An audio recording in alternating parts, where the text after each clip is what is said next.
button.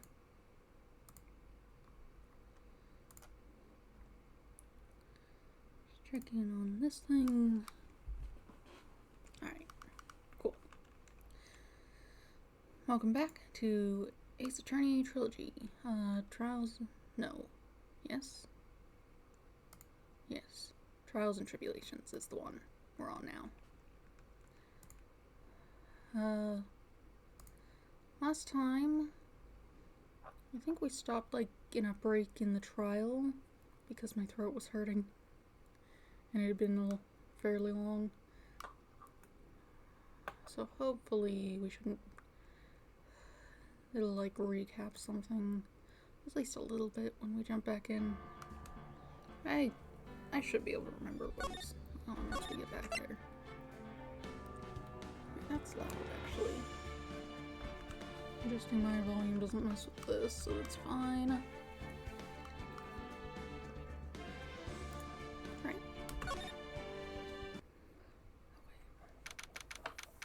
February 9th, 11:15 a.m., District Court, Defendant Lobby number 1. That's right, I need this.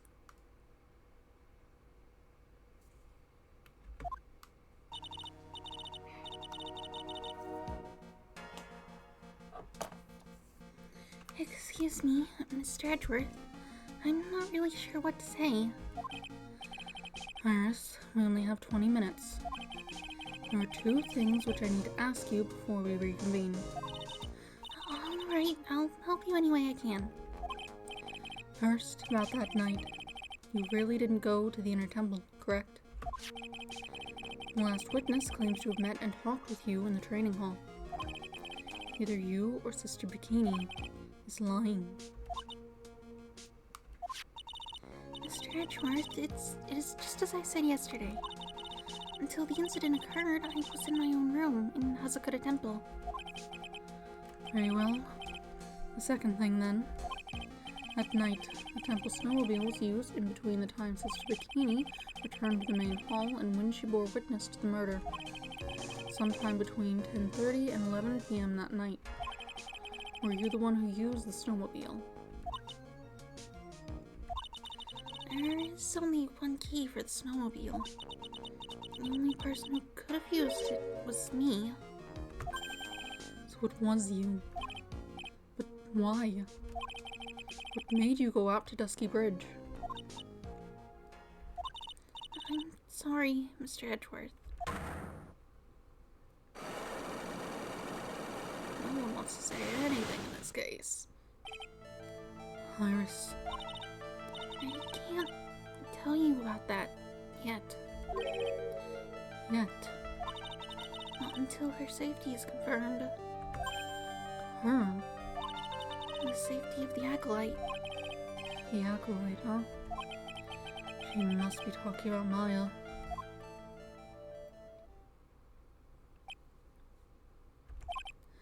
Iris, look me in the eye and tell me the truth. Did you kill Elise Donham? No matter who or what may come, I could never take a life. As I thought, no psycholocks. Very well. It is my job to get to the truth. You'll discover this for yourself soon enough. February 9th, 11:36 a.m., District Court, Courtroom number 7.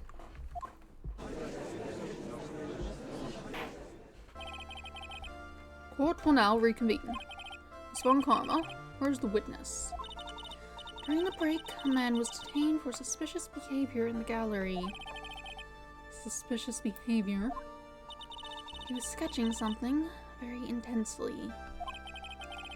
Dare I ask what the witness was sketching when he was detained?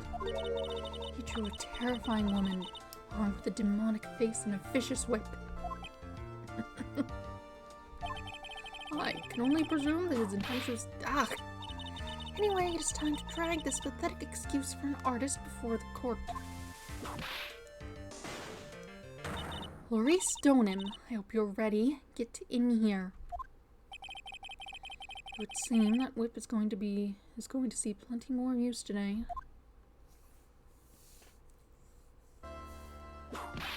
How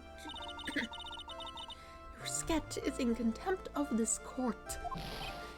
Hey, I will start this way out. You tried to run away from the bailiff who's trying to hand you your subpoena, correct? Look, I'm nothing but a fledgling artist trading out in the mountains. I'm only down here in the city because I ran out of green paint. Well, I'll use a technical term for the color Viridian. Larry, this isn't an art store, now is it? I know, I graduated junior high, okay? Look, art is all about working in the fields, isn't it? Working in the fields? I presume he wanted to say field work. Oh, but... That's it. Thanks, buddy. It's kind of sad that I was able to understand his mangled train wreck of a sentence. I just happened to stop in here and found a wonderful new model. See, I've got nothing to do with this trial at all. I expect all of your faces to be red when you realize this mistake. Bright red. Or to use the technical term, Crimson Lake. Ow!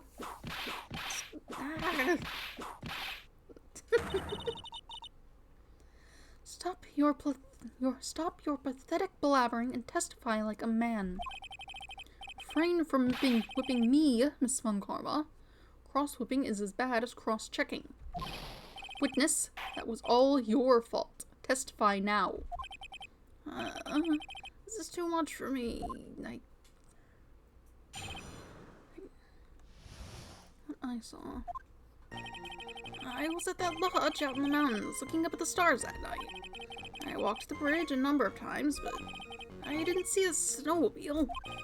I didn't see anyone at the bridge that night either. That girl I was waiting for didn't show up. My teacher died on me. I'm all alone now, aren't I, Edgy? Witness, please refrain from talking directly to the lawyers during your testimony. I'm just a nobody. Nobody but a small, worthless man, aren't I? Why wasn't I asked for my name and occupation or anything else? Mr. Edgeworth, this man seems to have quite a severe inferiority complex. He's recently been the cause of numerous incidents. I think he's finally realized for himself just how much of a nuisance he has been to other people. Yeah, that's right. I'm behind everything, every case. Watch out, okay? Just touching me will make you eternally unhappy.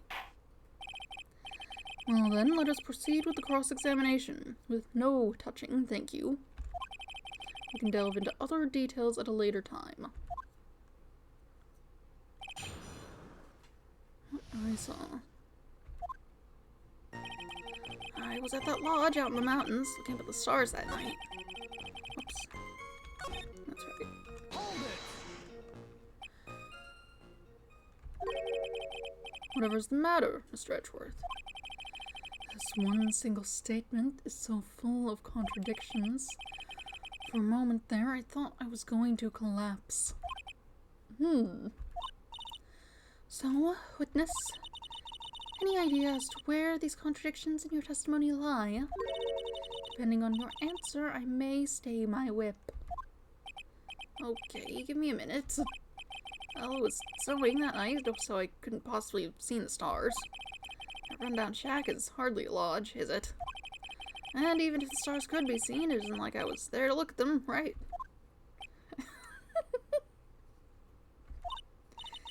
See, you can do it if you try. Ow! There's only one issue here. What you saw at Dusky Bridge. Walked to the bridge a number of times, but... Hold it! A number of times? How many? Maybe 5 times? I went once every 20 minutes. Which means you spent almost 2 hours at Heavenly Hall that night. You bet. Love is about waiting with your heart in your hands. Love, you say? It was this man's intention to summon the defendant to the small shack, using this blackmail letter. Blackmail? No, that was simply a product of out. You huffy, puffy, loosey-goosey excuse for a whimpering, whiny whistle witness. Alright. So what did you see? Hope for your sake you saw a snowmobile. Puffy, loosey-goosey excuse for a whimpering, whiny, wistful witness, eh?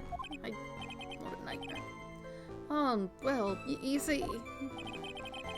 Being called those names didn't seem to bother him at all.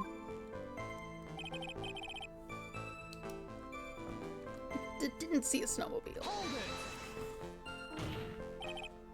Larry, you really didn't see it. Hey, you don't need to hit your desk. I can hear you. I didn't see it. I just didn't see a snowmobile. Larry, say snowmobile for me, please. Snowmobile. You truly have nothing to hide.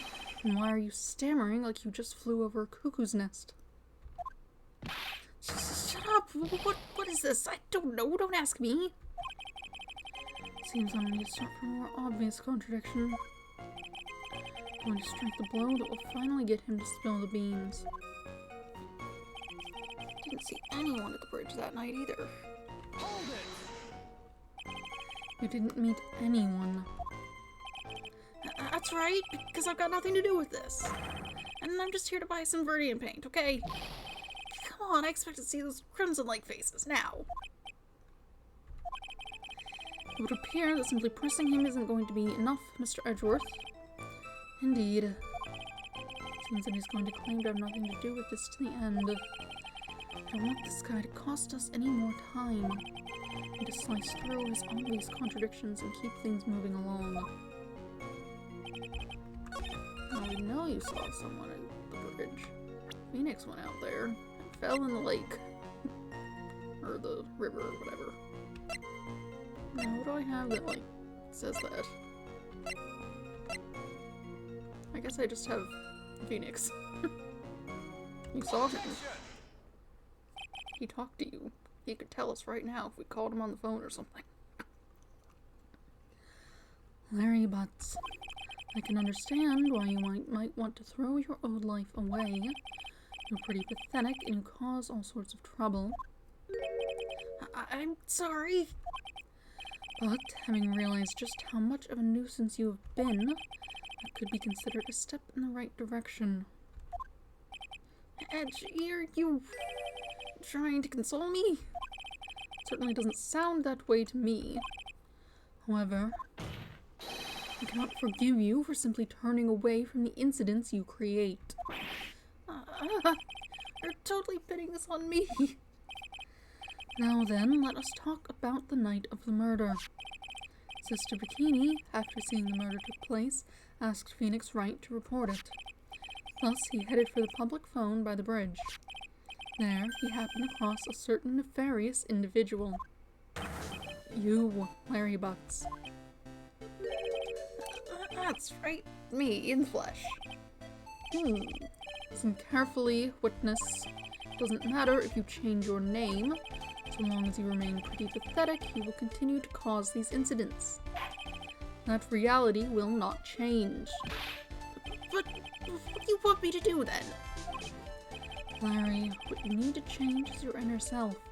But for now, what you saw that night, testifying truthfully about this one issue, is all I need from you. Gee, I think I've finally woken up. Well, I guess I could still be sleeping. But anyway, I'll do it. I'll testify. Well, I'm not sure this will go especially well. I'll ask again, then, witness. What did you see on the night of the murder? Let's try this again. Went to the shack at around 9, so it would have been about 10:30 p.m. I was lying under my bedding when a white flash almost blinded me. I looked out the window and Dusky Bridge was on fire. There was still some thunder, but I went right away to check it out. That's when I ran into Nick.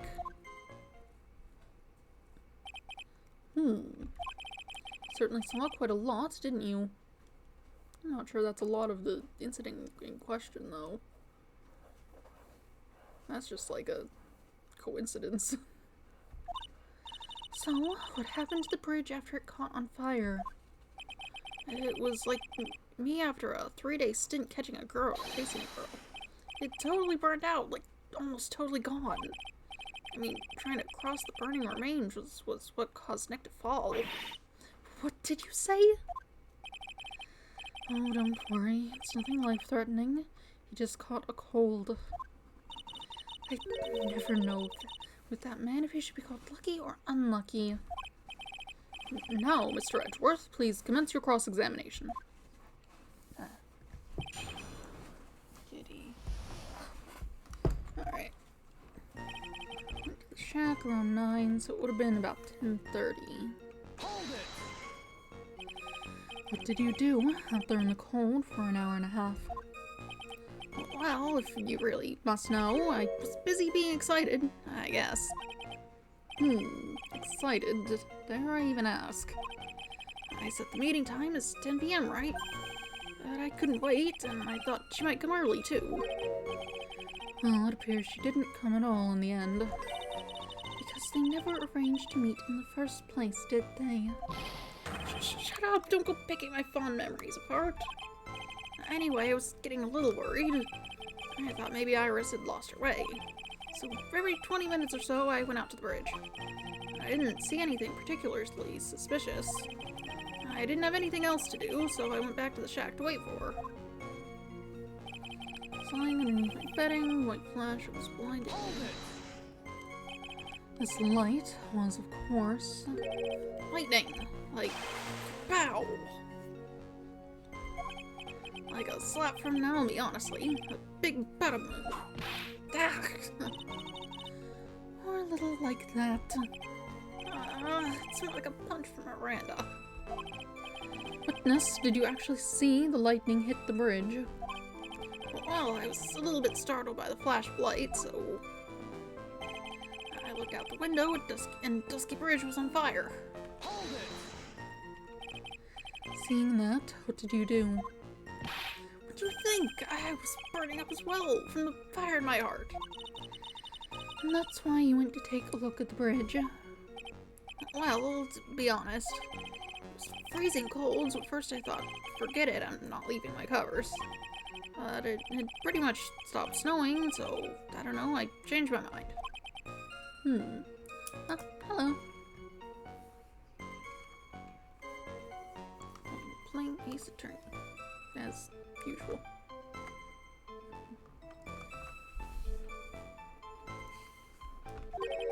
Not sure I care for the forget-it attitude you had at first, Witness. Still some thunder, but I went right away to check it out. Did you go right away, though? You said right away? And exactly how long after the strike was that? Lightning fell, and then the bridge caught on fire, maybe around 5 minutes. I mean, I suddenly thought, gotta go check this out. How far is the small shack you were in from the bridge? Hold on. Oh, it pretty much stopped snowing. I guess around a 5-minute walk. And how did Dusky Bridge look when you got there? Like I had recovered a piece of my childhood. I mean, not even the bonfires kids make during school camping trips can compare. Well, should I press him for a little more info?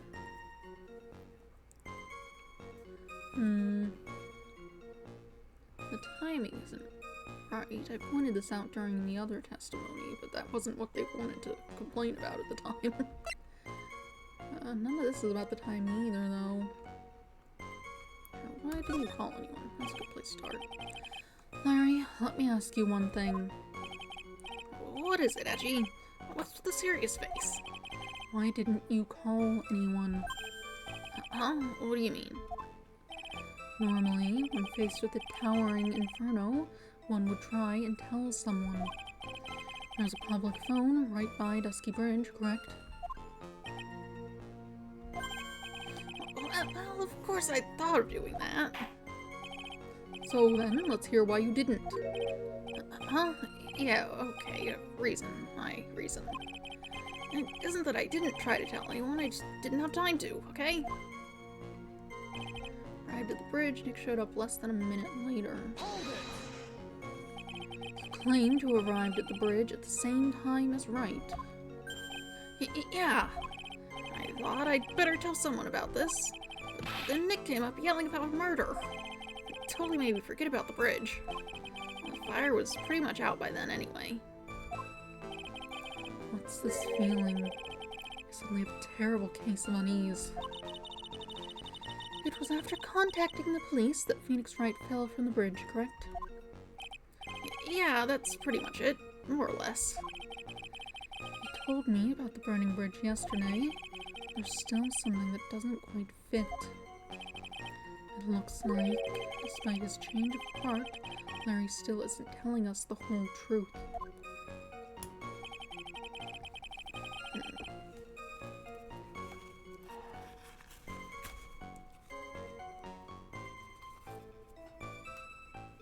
Let's see. That thing had another option to press, so I'd like to check that as well. How long after the strike?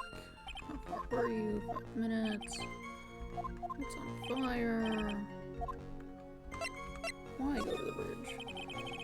So you suddenly thought to check out the bridge. Does this mean that you initially had no intention of doing so?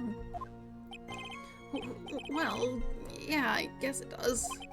It was really cold. I didn't really want to go out there. If that's the case, why did you change your mind? I would like to hear your reasoning.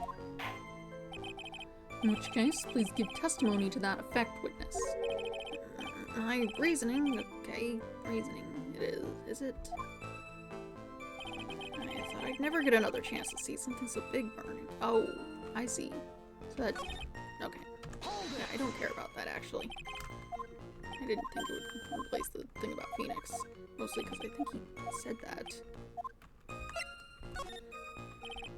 in the initial testimony, so I sort of thought it was already there. Whatever. Blah blah blah. Phoenix is there. Anyway, I think this might be where I use the weather data. Because lightning struck 10:45, took 30 minutes before it went out. Plus,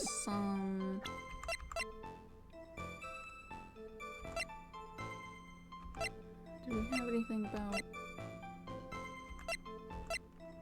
we don't.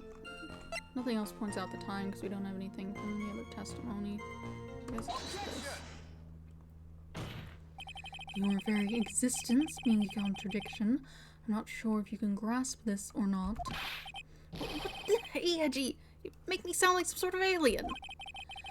But your testimony is conclusively contradictory. The problem here is time. I've never been the best timekeeper, you know? 3 minutes after Billy leaves on foot, you follow on your bicycle. How long does it take for you to catch up with him? Terrible at those. This is much more simple. You saw the lightning strike Dusky Bridge, and immediately went to see what had happened. Is this correct? Yeah, well, I wasted about 5 minutes first, but more or less. I have the weather data from the night of the murder here. According to this, the lightning fell at 10:45 p.m. You say it takes less than 5 minutes from the shack to Dusky Bridge, meaning you probably got there at around 11 p.m. That all sounds about right, I guess. And then Nick showed up and did his falling act. That is impossible. What do you mean? 11 p.m. is when the murder occurred in Hazakura Temple. Thus, Wright was still there in the courtyard. There's no way that Larry could have encountered him at Dusky Bridge at that time. Excuse me, I have an objection. You do? Gee, how many times do I have to say this? I'm not Larry, I'm Bruce. It has not been proven that the murder occurred at 11 p.m. The sister only said around 11. In which case, it could have been earlier than that. Watch your footing there, Miss Francesca von Karma. The slope ahead is slippery. For there's still no way that Wright could have been at Dusky Bridge at 11 p.m. And why not? It is clearly written here in the weather data report. It took around 30 minutes for the bridge to burn out. Therefore, the bridge must have been burning until at least 11:15 p.m. Which means what exactly? Wright did not see the bridge while it was being consumed by the flames that night. In fact, he did not arrive on the scene until the flames had died down. Larry, you arrived at the bridge at 11 p.m., but Wright did not make it there until at least 11:15. I suggest you just stop hiding things and just tell us the whole truth. Now then, what happened during these missing 15 minutes? I feel like I just got brutally woken up by toilet splashback. Gross. Oh no, I wasn't looking at the screen. What do you say? I guess I was still sleeping after all. Haha, pinch me. Can you stop? Just keep going. Stop that. Order. Yeah, whatever. I can see it on the thing, but it'll look quick.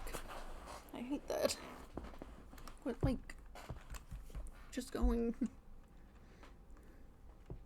Just getting a drink. So, there was a missing 15 minutes prior to meeting Phoenix Wright. I hardly see that as much of a problem. Yeah, not much of a problem at all. Really? The bridge is burning before your eyes and there's a phone right next to it. Why then did you not report the accident? Yes, witness. Why didn't you? Were you there simply to watch the bridge burn? And therein lies the problem. For even after the bridge had burnt out, he was still there. Staring into space, this witness didn't even attempt to fulfill his civic duty. That's what it sounds like. But this is Larry we are talking about, and even he is incapable of being so stupid. Which means there has to be a reason for his inaction. Edgy. I think it's about time I got serious with you, dude. Just as I thought, you've been playing with us all this time. Listen, I'm going to tell you everything. Are you sure you want to hear it all? Yes. I may really say this time back. Then say it. Very well, I have a terribly bad feeling about this. However, let's have the witness finally give us the whole truth. Now, this 15-minute gap, what were you doing, witness? I'm missing 15 minutes. I'm a totem. I'm an artist. What do you think I was doing? Sketching in front of the bridge. I was whipped up into a frenzy of art. The shock and awe that I was feeling, I transferred it all directly onto the page. Before I realized it, the flames had gone out, and then he came running up. Suppose artists can be strange folk. That's right. I'm willing to sacrifice everything in order to draw the perfect sketch. Including the truth, from the sounds of it. Mr. Edgeworth, has this removed the last of your doubts? Not at all, Your Honor. One very large doubt still remains. And what would that be? This is a surprisingly believable story, especially considering the source. So why did he think he needed to hide it from us until now? I intend to drag the reason out of him. You'll regret this, Edgy. I wonder if the doppelganger crossed the bridge during that time before it was, like, broken enough to cause an issue. But then how would the thing have been returned?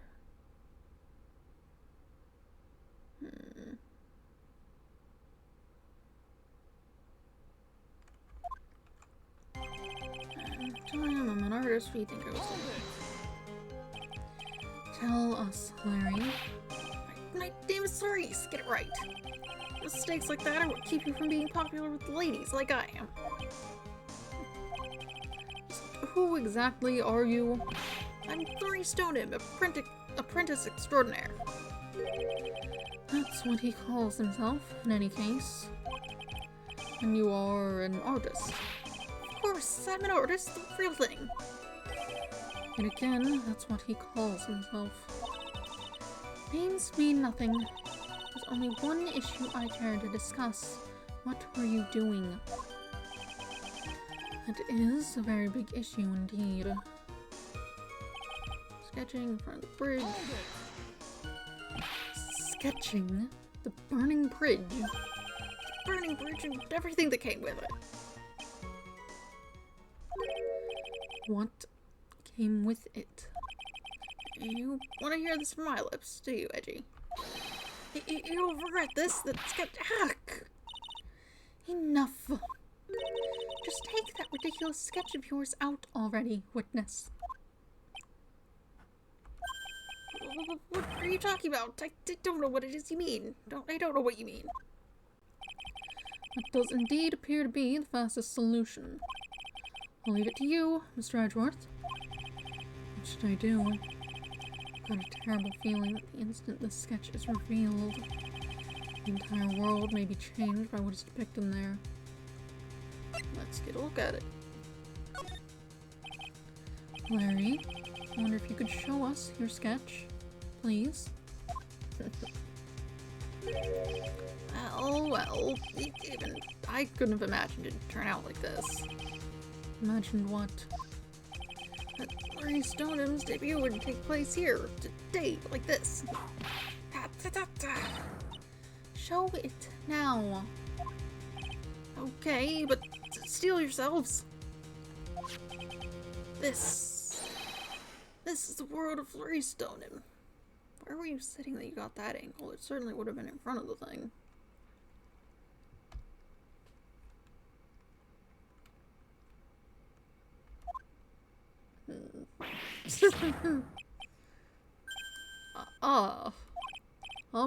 Well.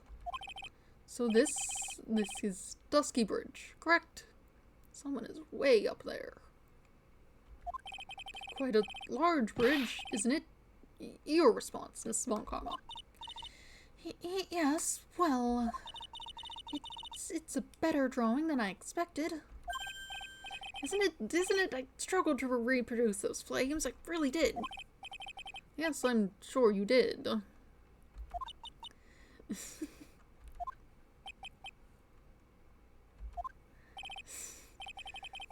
This is going to get ugly.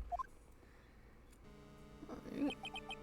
No one has the courage to bring it up, it seems. This mysterious flying object. Larry. What? Burning bridge is fine. But what is that unfortunate looking figure? Ah, you spotted that? I thought you might. However much I might want to ignore it, I can't. It's Iris, of course. Iris. I wish she'd take better care of herself. We have to plan for our future, you know? What would have happened to her if she had injured herself flying like that? Larry, please answer this next question honestly. Okay. Are you really claiming to have seen this? Are you claiming to have seen the silhouette of the defendant flying over a bridge that was engulfed in flames? Yep, that's what I saw. That's why I drew it. I'm an artist, a real artist. Art, you... Hi! The girl, she's really high up in the picture, in this picture.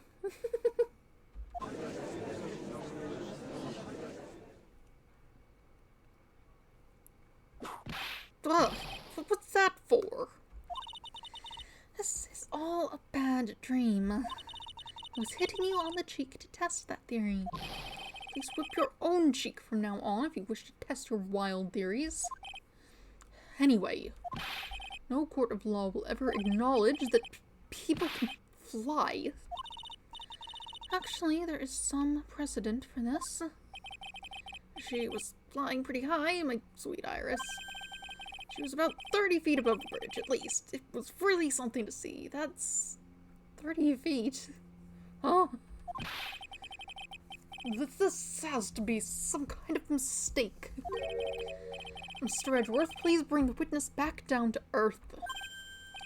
What, me? This witness is your friend, is he not? Accessory to foolishness, Miles Edgeworth. Let us get back to the cross-examination, by force if necessary. Mr. Edgeworth, I expect you to expose the obvious contradiction here. Yes, Your Honor. Looks like I got another reason to remember this moron. Well, what did you think of my debut piece? Get that thing away from me. Very sketch added to the court record. Horrible sketch of what he saw the night of the crime. That's not bad. Colors are nice. Now, hurry up and cross-examine him. Artist, what do you think? Sketching the bridge. White hood fluttering. Just where did you see this sight from? I don't need to shout. When I was lying in bed in that rundown shack, the crack of the lightning bolt made me realize the bridge was burning. I just watched it for a while from there, thinking how nicely it was burning. Then, after about 5 minutes, I saw it. The defendant flying. That's right. That's when I decided to go to the bridge. You see, that all makes sense. Aside from the sketch itself. Yes, the sketch doesn't make any sense. Just need to convince the artist that his work is ludicrous. Shock and all I was feeling, transferred it directly onto the page. You transferred everything directly onto the page, and this is that sketch, and that is this sketch here. Yep, sensational, isn't it? Or should that be scandalous? It puts my mind at ease, anyway. It did. That's right. The reason she didn't come to me, even though I waited for her, was because she was trapped on the other side of the bridge. Are you saying she was going toward this side? Could it be that Iris undertook that dangerous, desperate flight in order to reach me? It's gotta be it. Alright, go me. Ouch! Continue, please. It didn't look like it was going to that side. I guess, depending on where you were at, you said you were in the shack, which is if you're facing the bridge on the side. With the temple, it's to the left. Which means if she was coming to that side, she'd be going right, but it doesn't look like she is. Flame's gone out, and you forgot the passage of time to that extent, did you? Well, once I get caught up in something, I tend to forget everything else. That's true. He's always been that way. I guess he's not lying about that, at least. Phoenix Wright appeared on the scene after 11:15. If he was drawing until then, that dispels all doubts. Aside from doubts of his humanity. There's a big clue waiting for me in this cross-examination. His testimony does nothing less than mock the court. But I'm sure that there's a vital kernel of truth hidden in it somewhere. Artist, get to the bridge. Saw Iris flying. White hood fluttering. We know that she didn't have a hood, but earlier they claimed, oh, it could have been some spare hood, because they had those around somewhere. So...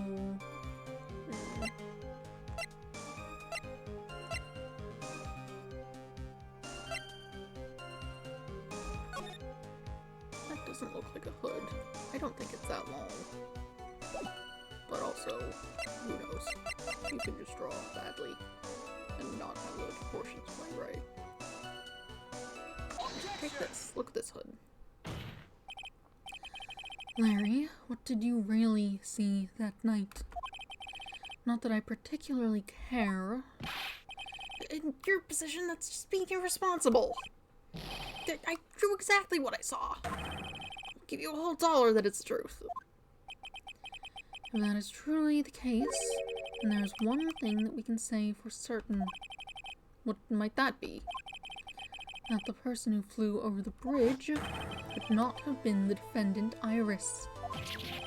What do you mean? I don't understand. Ah! Foolhardy folly of a foolish statement by an equally foolishly foolhardy fool. I hate that you repeat things like that. How exactly can you make this claim? Tell us, Larry. According to this picture, the individual whom you say you saw was wearing a hood, correct? I don't think that this picture indicates that at all. I would have just put that down as hair if he hadn't said that. Of course she was. That rundown shack is quite away from the bridge. The hood is what told me that this floating angel was my Iris. The hood is my darling Iris, and Iris is my darling hood. Ah! It seems there are bigger fools in this world than the one at the defense's bench. Larry, there's something you need to be made aware of. On the night of the murder, Iris wasn't wearing her hood. She had given it to Wright as a gift. Are you going to change your story now? Perhaps suggest it was Wright who took flight? What are you talking about? I think you understand what I mean just fine. Why? Why did Nick have Iris's hood? What? Gee, what's going on with Iris and Nick? You, Nick, you dog! Okay. Do believe... Hold on. I really need to use the bathroom. I had, like, soup for breakfast. I'll be right back.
Soup is perhaps not the best breakfast. At least if you're also having tea. Not that that canned soup was very good anyway. I think it absorbed the metal taste of the can or something. Not fun. Let's see. I do believe that this unbelievably mysterious sketch is destined to disappear, discredited and discarded, straight into the garbage.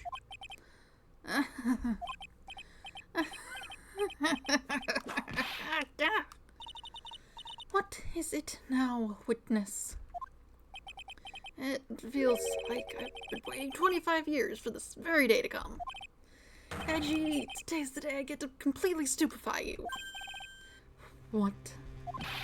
What is the meaning of your outburst, witness? I hate to have to do this, but I have some definitive evidence. Definitive? Evidence? Iris did indeed come flying over the burning bridge. And I, Lurie Stoneham, shall prove it. Oh. Didn't expect to ask this again, but we shall be needing your testimony once again. Tell us anything you know concerning the defendant as depicted in this sketch, and show us your evidence that this nightmare was actually a reality. Okay, I hope you're ready, Edgy, because I'm going to feed you a whopping serving of pain. You've been serving us a whopping serving of pain this whole time, trust me. Proof that Iris flew. When I reached Dusky Bridge, she was already gone. I was so worried, so I frantically searched all over for her. That led me to finding a beautiful crystal sphere, half buried in the snow. Huh. That's where that went. Why would someone have taken it?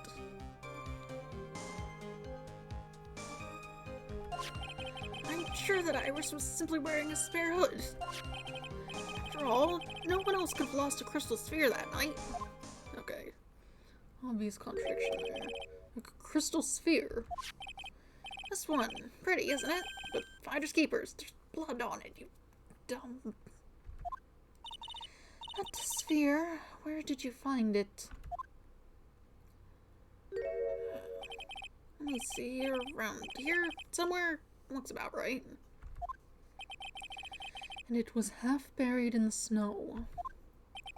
It pretty much stopped snowing by then, but there was still some falling as I walked to the bridge. The court accepts this crystal sphere. That's mine, okay? I want it back afterwards. There's something on it. Oh my, it's blood. What? Blood.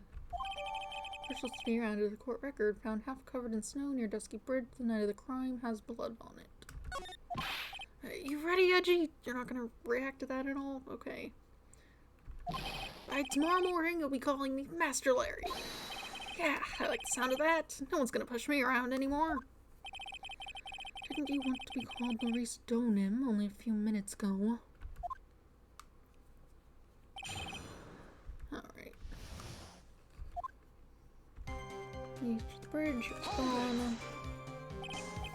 So you went to the burning bridge.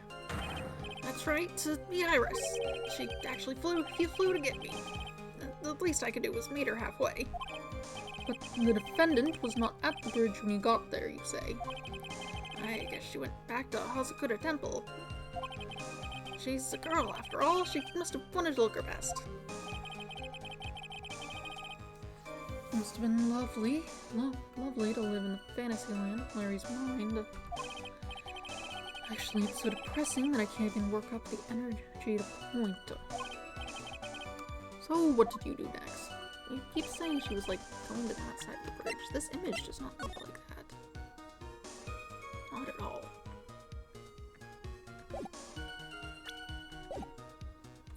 Searched all over.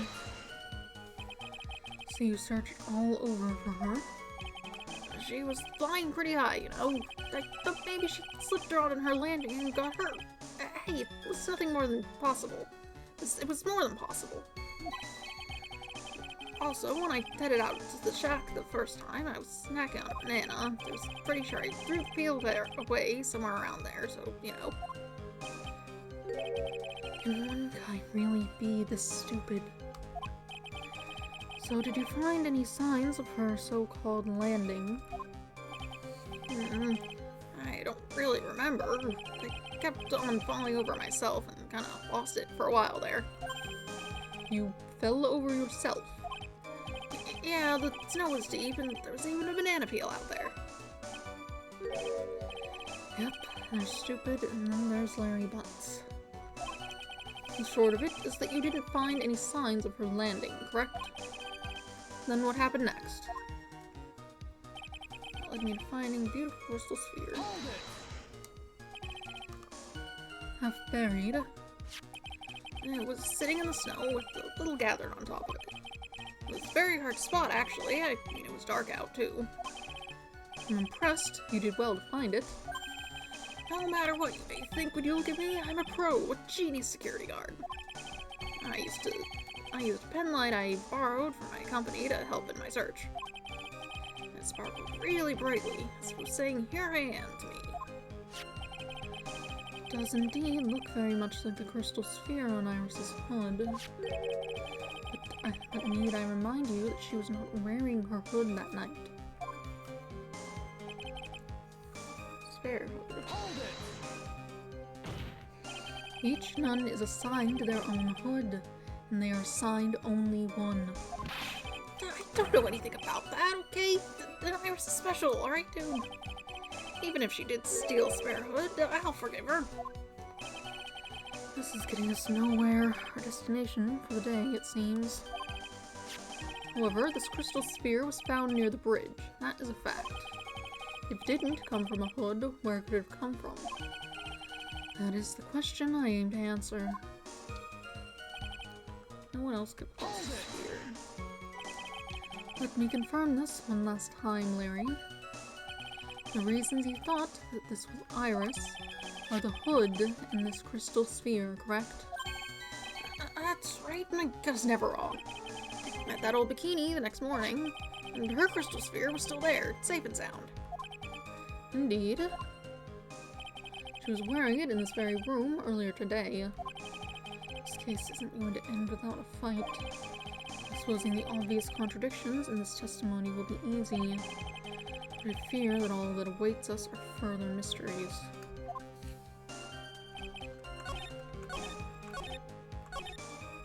Oh, no, that's not good.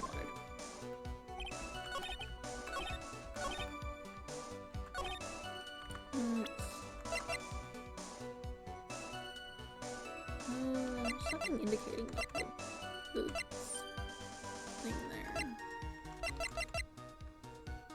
Look at this. The sphere is here. I don't know. Probably best to submit the staff. Yeah. Larry, that night, there was someone who lost a crystal sphere. There was. Oh, what was the stupid idiot? Miss Elise Donim, the mentor to a stupid idiot. The victim. I have a photo of her here.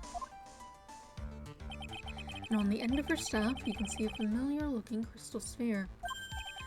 Hey! That's my photograph. Give it back. Ouch! A crystal sphere like that is quite easy to find. I have one just like it on my brooch. Do you? The one on you right now? That's not a sphere. They look nothing alike. In any case, please take a look at this. This is the victim's staff found at the scene of the crime. Oh, the crystal sphere. It's gone. What?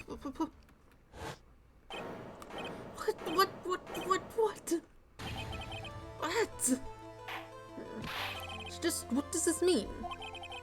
If anyone jumped or flew across the bridge that night, it certainly was not Iris. After all, she was not wearing her hood. More importantly, the crystal sphere found at the landing site was not hers either.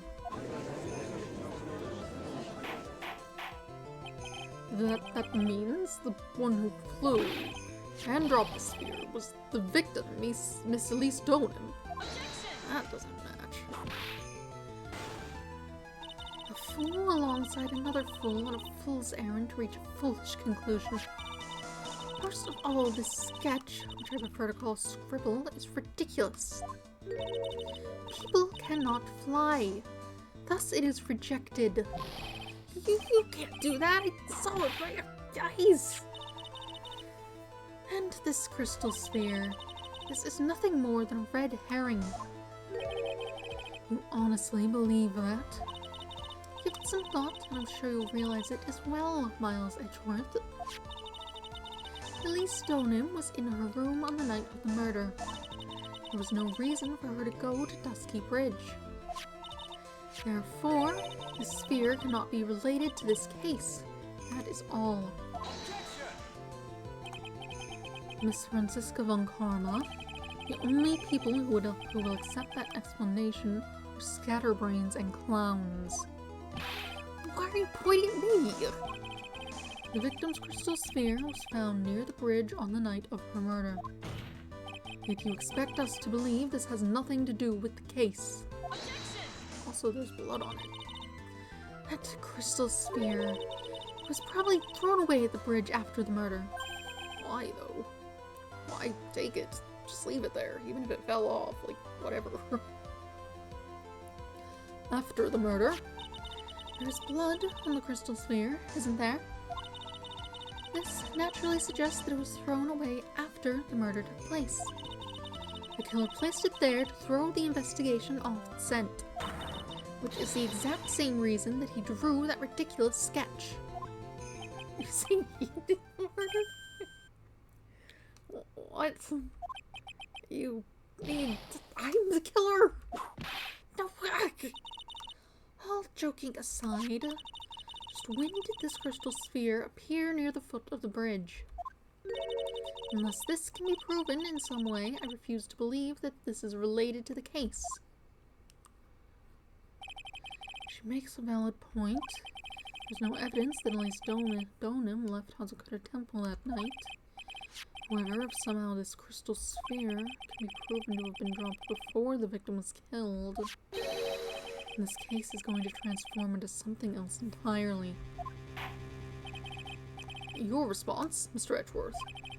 I want your final opinion on the disposition of this crystal sphere.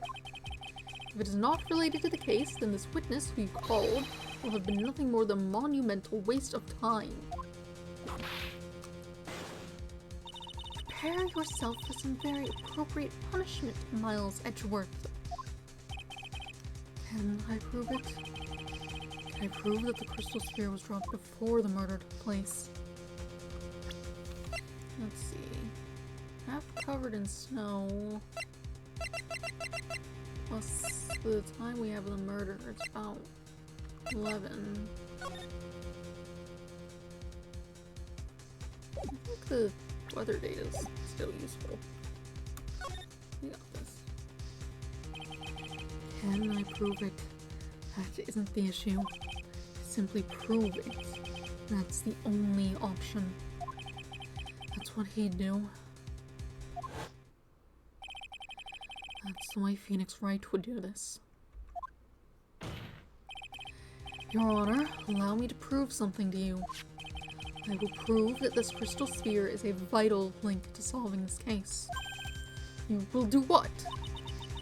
That look in your eyes. Remind me of Phoenix Wright when he's cornered. That should come as no surprise. Because right now I am Phoenix Wright, and I am indeed cornered. I ordered you to present your evidence, Mr. Edgeworth. Evidence that proves that the crystal sphere was indeed dropped before the murder. Why are we showing the image?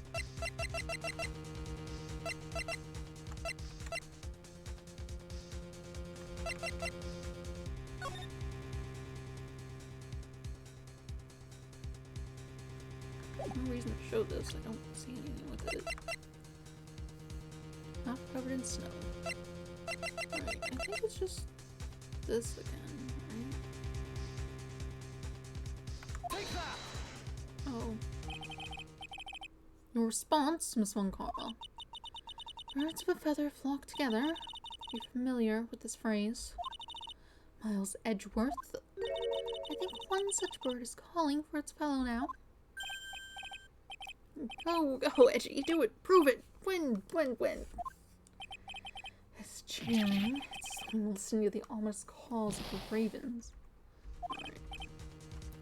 What do you do from here? Okay, let me try that again. One more chance, Your Honor. I can't turn back after coming all this way. Time of the murder and when the crystal sphere was dropped. I find proof that the latter happened first.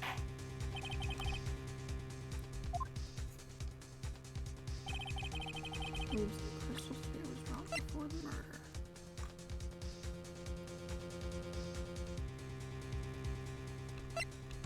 Okay.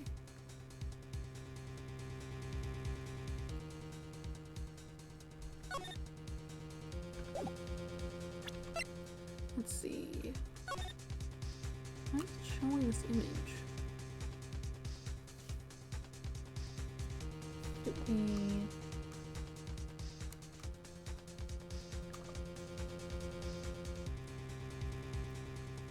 Is there something in this image that... I don't know why else it would be showing it.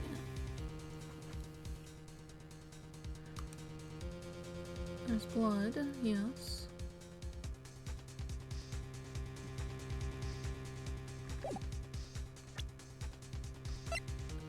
This is autopsy report. Body felt empty after death.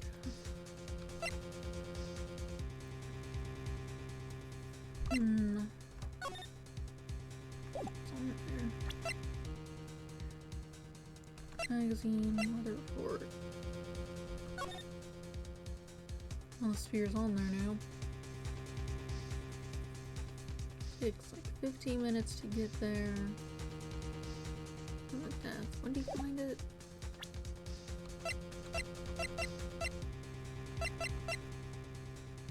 Half covered in snow near Dusky Bridge the night of the climb. Okay, that's not a time. I guess he found it after he'd gone up there. Can I present the sphere itself? Is that going to do something? There's blood on it. We should test the blood.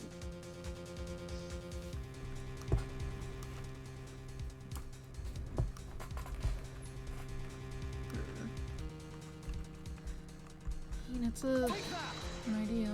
Oh, that's not. Oh. This crystal sphere, it was half buried in the snow, correct? That's right. If it hadn't stopped snowing, then it would have been game over. The snow would have totally covered it. That's all I needed to hear from you, Larry.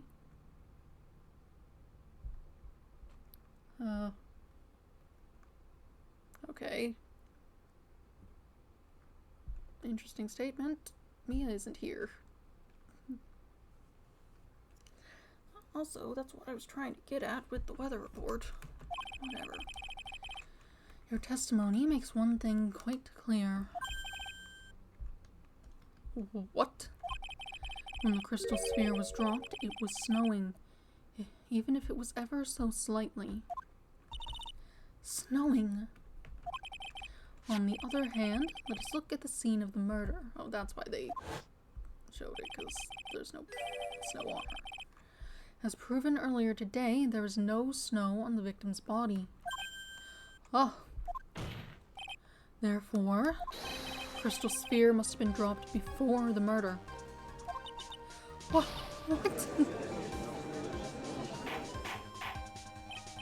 Order. On the night of the murder, the victim did indeed go to Dusky Bridge. And there, something occurred that caused the staff's crystal sphere to come loose. What could that have been? This sphere, there is some blood on it, isn't there? Allow me to raise a certain possibility at this junction. The real crime scene was near the foot of Dusky Bridge. The murder didn't take place in the Hazakura Temple courtyard. Only a fool would suggest such a foolish piece of absolute foolishness. Yeah, she's fun. I definitely like her design.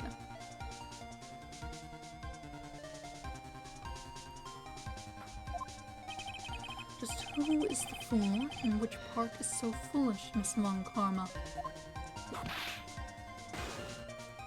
Have you been paying attention? Have you been paying any attention this whole time, Miles Edgeworth? The sister saw everything. She saw the victim being killed by the defendant in the Hazakura Temple courtyard. Yeah, he's neat. I don't know what's with that mask. Presumably, since this is, I think, the last episode of the game, we'll get some more information about him and why he's got that mask and changed his name, I guess. Given what was going on in episode 4, that definitely appeared to be him. But we'll get to that when we get to it.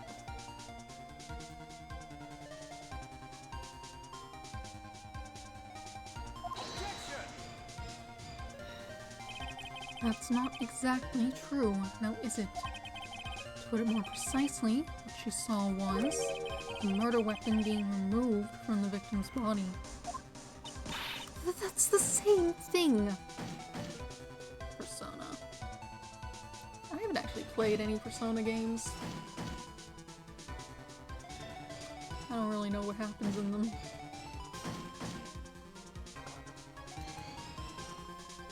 Also, were they out when this came out? That was like 2006. This game came out, maybe. I don't know when Persona was happening. I guess the Shin Megami Tensei stuff's been going for a while, but that's a little different. Oh well. Fair enough. I haven't played any of them. They look interesting, but I know they're like mixed up in a whole thing. I watched an OVA that was related to the Megami Tensei stuff at one point. It was weird.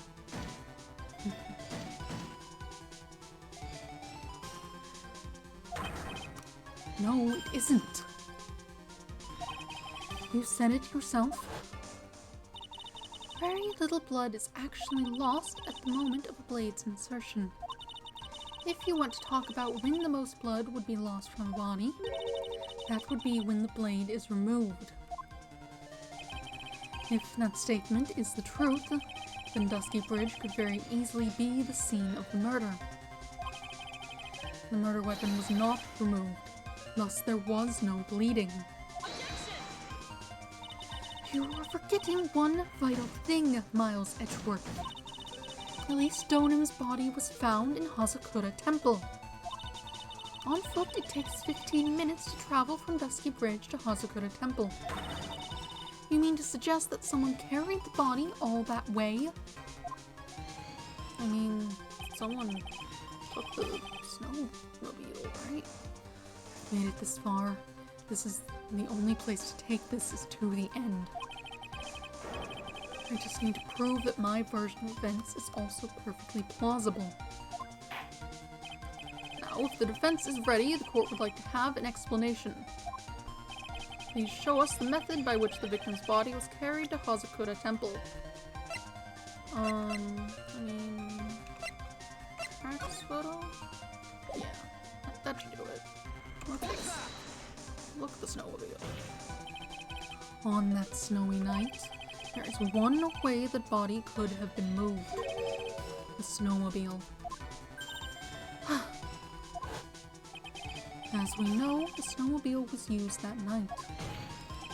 It was explained as having been used to dispose of the murder weapon, but it could also have been used to carry a body. Order! Oh God! This is completely unacceptable, Miles Edgeworth. You've dug yourself into your own grave. What do you mean? The only one who could have used the snowmobile was the defendant. She's the one who moved the body. Doesn't that put the final nail in your coffin? You're too late, Franziska von Karma. And in fact, the defense has proven something else entirely. We've shown that this case requires further investigation. What? Where was the victim, Elise Donin, really killed? If her body was moved, whatever for? And finally, just what does this image mean? Do you even need to think about that? Such a creature could never see the truth, let alone describe it. This witness certainly sits on one of the lowest possible branches of humanity. However, he would never utter a lie that could hurt a girl with whom he is enamored. He drew this, so it is something that actually happened. The defense stands firm on this point. Plus, if they wanted to hide the body, if they wanted to hide it or something, they could have thrown it in the river. That'd make things much more difficult to sort out. Clearly, it's being shown for a purpose.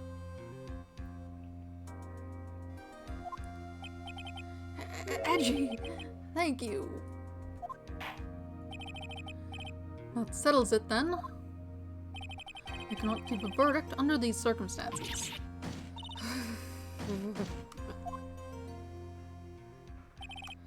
Right. I seem to have fulfilled my part in this. Yeah.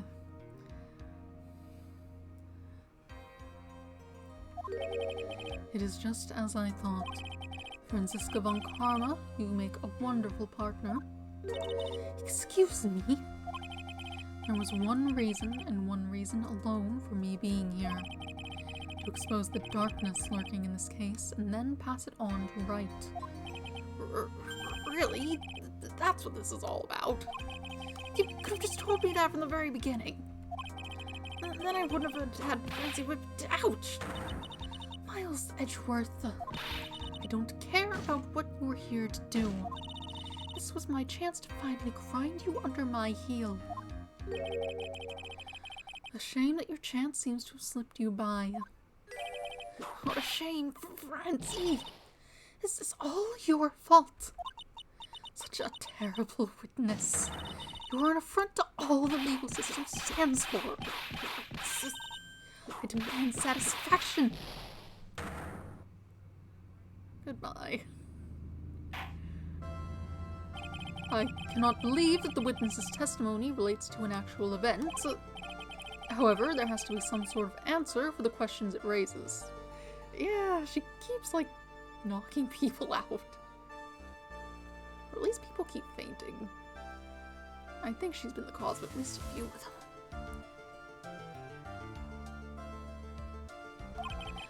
Have his words here today been truth or lies? Next time we gather in this courtroom, those are the matters that shall be addressed. Maybe you should address the whip. That's sort of a problem. I'm counting on thorough investigations by both the defense and the prosecution. And with this, the rest is up to you, right? Court is now adjourned. To be continued.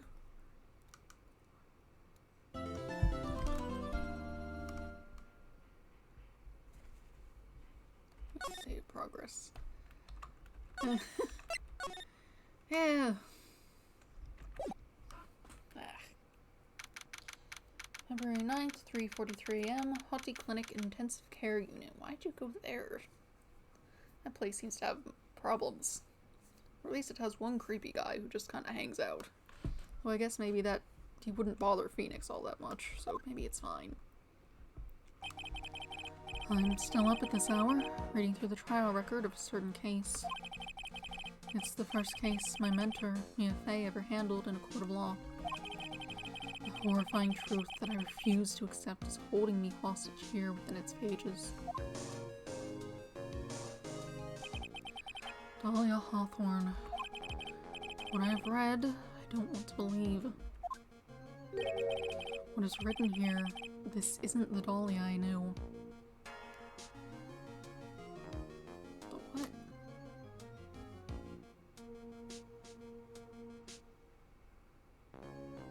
I don't know what that means. That's... I think that term is usually referring to someone's chest.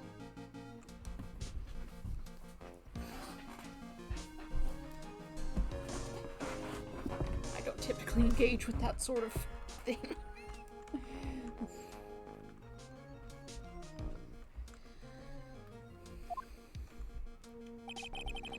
After falling into Eagle River, I was somehow miraculously saved.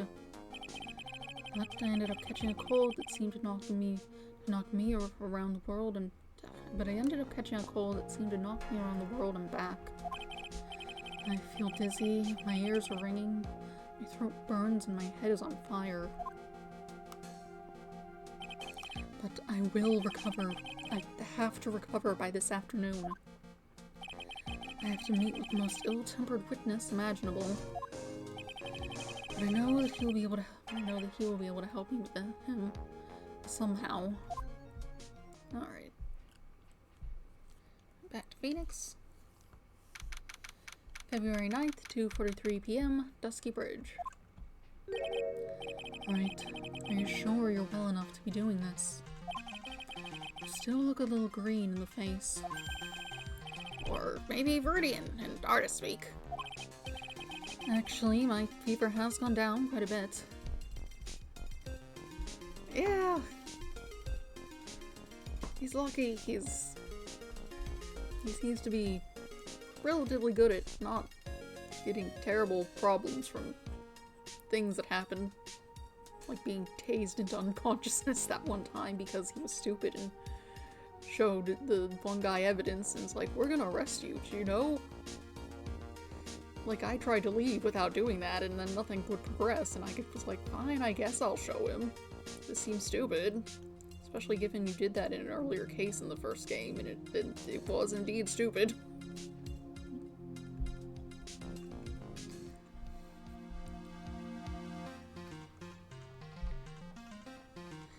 Actually, my fever has gone down quite a bit. How's your temperature now? Only 102.2 degrees. Nothing to worry about. That sounds really bad.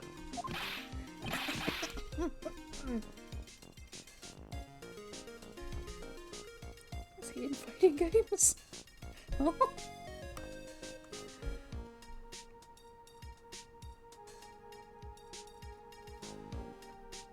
Fighting games aren't super my thing. I didn't know he was in any of them.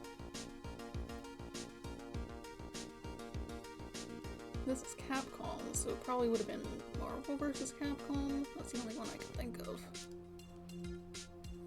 Wild.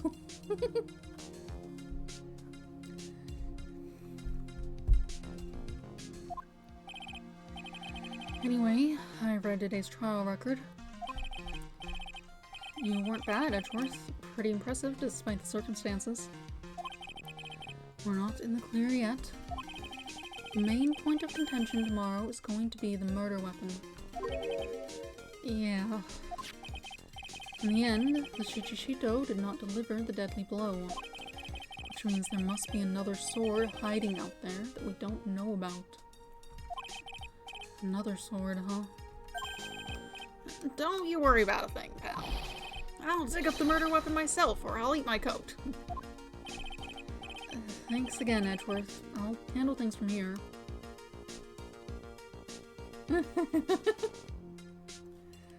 That's funny.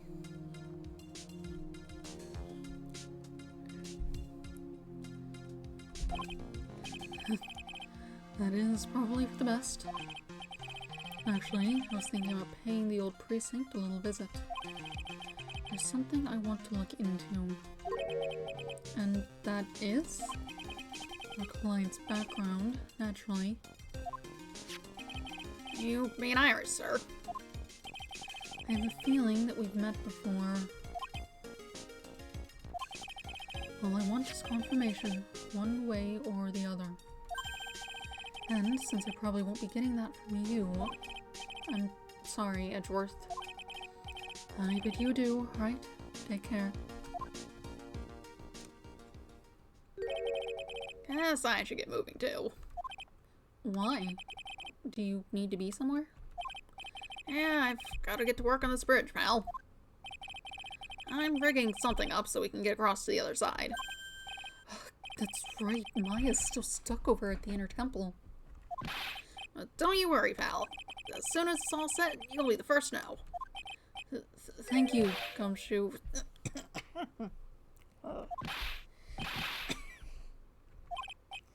No problem, pal. Just try not to give me that cough of yours, okay? Alright, I'm off. Hang in there, Maya. We'll get you out, I promise. But in the meantime, I've got to continue collecting evidence. Alright, do you have any things to say about this? That thing looks like it's ready to collapse. At least more than it did before. According to Bikini, Eagle Mountain is very prone to earthquakes. Which reminds me, if my memory serves me correctly, Edgeworth isn't exactly a fan of earthquakes. Okay. Is it relevant? Looks like it's about 20 yards to that cliff over there. Not what I was trying to look at. I can't see the inner temple from here. I really hope Maya's okay. Let's try and look at this. No, it really is more of a dusty bridge than a dusky bridge. The kidnapping incident happened here 11 years ago, so maybe it's cursed too. Hazakura Temple doesn't have a single private phone line. There aren't any houses in the area, so I guess Bikini is the only one who uses this. I really wish I had brought my cell phone with me. You forgot it again? Why? There's a narrow path going off in a different direction than that of the main hall. Looks like someone's taken the effort to write to Heavenly Hall on the signpost. Alright, what do I do? Okay, well let's take you to Heavenly Hall since you haven't been there yet. February 9th, Heavenly Hall. Looks like no one's here. Larry! Larice! I'm sure he'd be hiding here. Guess I'll try again later. First we get to look around. Yeah. That stuff is really ruining the beautiful atmosphere around here. So inappropriate. Like Sister Bikini in a bikini. Gotta think of the kittens. What? Oh my god. Look at this graffiti scrawled right on the front of the shack. At least he managed to get a pretty good likeness. When I really think about it, I guess art kind of suits him. I mean, his very existence is an art of sorts. Yeah, stuff doesn't look bad, at least. Snow is really piled up on the straw roof. It's otherworldly, like something out of a fairy tale. Oh, the roof part, anyway. Sign says Heavenly Hall. I guess it's pretty fitting if you spend a night in this little freezing shack. You'll probably still find yourself at the pearly gates by morning.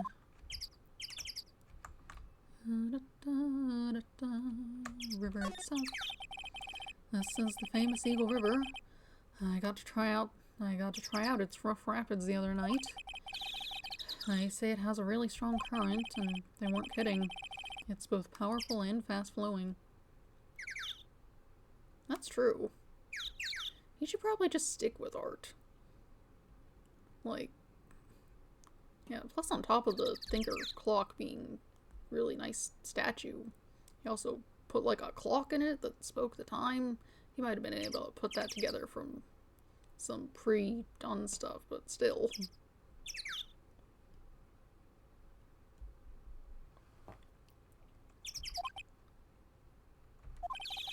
I was dead lucky. I mean, lucky not to be dead. That's Dusky Bridge up there. It's amazing how clearly you can see it from so far away. Larry supposedly saw everything through the shack's window. Not much like it's down here, so it must be pitch black at night. And this area was probably illuminated that night because of the burning bridge above. Alright. Doesn't look like there's anything else to look at. So I suppose we'll head back to the main hall. Main gate, whatever. February 9th, Hazakura Temple, main gate. Come on, please! It's for art's sake, I swear! There's only one guy I know who could be this persistent and high-strung. I'm talking about the heroine here. The heroine in my book. It'll make you famous. Ah! Enough! Fools, fool, fools, fool, fools, fool, fools, fools. Who foolishly accept the foolishness of fools, fool. I hate that sentence, thank you. Wouldn't you agree? Phoenix Wright. Huh? Me? Wait a second. I know you. You're ow! Your reflexes and mine need to shape up. My brain's frying like a sunny side up, and you want to grow me over a name? Friends, you can't do that. Even as we speak, Nick's on the verge of death, the brink of death, or so I'm told. What a dead horse. Isn't that one of your American sayings? No, it's not. And I'm not on the brink of anything. Come on, Nick. Tell her, would you? Tell her she needs to model for my new picture book, Franzie's Whippity Whip Trip. Yeah! Before you ask me to model, learn to give at least semi-coherent testimony. And before that, you'll have to learn how to live a semi-coherent life, Larry. I don't care what anyone says, I'm telling the truth. I saw what I saw. She flew, I'm telling you. Whoosh, just like that dude with the red underwear. Just like that dude with the red underwear. Ooh. What are you talking about? Are you talking about Superman? I guess his outfit's kind of shaped like that. I don't think I'm gonna forgive you guys when you come crawling back to apologize. Off he goes. It's amazing how little has changed with you in the past year, Phoenix Wright. I'm gonna look at things first. This is one impressive gate. Compared to the grandeur of the main gate along Karma Estate, it's but a pet door. It looks really idyllic with all that snow on it, don't you think?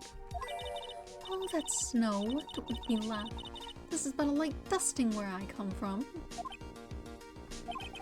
Don't make things up just because you think I'll never get to see it for myself. You can see the main hall from here. I wonder how the head nun is holding up. Favorites. Maya's nice. I like her. I mean, Phoenix is definitely fun.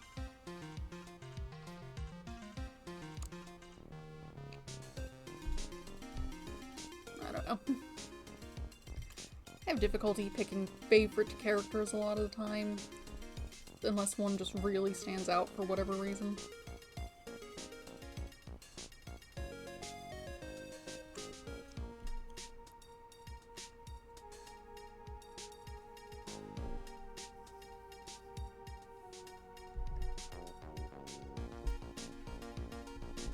But probably Maya and Phoenix.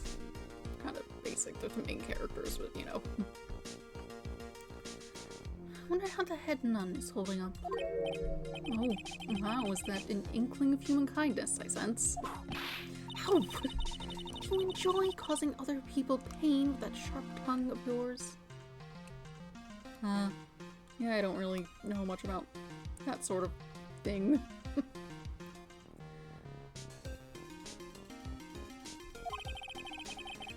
It's nothing compared to the pain you cause with that leathery whip of yours.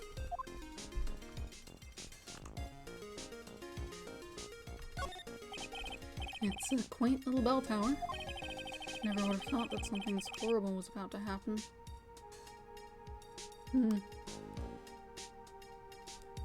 Yes, hello. Iris rang the lights out all that night. I'd love to know what that thing was used for on the night of the crime. Still being a small, I see. Phoenix Wright. Perhaps not at all. That's why you will never defeat me. Sorry to burst your bubble, but I don't recall ever losing to you. It's time for us to settle this once and for all with one final showdown. Looks like she mentally blocked out my victories over her from her memory.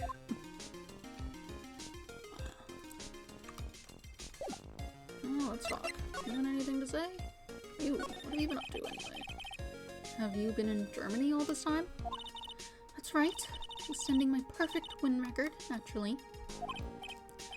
Oh, joy. Sounds like she hasn't changed a bit. Hasn't really been a year since we first met. I am Franziska von Karma, the prodigy.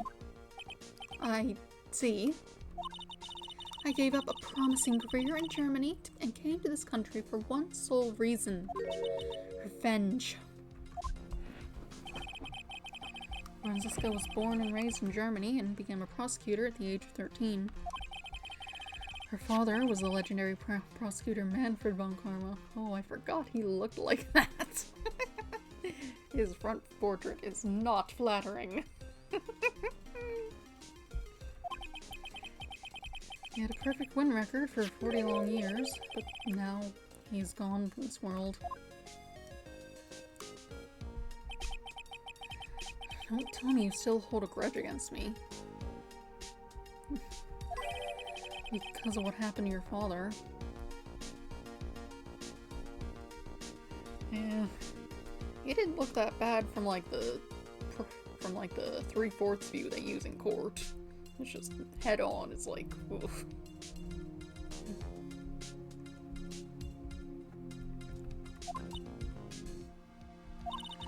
Phoenix Wright, you will fall before me.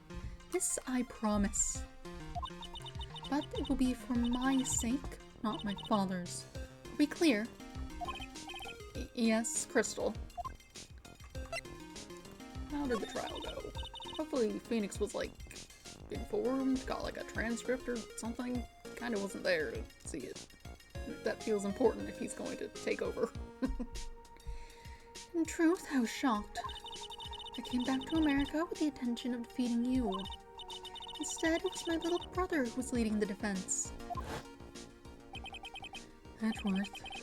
Come to think of it, Edgeworth was pulled into being a prosecutor by Manfred von Karma as well.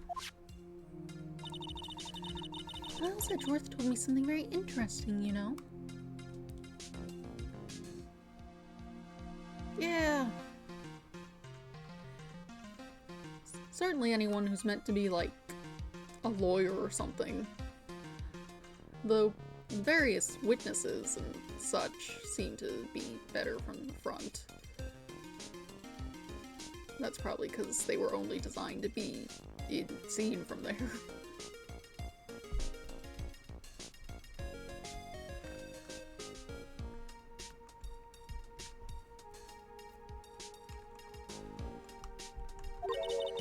He said this case has a special significance to you. Because it does. And that's precisely why I am here. Your personal involvement will make crushing you into teensy-weensy pieces all the better. It's probably the fever, but she's so openly hostile that it's almost kind of cute. Ow! No smirking. No whipping the sick. That foolish fool. No foolish favor for such a foolishly foolish fool. Edgeworth. Make no mistake, Phoenix Wright. I came here for one thing and one thing only. To pulverize you. It's not like I thought you were here to bring me some Cold Killer X, you know.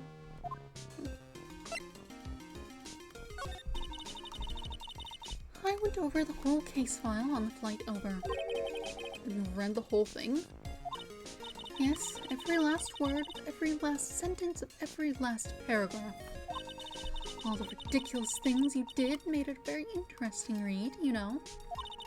Attempting to cross a burning bridge. Did you even consider the dangers? No. The only thought in my mind was, I have to get across.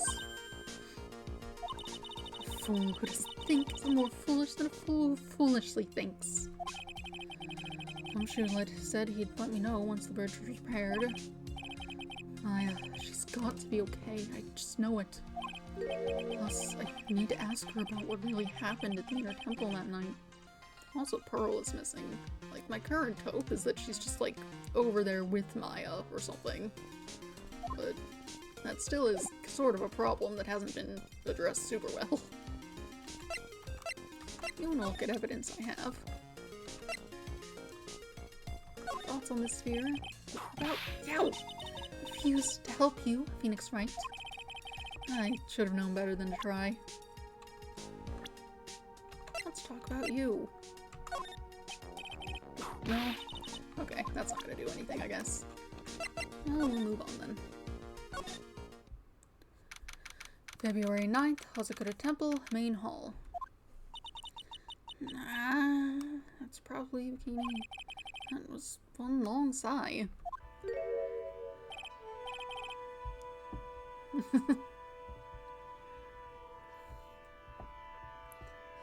Sister Bikini. Hi, Mama. I didn't know you were here. How are you doing?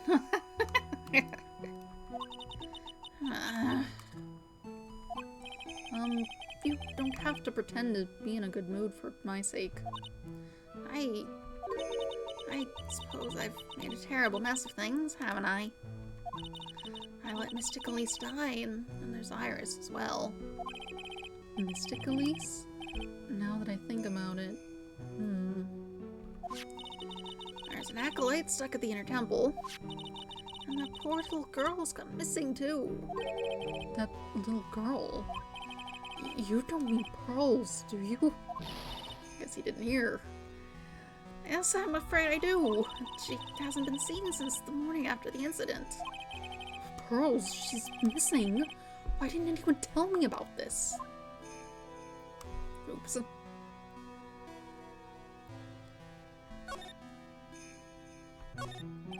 It's an altar. Looks a bit old, but someone does a good job taking care of it. Speaking of altars, I remember seeing one like this in Kodine Village last year. I guess they really do have something to do with spiritual power after all. This doesn't sound like it's going to be anything different. You can't ask about Pearl? Whatever. I must be getting old. I think I've seriously lost faith in myself. You talking about your performance at the trial today? You believe me, don't you? I'm not a liar. I would never lie. I know what I saw. I saw Iris pull that sword from Mystic Elise's body that night. I'm certain of it. At least I was until this morning. I don't see any Cyclops, so she must be telling the truth. I suppose that was returned to you. So why are you unsure of yourself all of a sudden? You know that artist who testified after me? I saw Iris flying, or her white hood fluttering. I felt like I might start flying myself. And I saw that man testify so fervently about something so impossible. I started to wonder if I had acted just like him when I was on the witness stand. I wouldn't take that guy too seriously. He's an artist, but all he draws is trouble, nothing else. Both Bikini and Larry are telling the truth. That can only mean one thing. They both didn't see what they think they saw. The Inner Temple. On the night of the incident, you met Iris at the Inner Temple, is that correct? That's right, I'm sure it was Iris. But Iris claimed she was in her room at Hazakura Temple. I knew I shouldn't have come back here that night. But because you did, Maya stuck all by herself at the Inner Temple. I'm so sorry. The drafts in that place are nothing to shake a stick at. Winter is especially bad. I'll bet. The training hall looks like it's about to fall down any second. The old mountain has always been prone to earthquakes, just so you know. Earthquakes? Yes, I wouldn't be surprised if the next big one levels the training hall. We've got to get Maya out of there fast. But still, there's really no need to worry. That area on the other side of Dusky Bridge is isolated like an island. It's like an island. How so? Well, the only thing on that side of the bridge is the inner temple. No one lives out there, and it's surrounded on all sides by the river or the forest. Yeah. Well, you know, it sounds like you went back to the main, the city area or whatever. So, hopefully, if that happens, he'll be not here. I see. So, a criminal would be trapped should they choose to flee in that direction. And as long as the bridge is out of commission, he or she will have to stay there. That's a problem. That means Maya could be stuck out there with a murderer and with no way of escape either. Oh dear, yes, I suppose it does. Please, Gumshoe, get that bridge up faster. I'm curious about a few things, if you don't mind answering some questions. Oh, you need to know my measurements for your investigation or something. No. I want to know a little more about the victim, Miss Elise Donan. I'm afraid I don't know her waist size, or bust size for that matter. Oh no. I'm wondering why she came to stay in a place like this to begin with. I mean, she told us herself that she wasn't here for spiritual training. My. You make it sound like this place is some sort of dump, Mr. Wright. Mystic Elise was here to soak up the natural beauty of Eagle Mountain, if you must know. There, you did it again, Sister Bikini. I noticed you always refer to Miss Donan as Mystic Elise. Oh! Yes, now why is that? After all, she's not here as an acolyte. We address all our visitors as mystic. It makes their experience feel authentic. And anyway, she's older than me. You must respect your elders, you know. How do you know that? How can you say for sure that she's older than you? I mean, she looks it at least. That's a lot. Everyone has so many secrets. Seems that Miss Elise Donan was no ordinary visitor after all. And there's Pearls. She was with Miss Donan on the evening of the murder, and now she's vanished. It's all got to be connected somehow. Anyway, from the sounds of it and everything that's happening, I feel like she could, in fact, be Misty Faye. She looks similar enough. Same eyes from that one picture we had. Hair color. Not a lot else to go off of, but we don't have any other pictures of her. So that doesn't help. How about Pearl? Why did Pearls have to get mixed up in this mess?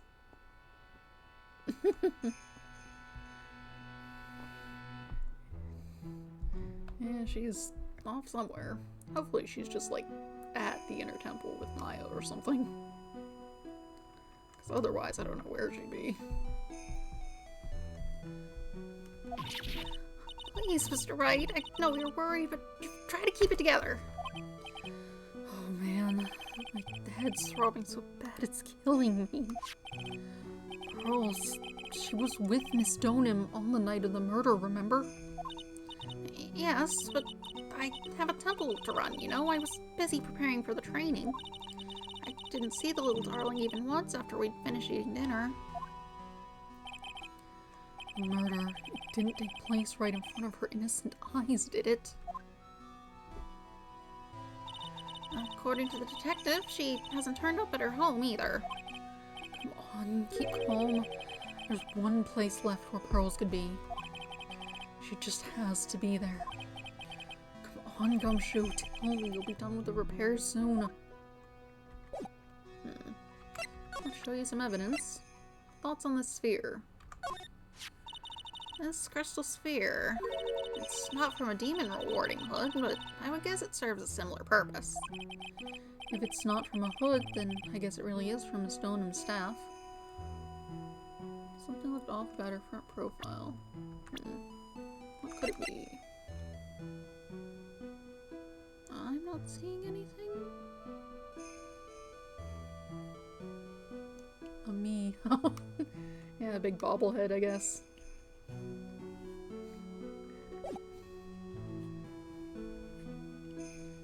That's how a lot of children are drawn in things. Look at the blood on it. Oh, poor Mystic Elise. Okay. How about this sketch? Do you have thoughts about it? Honestly, it's like the end of the world. It's not a good thing, that's for sure. I think people have the gall to this kind of scribbling by the name of art. It's not that bad. The colors are nice. It definitely looks like better fire than I could manage. Although, I suppose if I were working with layerable colors, that might be different than an outline. Huh? If that's the sort of standard you need for the arts these days, I could be a pop diva. Sure. But what about the contents of the picture? What do you make of that? It's definitely the end of the world. Alright. I'm gonna show you everything. I was wondering about this. Let me see. Well, as you may know, in order to see reality for what it truly is, we strive to break our attachments to much of the transient material realm. I guess you could call me an immaterial girl. I'm guessing she makes an exception for fine dining. Okay. That's the same stuff she said before. What about the snowmobile? About this photograph. Oh, yes. Those are our snowmobile's tracks, alright. I'd know them anywhere. There's only one set, which means the rider went out while it was still snowing and came back after it stopped. That's really the only logical explanation, I suppose. Thoughts on the testimony? No thoughts.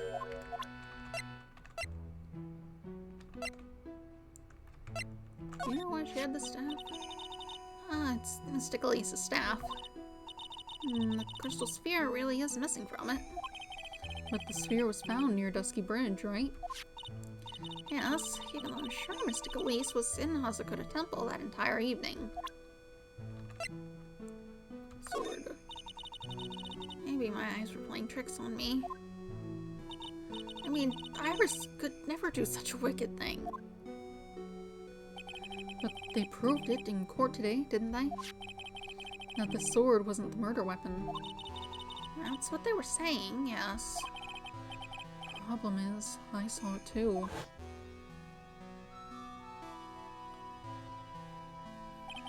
I'm sure that what I saw was this blade stabbed into Miss Donham's body. And the report warned from the hoods. Oh, well, that's a demon warning hood. Acolytes are highly susceptible to possession by evil spirits, you know. That's why we always wear these for protection. Iris gave this to me on the night of the murder.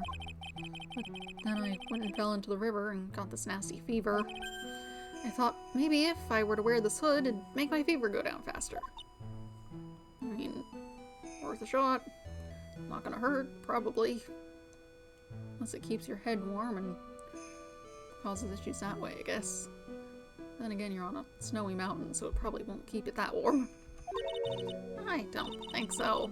Colds and spirit power have nothing to do with each other. Way to crush a man's hope. A photo of Elise. What's with this?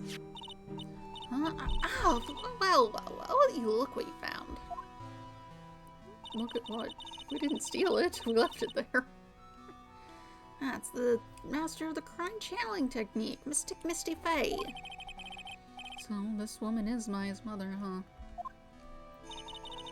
It's been nearly 20 years since Mystic Misty disappeared. Apparently, she intended to pass the torch on to her daughter. her daughter... Don't you know who her daughter is? Well, I myself am part of a branch family of the Fae clan. But even I am not privy to that kind of information when it concerns the main family. Bikini doesn't seem to know my standing within the Fae family. Interesting. My things have been rearranged. Let's go to temple surrounding area. Thoughts on the map? You don't care. No map. Tell me more about this. About this picture. Oh, that old thing. I always turned those reporter types away in the past. But Iris was so insistent this time. Iris? Oh, yes, Iris loves to be the center of attention, you know. Really? I find that kind of hard to believe. You have things to hide, but without gathering some more information, we probably can't break through it. Do that in a minute. See if we can pick up anything else first. February 9th, Hazakura Temple Courtyard. This is where Sister Bikini witnessed the incident. It's hard to imagine she was lying on the stand, so... maybe there are some clues that have yet to be found. Let's look at the obvious. The Shichishito, it's right there in Miss Takami's right hand. But it was proven in court today that it wasn't the murder weapon. Given the design, it must have been used for some pretty gruesome things in the past. Okay, got a ladder. The main gate's on the other side of that stone wall. The difference in elevation is almost 10 feet. That's how steep this hillside is. That's also the height the body fell from, according to the autopsy. Is it possible that Miss Stoneham was pushed from the top of the wall?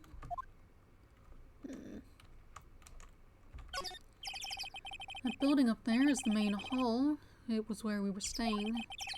It's kind of funny because it was built on a very steep slope. If you enter from the main gate side, these rooms above me are on the ground level. Apparently, Miss Stoneham was staying in the corner room. I guess that's where she was pushed from that night. Now you get quite a bit of snow up here on Eagle Mountain. Around here, skis aren't just for fun, they're tools for getting around. But the sled, well, that's gotta be for Bikini's own personal entertainment. Hole in the ground. Don't care about any of that. Here's the staff. Miss Stoneham's staff. I definitely remember there being a crystal sphere attached to the staff. I guess Larry eventually found the sphere near the foot of the Dusky Bridge, but what was it doing all the way out there? Lantern. There are a few of these stone lanterns scattered around in this courtyard. That does not look like stone. That looks like wood. Whatever. Without the city glare to compete with, I imagine they would seem a lot brighter. I guess Sister Bikini must lighten them now, since Iris can't be here.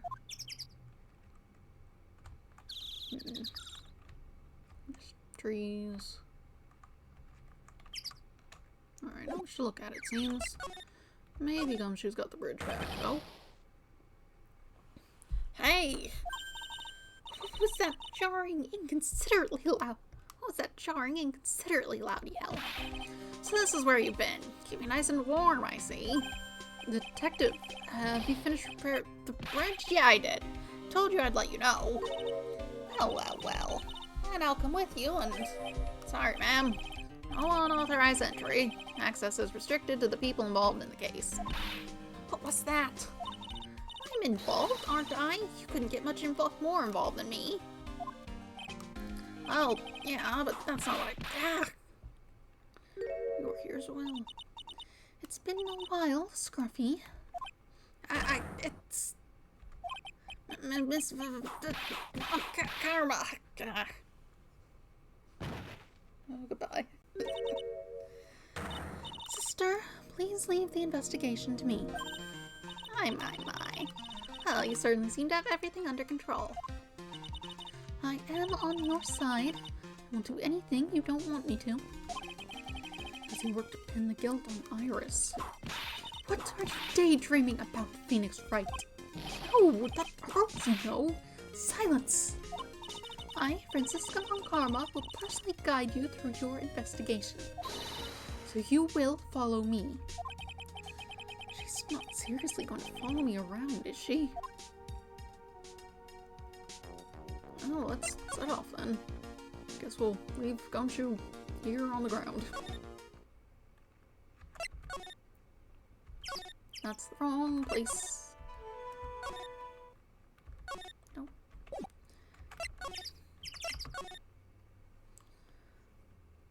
That's a big, long, singular blank. No, you don't have new words to say about this? Okay, fine. Let's head across then. February 9th, Inner Temple Gate. Things have certainly become a lot more hectic than before. They must have commenced with the investigation. Oh, Mr. Nick. Okay, you are over here. Good. That voice. Pearls! Mr. Nick. Mr. Nick. So you were here ever since that night. I was so lonely, I thought I was going to die. When I woke up in the morning and saw the Dusky Bridge was gone, I realized I was all alone. She was all alone. Where's Maya? It must have been very tiring for you, little girl. You were... I am Francisca von Karma, Prodigy. There's no need to worry now that I'm here. You're the prosecutor who was so mean to Mystic Maya last year. Well... I don't like you. You're nothing but a little girl with your out-your whip. Mystic Maya didn't do anything wrong, but you were so mean. I'll never forgive you. Looks like Pearl's words are getting under her skin. Ew! What are you whipping me? I didn't even say anything. You didn't have to. The smile on your lips gave you away. Anyway, Pearls, weren't you with Maya? I'm sorry. It's all my fault. Uh-huh. What are you talking about, Pearls? Mystic Maya. Hey, wait, Pearls! She just ran off. Ow!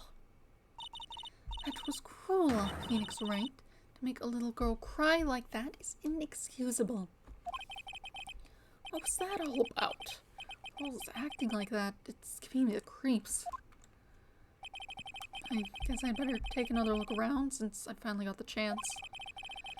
Especially since something about this place seems different from 2 days ago. Someone's cleaned off the incinerator. Suppose they've used it. New words to say about this? You can see Dusky Bridge from here. It's unusual. It's an unusually long bridge, isn't it? I would say it's about 20 yards. I guess the gorge is too wide to cross with a piece of rope or a wire, huh? Therefore, no one has crossed the gorge in either direction since the night of the murder. A simple yet sound deduction, wouldn't you say, Phoenix Wright? Sure. Statues. Look at all the Buddha statues lined up along this path. Phoenix Wright? Do you think this is how many siblings the head nun has? Why don't you ask her next time you see her? You know what? I think I will. And she'll probably slap you for prying into her private affairs. Phoenix Wright. What? And would you stop calling me by my full name like that? Was this once a prosperous port? A port? Yes, that metal hook is a mooring post for boats, you know. Oh, that's an anchor for one of the wires that's used to hold up the bridge. I think the wire that was tied to this one probably snapped when the bridge burned down. I mean, there's no way there was ever a port all the way up here. Don't get smart with me, Phoenix Wright. But I didn't say anything.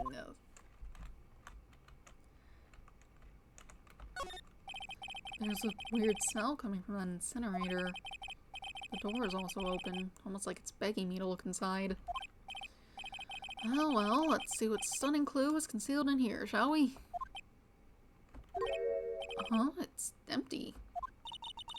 How naive of you, Phoenix Wright. But it's a bit strange, don't you think, Francisca Mongarma? I seem to remember there was snow on this incinerator the first time I saw it. Yeah, like a bunch of it. In other words, someone's been using it to burn something recently. Listen, Phoenix Wright. It's impertinent to call people by their full name. I was only copying you. Alright.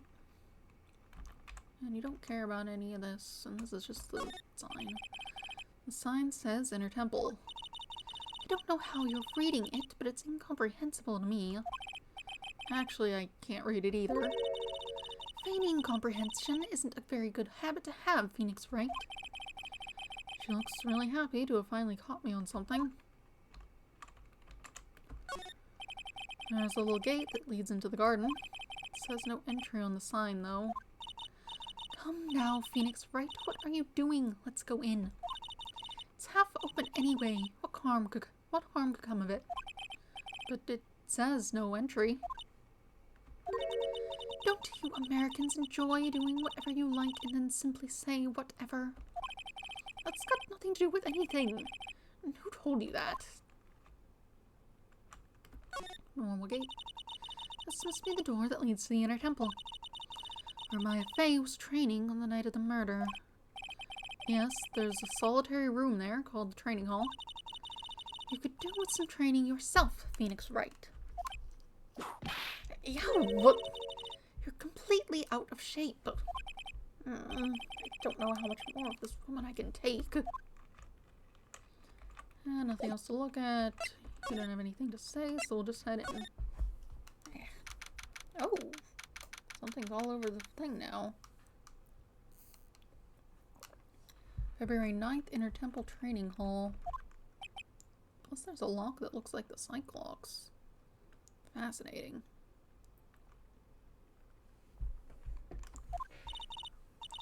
What's wrong? Why are you so quiet? Maya, she was supposed to be in here training. Yet it appears she's nowhere to be seen. I mean, obviously she's beyond the gate there. What's that? That strange lock?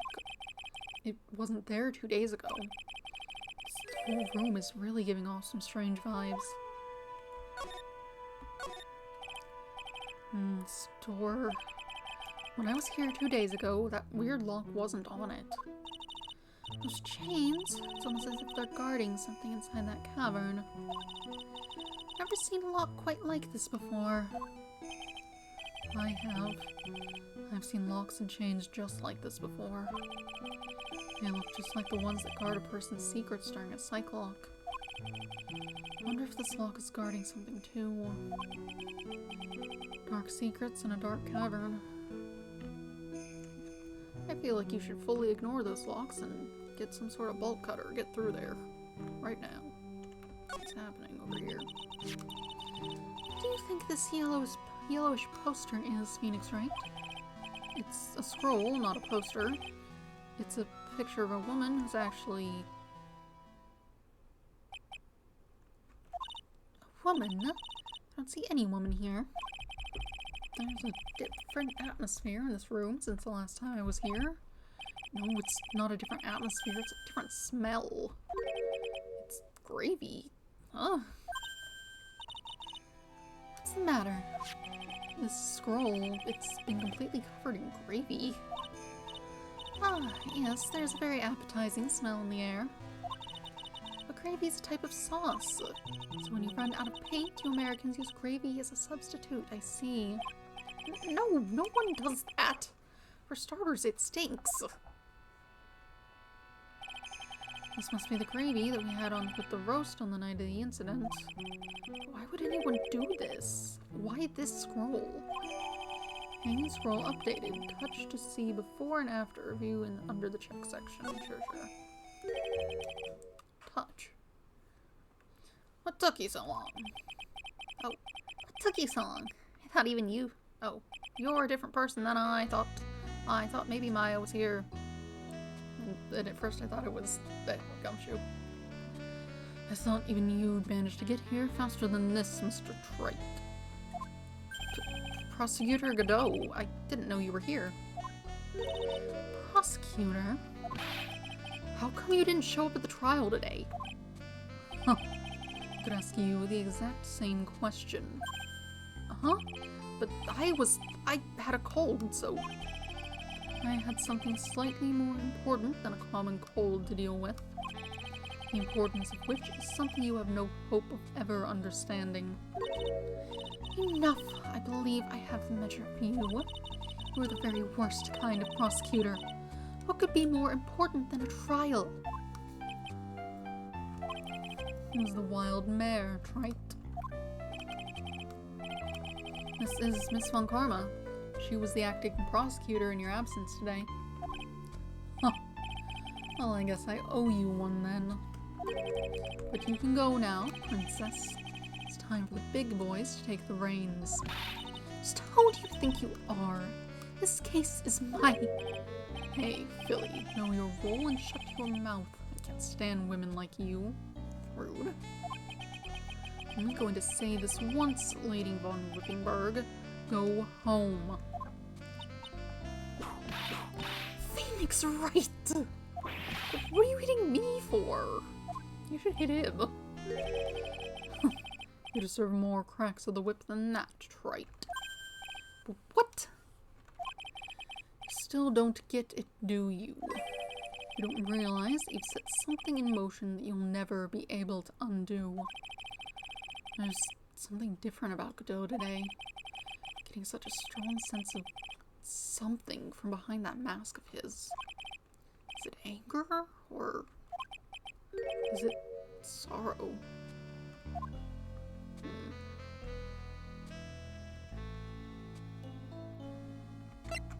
What have you got to say? You had some important business, and that's why you weren't in court, huh? So what was it? I've told you once before, but perhaps you don't remember. I returned from the depths of hell to battle with you. You see, Trite, you've experienced something most have not. Death.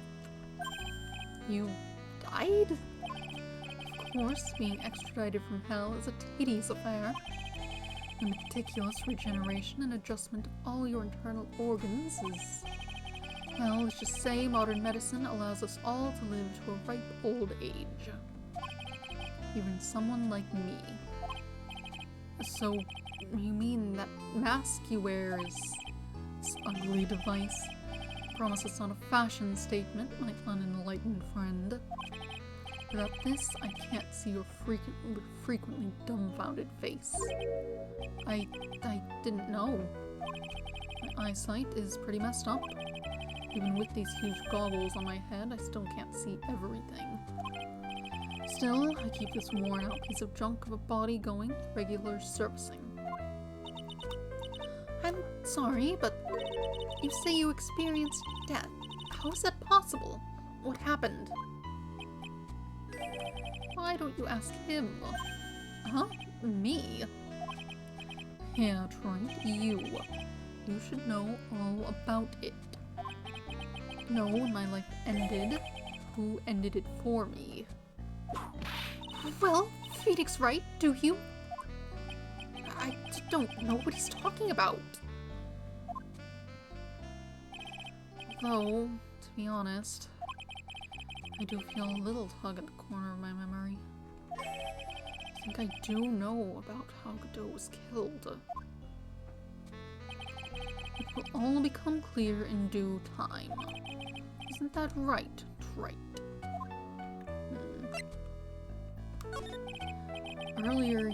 said I've done something I can never undo. What did you mean by that exactly? The inner temple here on this side of Dusky Bridge is an isolated island. That's what Sister Bikini said too. I wonder, Trite, do you know what the police are doing here today? What do you mean? They're searching for any trace of an acolyte who went missing. Missing? As leader of the search party, I can tell you this with absolute certainty. Maya Fey is not on this side of Dusky Bridge. Did you check behind the chain and the gate behind you? It doesn't look like you have done that, because it's still there. I mean, I guess... Does the door open inward? I guess you could go under it if that were the case. Huh? But that's impossible. She came here that night and... I won't say it again. Chances of her being here are nil. Excluding, of course, one very unique place. One? Where's that? The Sacred Cavern, the entrance of which we're standing at right now. You know, the place she's supposed to be, for doing her thing. What are you talking about? This is the only place that the search party has yet to explore. Because the bar wouldn't stop anyone from opening it on this side if it weren't, if it were on just from this side. So it must push open. So it doesn't look like it's stuck. You could slide it out and go under the thing, surely.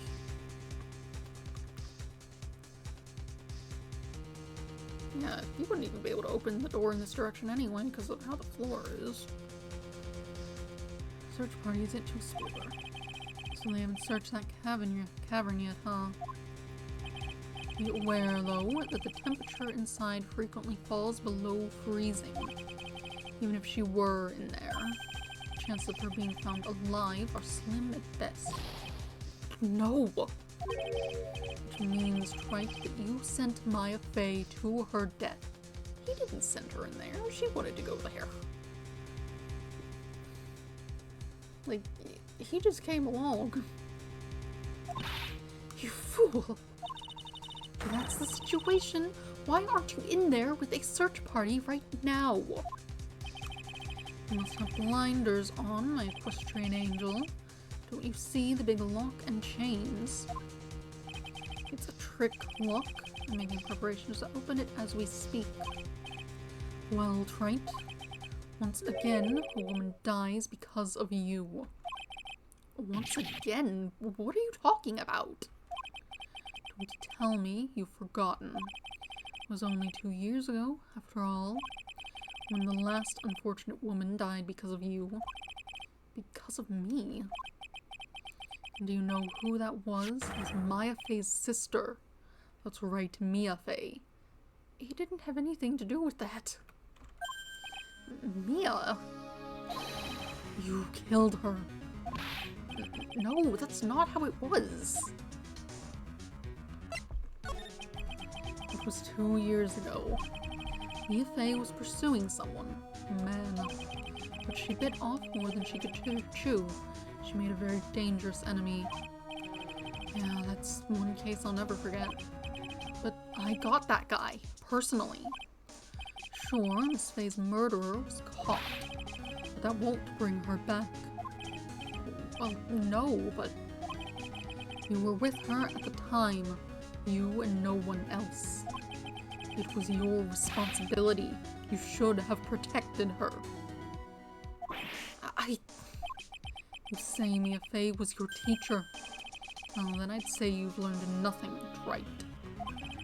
You've robbed her of her life, and now you've left her sister to suffer the same fate. You've let her sister suffer the same fate. I haven't sentenced Maya to death. No. He literally showed up later because she said, hey, come in this time to hang out, talk about something. I don't remember what it was she wanted to do.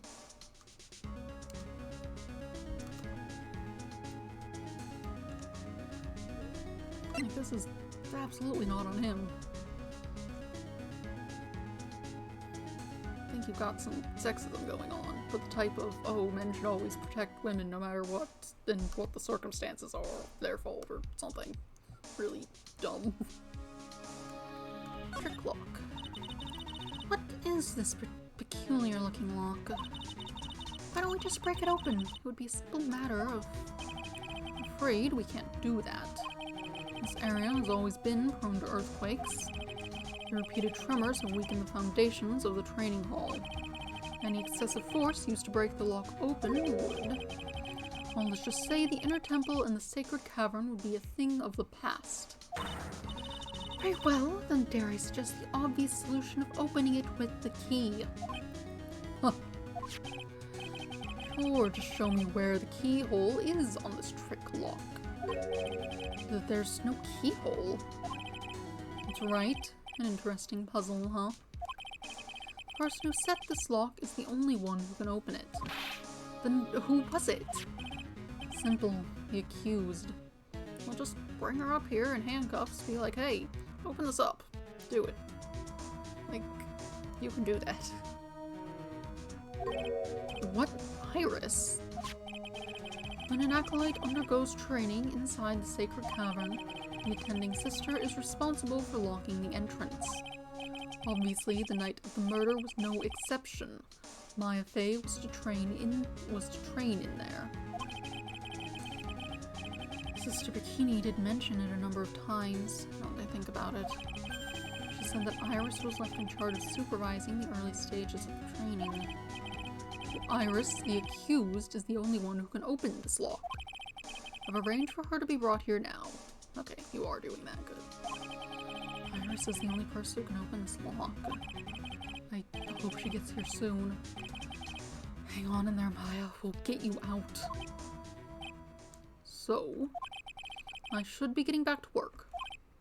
Wait, Godot. How sure about Maya are you? There's no doubt in my mind. She's in the sacred cavern somewhere. It's the only place she could be. You'd better start praying. You better pray that friend of yours brings the accused back here soon. Edgeworth?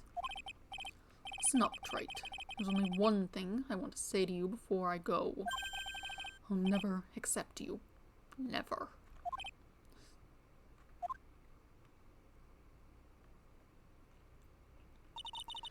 You should choose your friends more carefully, Phoenix Wright.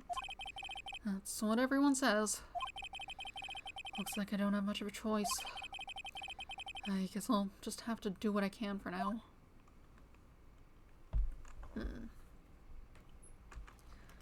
Suppose there's still a couple more things we didn't look at, like this thing. Look at those wafer-thin mattresses. I'm sorry, Phoenix Wright. Wafer-thin? Yeah, you know, thin like a wafer. In other words, uncomfortable. That's how we describe things, like these mattresses. I guess you must say wafer thick or something back in Germany. Not about these mattresses, certainly not. Okay. It's an antique dresser. Don't you dare open it, Phoenix Wright. Now I know how Maya feels when I tell her not to touch things. What a pity. It's full of nothing but old clothes from the acolytes. I thought we weren't opening it. I'm from the prosecutor's office. I can do anything.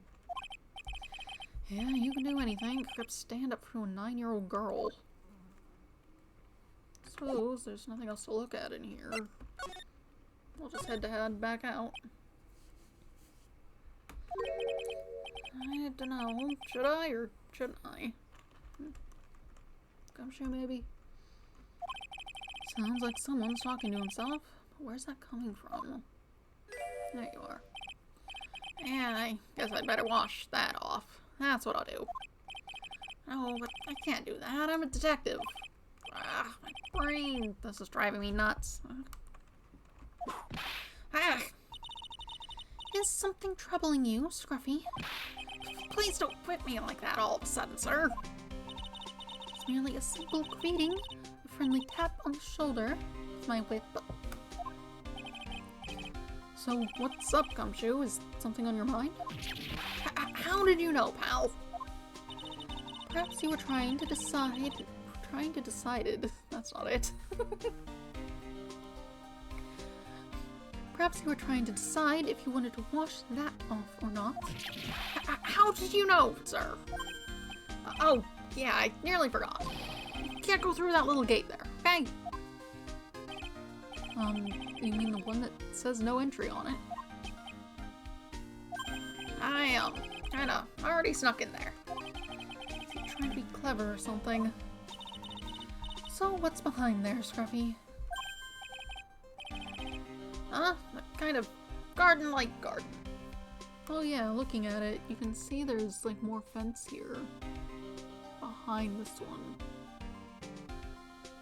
I guess it's not leading in here like the side door on the big gate at the main thing.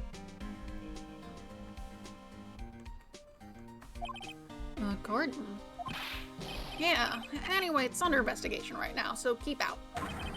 I'm not telling you. I'm asking you, pal. You got me? Isn't it normally the other way around?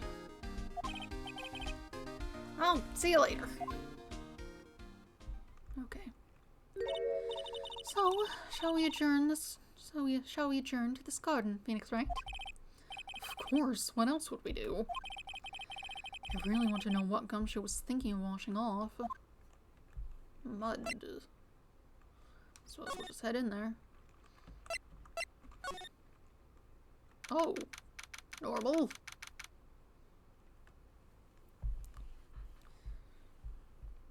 Is that writing? Maya, maybe? If you squint or look at it fully upside down. Looks more like that than anything else, at least. February 9th, Inner Temple Garden. Fascinating. It's also all cleared out in a square around that thing. Interesting.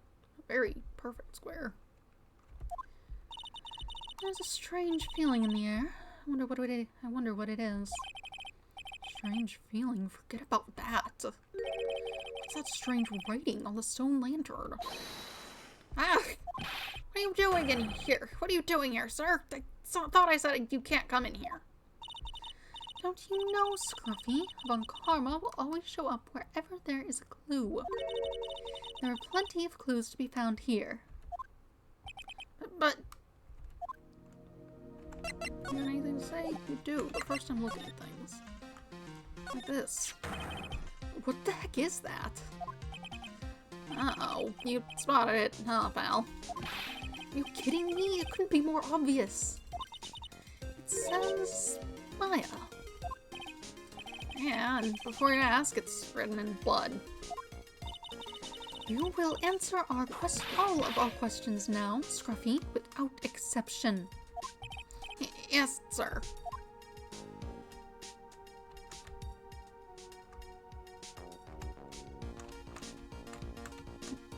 Well, there are a couple of torches here. Guess you need all the light you can get up here in the mountains. Yeah, I was looking at those things, pal. And it looks like they've been lit pretty recently. Recently? How recent are we talking about? As recent as the night of the murder. Well, I was training here on the night of the murder. It's not unreasonable to think these things were lit up at the time, I guess. That's a thing. A little lantern, a little statue. It is certainly a quaint little garden. Oh! What's this huge bowl here for? That's what you're looking at, not the red thing?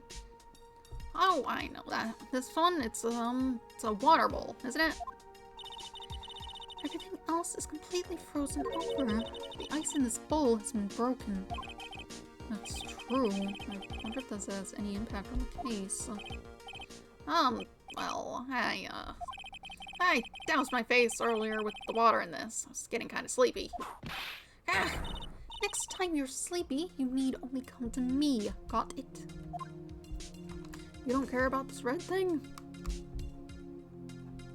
Little wrapped up lock thing? You don't care? Oh no, I just have to be much more precise. Goodness. There's a charm or something poking out from the snow. Looks pretty old. There's a leather cord tied to it too. Is that leather? Apparently it belonged to the victim. To Miss Elise Stoneham? Yeah, there was a broken leather cord around the lady's neck. The ends of the cords found on both the victim and this charm match exactly. Sounds to me like this little trinket is going to be my ticket to getting some very big answers. Grindmaster's talisman added to the court record. Okay, sure, just call it that. We didn't have that information. Good thing I already figured that out. Worn by Elise Stoneham, found in the garden of the Inner Temple. Cleared out snow. Well, this is odd. There's no snow on the ground here. It's an almost perfect rectangle. It couldn't have happened naturally. Yes, it appears as though someone has carefully cleared away the snow. No doubt it was you, wasn't it, Scruffy? No, it wasn't me, sir. It was already like that when the minute I got here to start the investigation. If it wasn't the police, then who did it? Oh, yeah, there's something I need to tell you. Just between the three of us, okay? What is it? It's top secret. You can't tell anyone. Got it? You're telling the defense attorney. Understood? Well, when I was a kid, I got knocked out of the local wrestling contest, you see. Oh, okay. I was so disappointed, I just picked up my mouth guard and cried all the way home. And I got in so much trouble when I left it on the couch.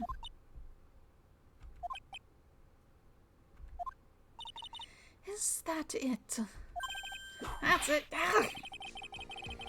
Whoever cleared the snow away must have had a reason.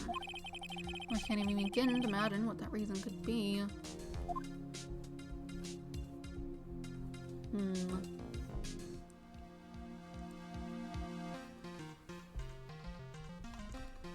Interesting. Got a tree. You don't care about a tree. Got this. A little falling thing. Oh, talk to Gumshoe, I guess. So, how's the Inner Temple investigation going? We have the best forensic team in the world working on the place. Forensic team? What was the outcome of this scientific study? Nothing. Scientifically speaking, the place is as clean as a whistle. That's simply not good enough, Scruffy. Do you think I'll let you get away with that? Uh-oh. Well, there were a couple of things that bothered me when I first got here, sir. That's that stone lantern and the surrounding area that's not covered in snow, correct? They looked kind of fishy to me, you know, scientifically speaking. So I got the lab boys to look them over. The results were, it's kind of hard to say, actually. I guess I'd better look into them myself. Like again, or... About Maya. Did Mr. Godot tell you yet? Yes, we heard. He's got a search party out looking for her. There's nowhere else she could have disappeared to on this side of Dusky Bridge. All we can do is wait for Mr. Edgeworth to get here, pal. Edgeworth? He's escorting Iris, the defendant, over here. We'll have to wait, since she's the only one who can open the door to the sacred cavern. Oh, I think Mr. Edgeworth wants to talk to you about something too, pal. Huh? I wonder what it is. Just don't be expecting any good news when you talk to him. When I spoke to him, Mr. Edgeworth sounded so down, I felt like I was drowning. Sounds pleasant. Maya. So these letters were written in blood. Yeah, what's worth is it's the victim's blood. Huh? This is Miss Stoneham blood? We haven't done a detailed analysis yet, but it's looking that way, pal. Most interesting. Phoenix Wright, I presume you know, don't you? Grandma's name is written upside down. Like backed against the wall writing, like in Danganronpa that one time. You know what? That was really bothering me too. But I just came up with the answer. Result of my own special gumshoe investigation. Really? Do tell. Well, on the night of the murder, that stone lantern was upside down. No.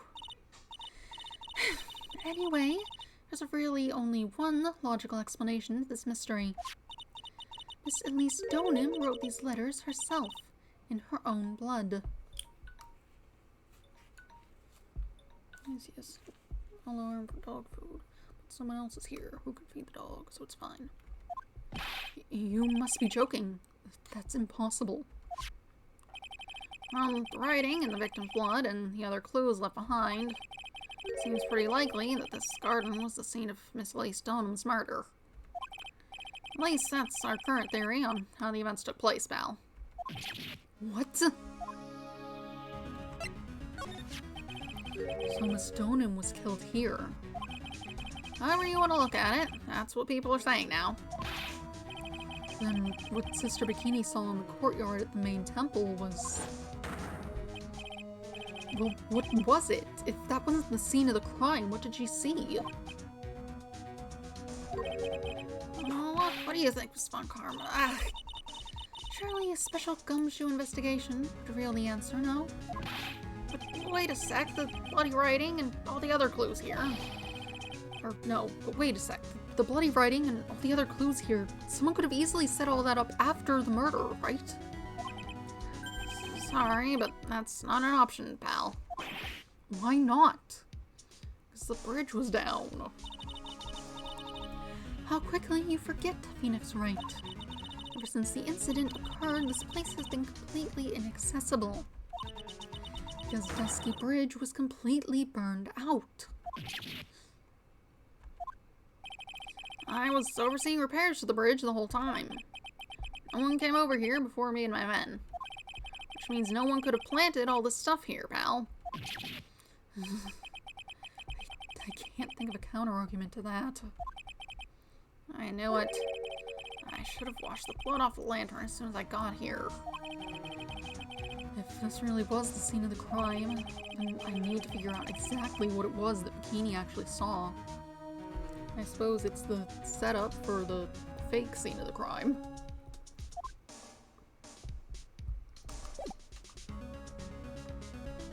You want to look at objects I have. How would this sphere have gotten, like, all the way down there, also? It's on the map, right? Like, that's a pretty fair distance from the bridge. So it's not like it would have come off by accident when she was being carried out. It would have been, like, removed and thrown or something. Would have been hard to roll in all the snow, plus the top area is fairly flat looking.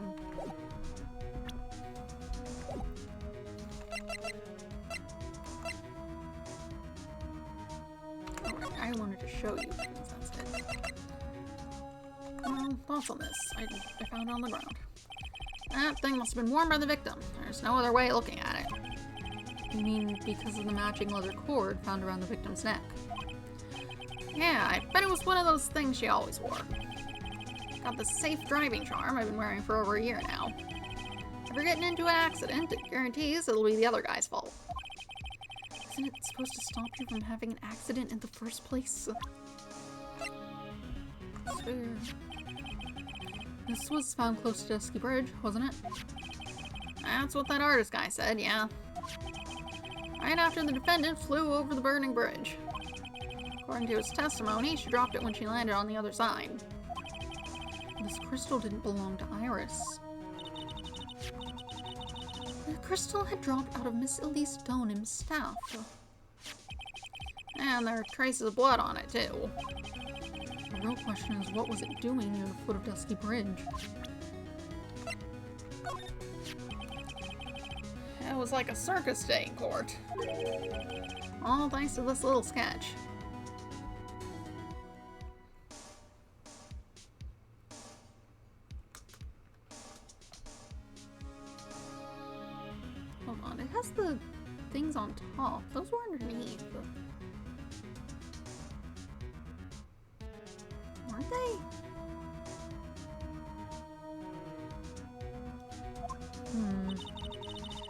risk of repeating myself, you really ought to choose your friends more carefully, Phoenix Wright. Okay, I know Larry's a bit out there, but he genuinely wants to help Iris. I'm sure of that. He wouldn't have produced this for no good reason. You are nothing more than a marshmallow on the inside, the both of you.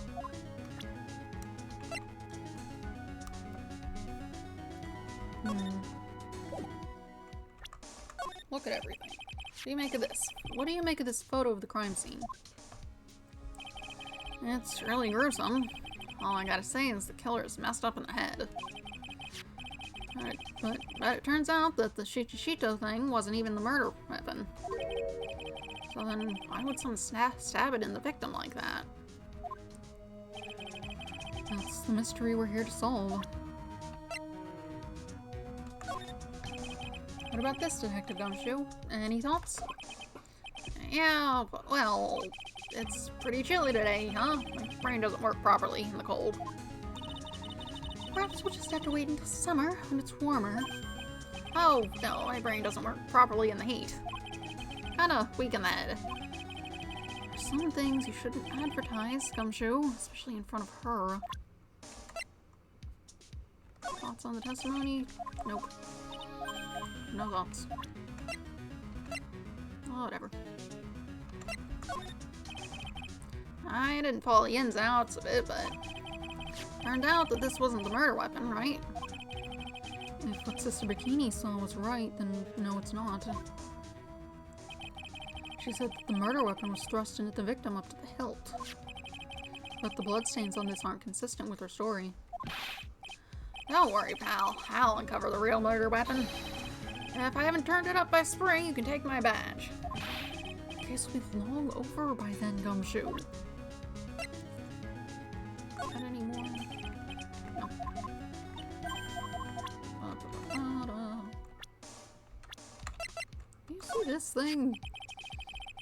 Do you know anything about this scroll, Detective? Well, I know it smells great. Yeah, this is just the kind of weather for some steaming mashed potatoes and gravy. Really love that stuff. I ate it so much fun. Have you nothing else to say about this than your inane ramblings about gravy? Not really. Let's leave it at that, okay? Whatever. Did you see where Pearl went? Apparently, the girl was trapped over here since the night of the murder. Did she say anything to you about Maya? She wouldn't tell me. She's not gonna tell me something even if... She's not gonna tell me something if she wouldn't even speak to you, pal. She was real upset. She wouldn't stop crying. Phoenix Wright, look sharp and go comfort that poor young girl. I will. Trust me, I will.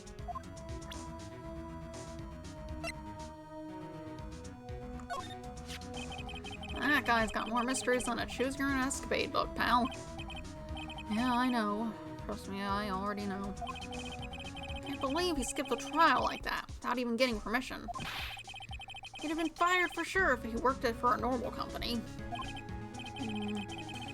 Never would expected the prosecutor's office to be so lax. Don't get the wrong impression, Phoenix Wright. More importantly, doesn't it strike you as odd that the police are unaware of that man's medical situation? Of course, being extradited from hell is a tedious affair. Meticulous regeneration and adjustment of all your internal organs is... Well, let's just say, modern medicine allows us all to live to a ripe old age. Even someone like me. Yeah, why is he hiding that from everyone? Additionally, it raises another question.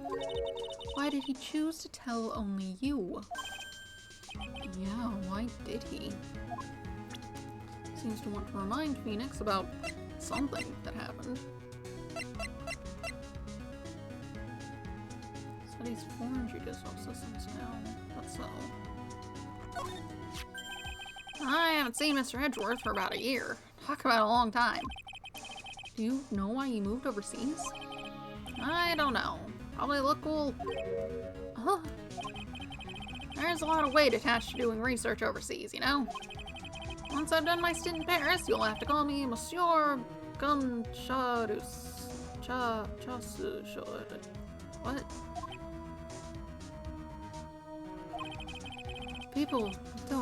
People really don't get Edgeworth, do they? It's his own fault for not explaining anything about himself.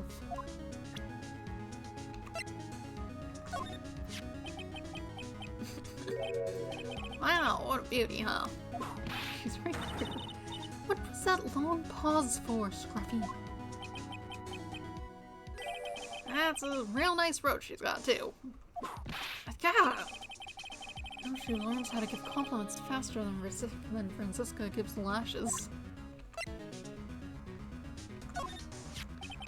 He was Miss Elise Stonham's apprentice, or so I heard. Well, I suppose you could call him that. The guy drew a portrait of me, you know? Well, lucky you, I suppose. Yeah, but I had to pay him 50 cents for it. That's pretty awful. You aren't really enthused about this guy either, huh? Well, he made a mockery of the court today. I'm sure he did it on purpose, too.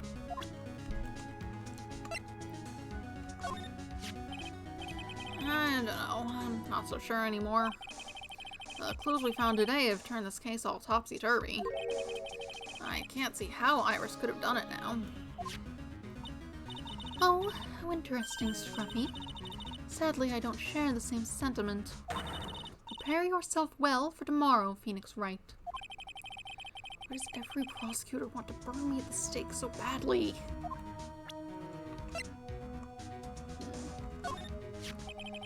She sure was a mysterious person. Her real name, her past, it's all a complete mystery. Still, it strikes me as odd. How would someone who wishes to remain anonymous become an author? You know what probably happened? I bet she didn't know her books were going to be such a success. That's what I think. That's what I think. I can... Ugh. I don't know. I could be getting sick or something. Certainly had a generally annoying cough this morning. Went away after I drank some tea, but still. Had none. She's a sweet old lady. She doesn't look like the lying type to me.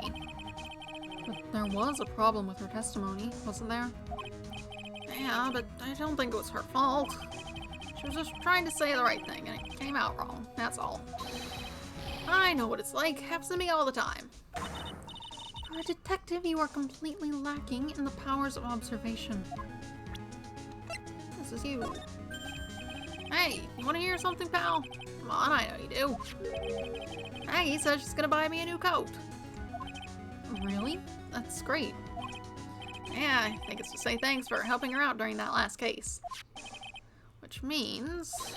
finally chuck out this stinky sweat-soaked rag. You mean you don't have any special attachments to that coat? And after all the effort I took to mail it back to you from Germany. Well, I'll be sure to take good care of it once it's retired, sir.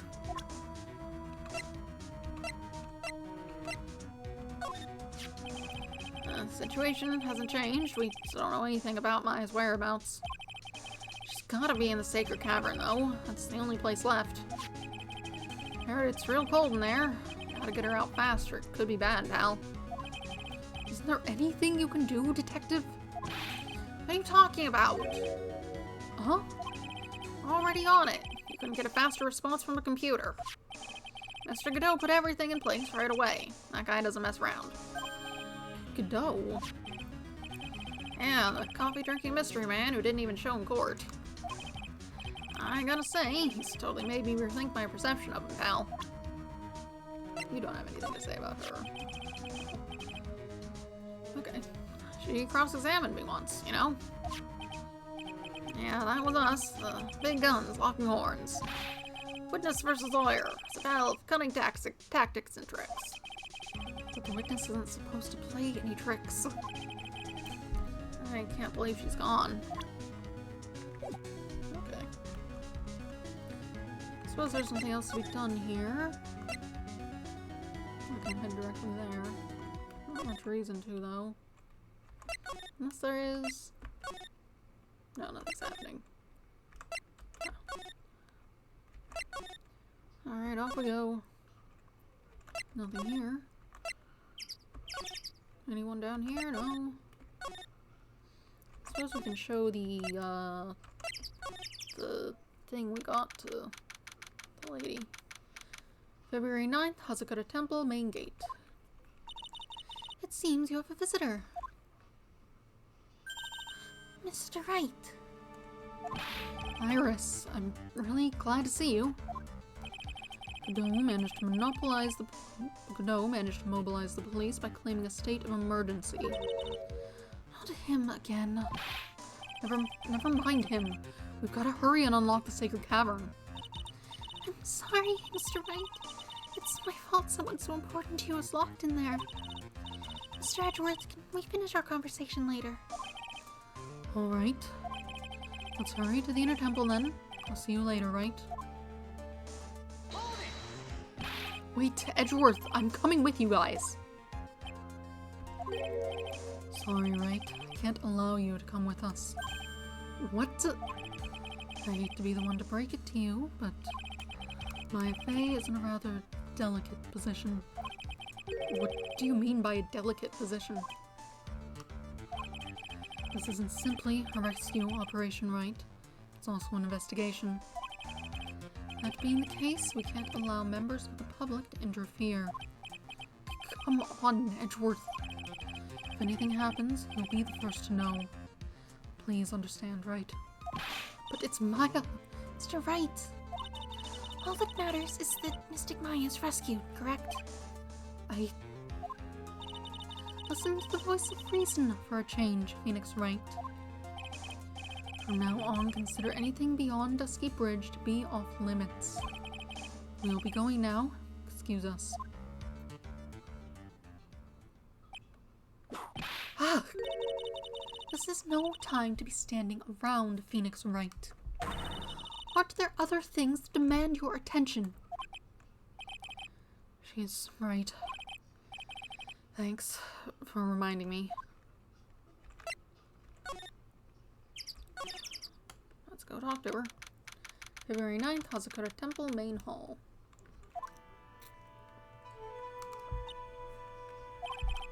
Sister Bikini looks like she's shrunk some since the last time I saw her.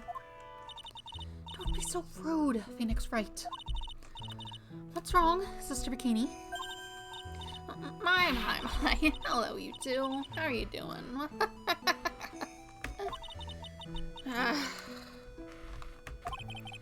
From the sound of that sigh, I guess she's still pretty down.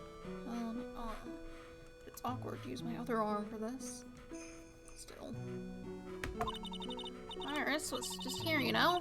She was accompanied by that handsome crimson-clad prince. Is she talking about Edgeworth? Just a courtesy call. I wasn't allowed to talk with her at all. Oh dear, it's all my fault that this has happened. Poor Iris, she was worried about my back, would you believe? What have I done to her? Only what you had to do, sister. You bravely and truthfully testified about what you saw. There's no shame in that. And we'll see to it that your testimony wasn't made in vain.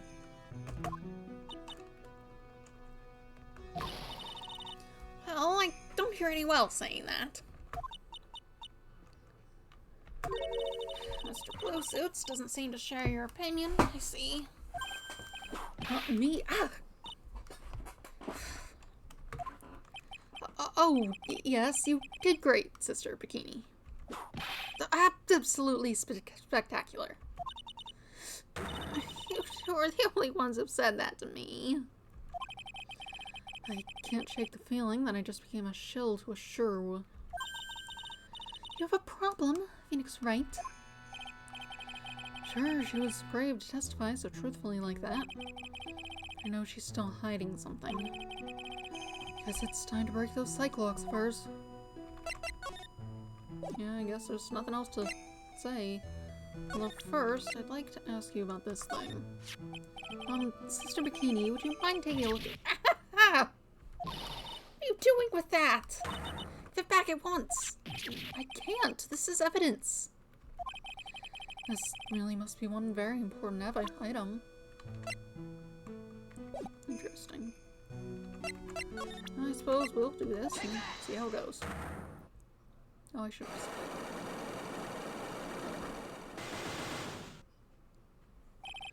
Elise Stoneham.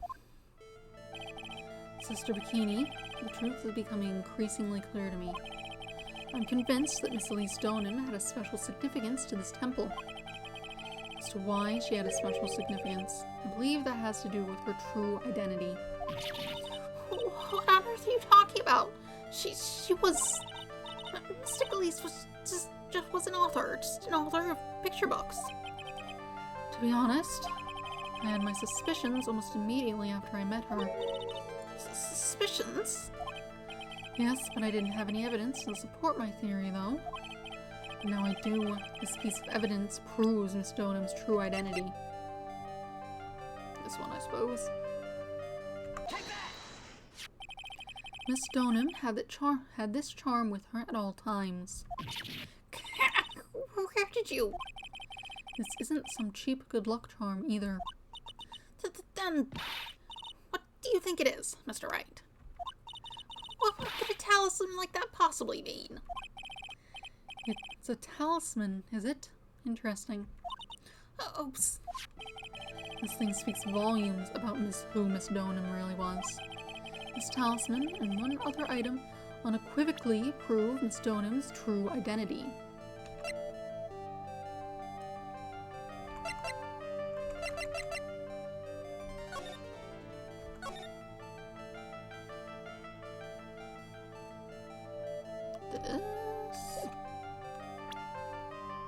Oh, my health is full.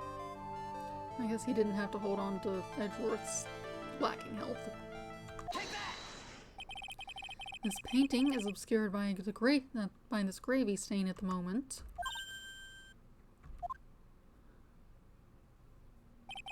But this scroll shows the master of the channeling technique.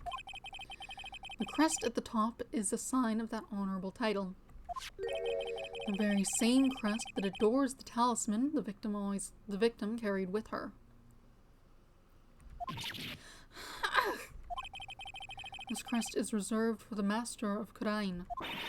Who on earth told you that nonsense? I've got no idea what you're talking about. The new master, Maya Fey, told me. What? You mean that acolyte's Misty Face? Daughter, yes. Are you sure? Yes. In fact, since her eldest daughter passed away, Maya is Misty Faye's sole successor.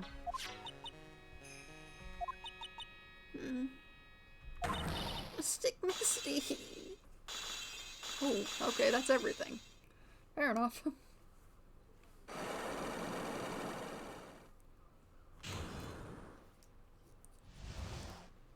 Alright. Mystic Elise graced us with her presence about a week ago. And she showed me the talisman with that mark on it. Well, I nearly fainted. No one had seen her since she disappeared 17 years ago, after all. What is the significance of this talisman, sister? The Kurain talisman. It's the symbol of the Master of Kurain. The bearer must carry it with them always until their death. Until their death. So at least Stoneham was really Miss Maya's mother, huh? She was Misty Faye, the master of the Kurain channeling technique. The truth comes out at last. Looks like we're making some headway here. Tell me, sister. After 17 years, why did she choose to show herself now? Because something happened that called her out of hiding. What happened? Well... Oh, earthquake. What's happening? It can't be. Oh, Edgeworth is over there. Hope that doesn't mess up the bridge again. That would suck. Earthquake! Ah, Oh my goodness, the inner temple! It's kind of tremor, right? the inner temple? The sacred cavern in the training hall. It might very well cave in. What? Maya!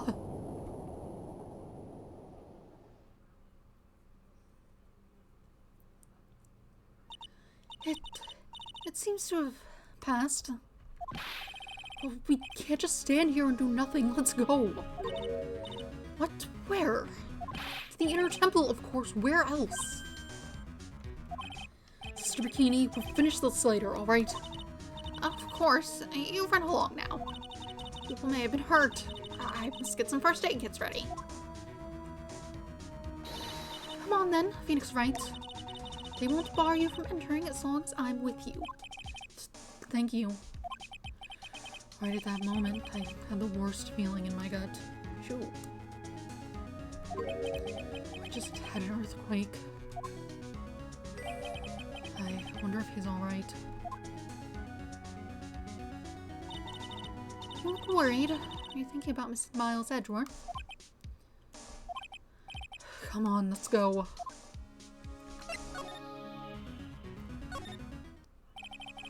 I've gotta hurry to the inner temple and... Right. Ah, what are you doing here? Oh, could I have... How do you expect us to understand if you don't speak up? Ow! Hey, why am I the one getting whipped? She's gone. No. The defendant, Iris. She's gone. Gone where? She fled. She escaped. Oh, that's a whole different problem. What?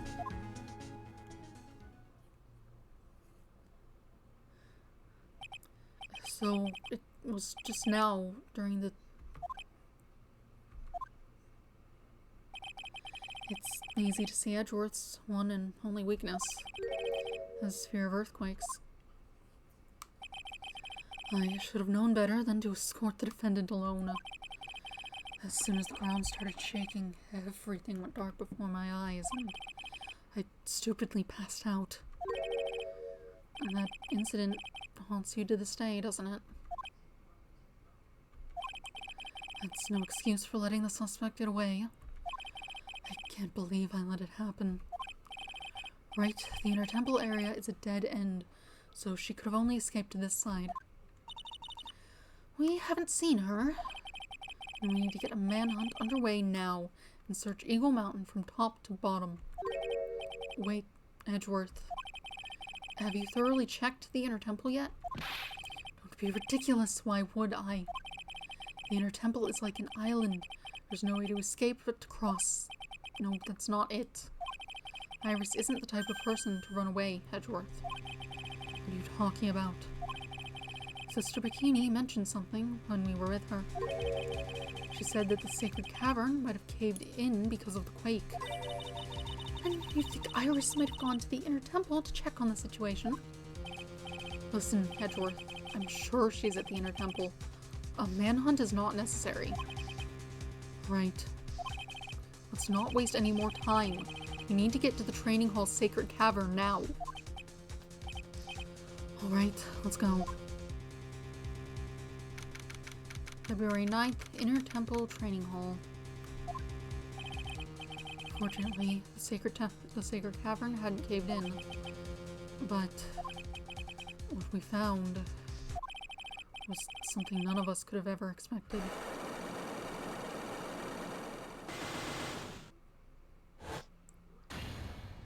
Alright then. Do we need to throw evidence at these locks? Or... how can there be even more locks? What is the meaning of this? Oh, here you are. Iris. Iris, please tell me what the hell is going on? Be continued. fascinating. Yes, I would like to save. More investigation. What time is it? Not quite late enough to stop. However, I think it is a good time to get up, get a drink. Well, not a drink. Well, actually, yes. Probably refill my water. Use the bathroom. I haven't actually fed the cats yet, so I should also do that. We'll be back in like a couple minutes.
friend.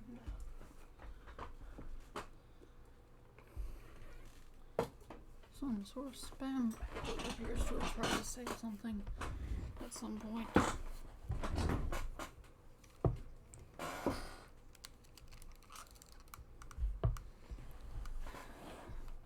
Alright.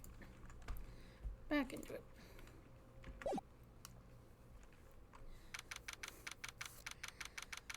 February 9th, Inner Temple Training Hall.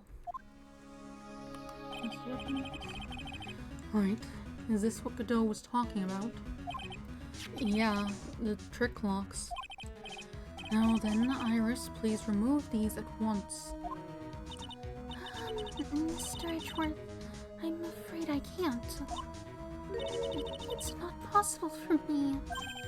What? During the earthquake, when the cavern was in danger of caving in, Iris escaped.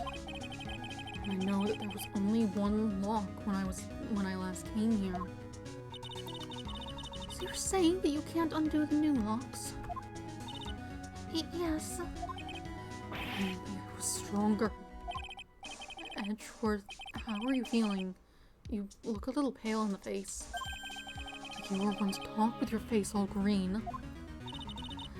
Miles Edgeworth, go and get some air. I'll watch over the suspect. You go and get a grip on yourself. Don't be ridiculous, There's no telling what sort of mistakes you could make in your current state. Go and get some rest. That is your only concern now, Miles Edgeworth. Understood. I'll handle the investigation in the garden. You take care of things here. Edgeworth. He's got so much pride that he's probably off crying in a corner. Of the garden. Pride is simply another trap that hinders us in our lives. That said, one must have pride to be effective on the job. At any rate, it seems this is where we part ways, Phoenix Wright. I'm going to stay here and see if I can't help solve these bothersome puzzles. I see. Well, thanks for your help. Now then, mind if I ask you a few things, Iris? No, not at all.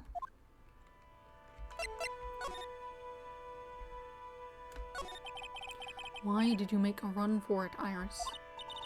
I'm sorry. I heard the Inner Temple had been severely shaken by the strong earthquake we had. I was so worried, I just had to come and see. In other words, you didn't run away to escape the law. At least we're clear on that. I can't tell you how relieved I was when I saw the sacred cavern was alright, but... But what? Then I saw these chains here. I saw all these extra locks that someone had put on in the sacred cavern's door, and... Who in the world would do something like this? These trick locks are a sacred treasure of the Kodine tradition. There are hundreds of ways to set them. That's why only the person who set the lock can open it. And you aren't the one who set these locks. I don't think it's that simple, Francisco von Karma. When we were here the first time, there was only one lock. But now, somehow, there's 5 of them. What does that mean? It means that someone wanted to secure the place even more. And they wanted to secure it before you got here, Iris. Presumably because they wanted to make sure Maya couldn't get out. This means that Iris can only open one of these locks, the first one. Yes, that's correct. What? Iris, try to think, please. Isn't there any way around this? Well, like I said, there are hundreds of different ways to set these locks. I suppose if I went through every combination with each one, I could remove them. But... it will take time, won't it? Yes, about a day if I had to guess. A whole day? Well, that's better than leaving the locks in place. Will you do this for us? Sure, I'll do whatever I can. I've gotta wait another day. Hang in there, Maya. You're going to have to call on your inner strength now. You know what, Iris? There's still one thing I don't quite get. And what might that be, Phoenix Wright? I think it's obvious. Iris, on the night of the murder, where were you? Please, Iris, don't give me that look. You told us that you were in your room at Hazukuta Temple at the time of the incident. You were seen that same evening at the Inner Temple. And then you were spotted at the scene of the crime in Hazukuta Temple too. Being spotted at both Hazukuta Temple and the Inner Temple, it's as if you were... Well, Iris, I think it's about time you told us the truth.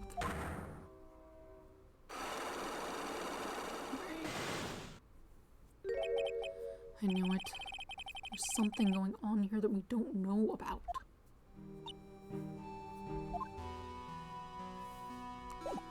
Given this is the first time we can confront it, we probably can't break it right away. Let's take a closer look at all these. Store. When I was here earlier, there was only one lock, but now there's 5 of them. Those chains, it's almost as if they're guarding something inside that cavern. I've never seen locks quite like these before. I have. I've seen locks and chains just like these before. They look just like the ones that guard a person's secrets during a psych lock. Wonder if these locks are guarding something too. Dark secrets in a dark cavern. Alright. You're going to look at evidence I have. Thoughts on this? Could you take a look at this for me, Iris? Ow! Locks are far more important at this moment, wouldn't you agree? She's right. I'm going to have to hold up on asking about her about things for now. I'm sorry, Mr. Wright. I suppose we'll go out. February 9th, Inner Temple Gate. I'm finally getting to the bottom of this case. I can count on Iris to break those locks, so I should try to gather more clues. From Sister Bikini, Edgeworth, Kamshu, and Pearls.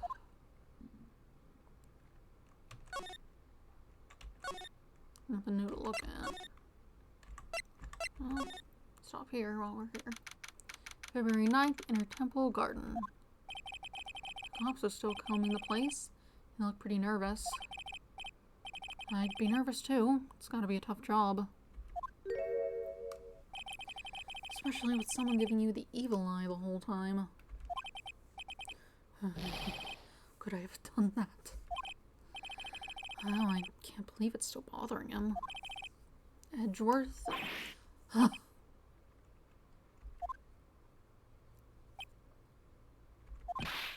Hey, don't you dare run away! What do you want, Wright? What do I want? If you came here to laugh at me, then get on with it. Go on, laugh away. I was ready to hug it out with him, but he's just the same prideful Edgeworth. You went back to the Criminal Affairs Department, right? You said you wanted to look into something concerning Iris. Yes. And thanks to what I found, I was reminded of something terrible. Okay. What? You guys are putting a lot of effort into the investigation of the garden here, huh? There's a high chance that this is the actual scene of the crime. That's why. You mean because of the writing in blood and the talisman in the snow? Exactly. As you know, those things couldn't have been planted here after the murder. But surely you don't suspect Maya, do you? We have to treat everyone as a suspect. Maya, as well as Iris. It's our job, right? So I guess you still haven't gotten over your fear of earthquakes. No, although thankfully my nightmares have stopped. Still, if the ground gives even the slightest tremor, I find myself short of breath. 17 years ago, when we were little school kids at the same elementary school, Edgeworth found himself in the middle of a murder. It all started with that big quake that hit the courthouse.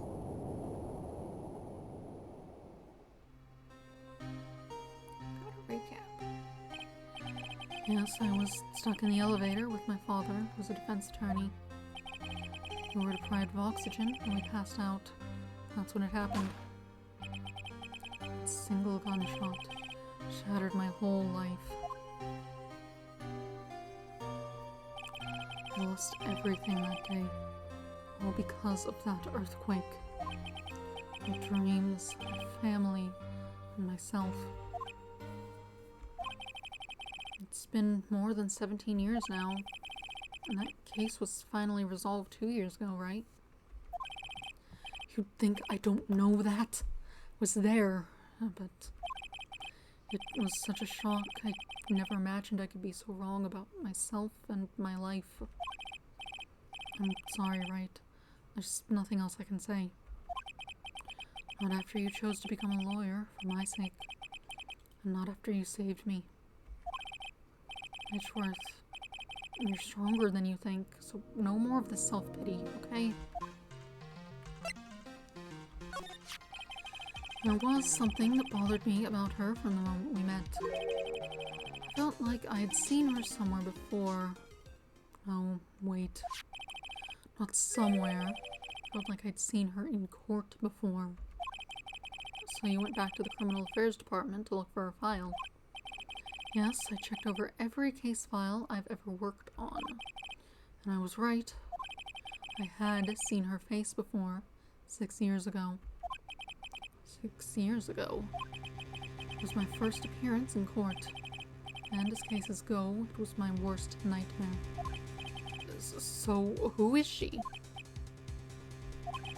I'm sorry, Wright. I can't give that information away to a member of the general public. Why not? It might be the crucial piece of the puzzle that solves this case. The woman I knew was the daughter of a jewelry store owner. She had nothing to do with Iris and Azakura Temple. And neither did the case.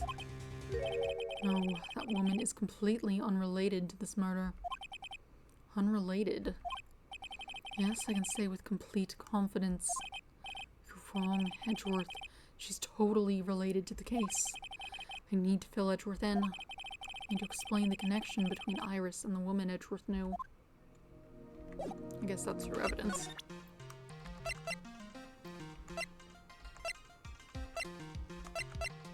I don't know if we have anything about that in particular, though, do we?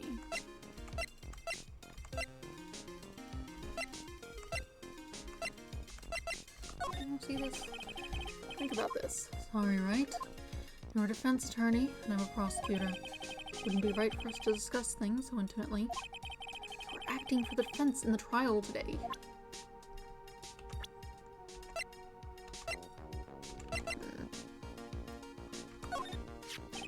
Apparently, Iris was taken in by the sisters here at the temple when she was a child. However, we still don't know much about her past, so we're looking into it.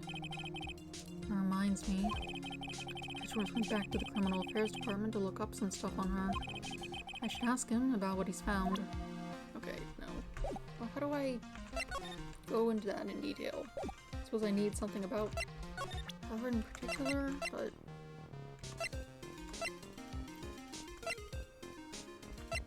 I don't think any of this is related to that.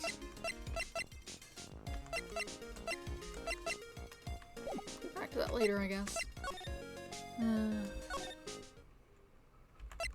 Where's Pearl?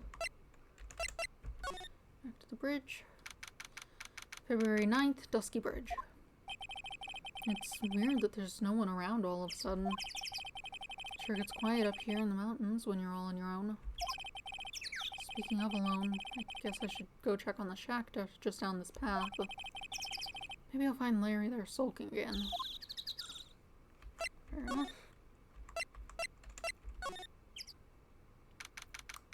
February 9th, Heavenly Hall. Oh, Mr. Nick. Pearls, what are you doing here? Nothing. What about Mystic Maya? Is she alright? Well, we don't know yet. Oh, I see. Hey, what do you think you're doing here, Nick? Larry. This is the loser shack, where losers get together to lose themselves. This is the what? Hey, we find comfort in each other's failures, okay? You got a problem with that? Mr. Nick, Mr. Larry's did a picture of me. That's, great, Pearls. We're going to gather firewood now. We'll be cooking some half-rotten potatoes over a miserable little campfire. Stay out of our way. I don't believe this. Why can't he try getting fired up over becoming a better man? No one believes a word I say anymore. Listen to me, Pearl. You don't want to trust this kind of guy, okay? I'll only let you down. Oh, Mystic Maya.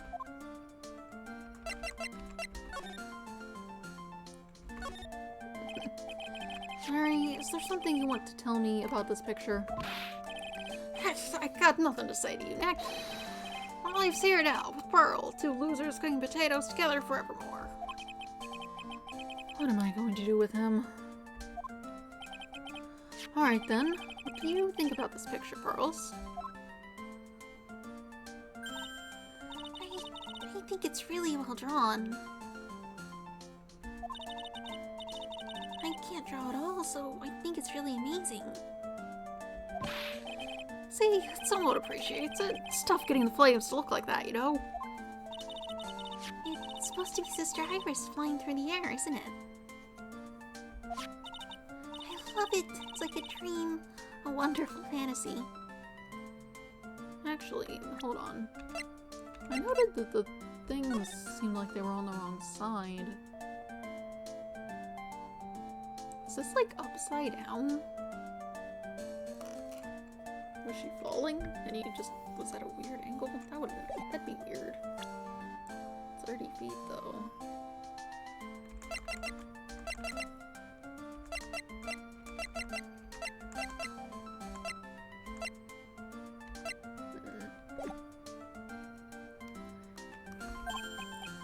No, it wasn't a dream. She really flew, I'm telling you. Iris really flew that night. But Mr. Lurries... You two, please don't look at me like that, Pearl. Don't look at me like I'm some kind of nutcase, I beg of you.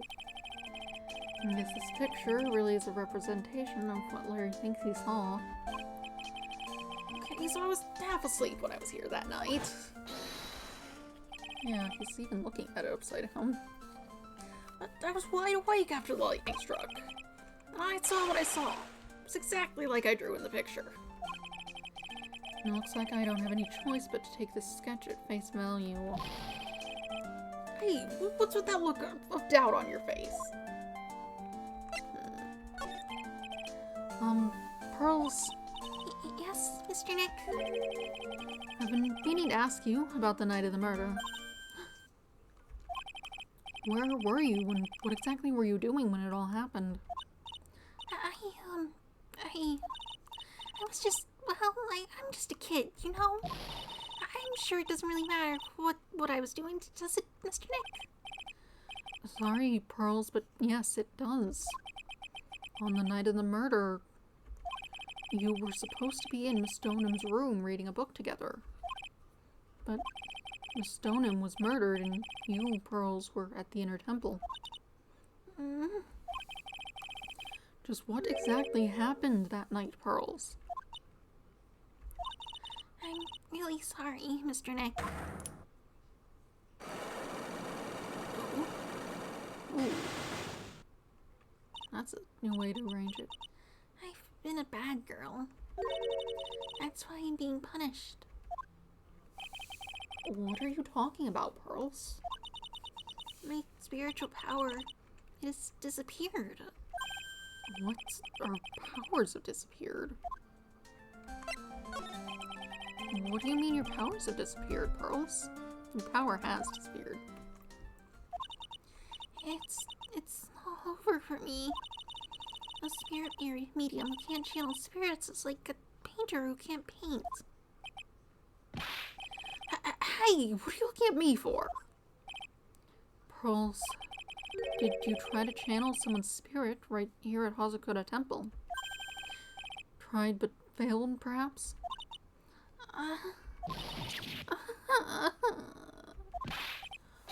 Way to go, Nick. You made her cry. That was really cruel of you. Just as I thought. Going to have to break her psych locks to get the truth out of her.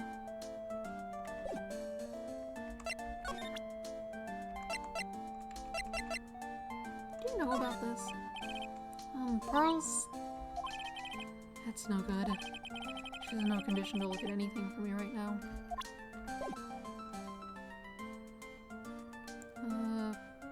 We generally need to get more stuff before we can do that. I suppose we'll head back to the main hall. It's over here. February 9th, Hazakura Temple, main gate. I wonder if Sister Bikini is back at the main hall yet. Haven't seen Gumshoe around for a while either. Maybe they're having a cup of tea together somewhere. I bet Gumshoe is Sister Bikini's type. Okay. Oh. You look concerned. February 9th, Hazakura Temple, main hall. Well, what's the damage? How is the sacred cavern? It looks like it survived, but we have a bigger problem now. I told Sister Bikini all about it. About the 5 locks that were stopping us from getting inside the sacred cavern. You know how locks work also. Could you not, like, help her try every combination on the locks or something?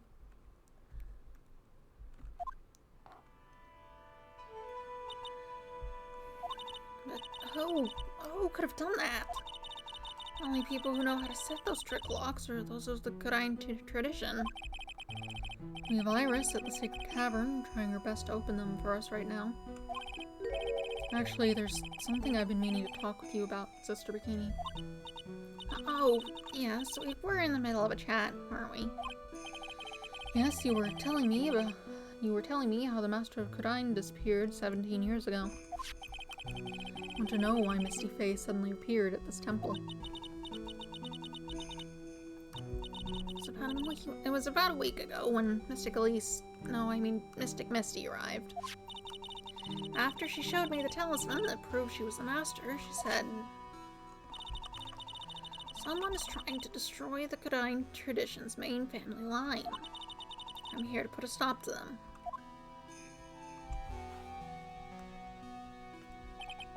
Someone was trying to destroy the main family line?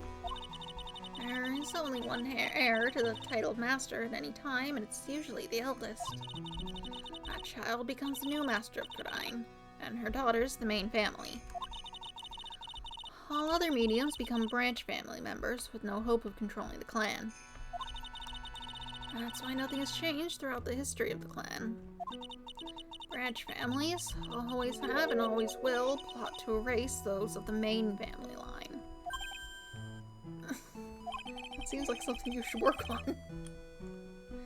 Is the power of the master worth this much bloodshed? What if everyone hung out and got along? You believe in the technique, don't you, Mr. Wright? You know its power is real.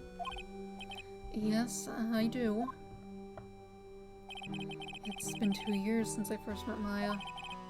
In that time, I've seen her channel the spirits of the dead plenty of times. During the Mask to Mask case, and during Maggie Bird's trial, too. That was a weird way to say it. Thanks to Maya, Mia's always on hand to help me out when I need it the most. The Godine technique has made a huge difference to the world, you know? I mean, the ability to commune with the dead. That's true psychic power, you know?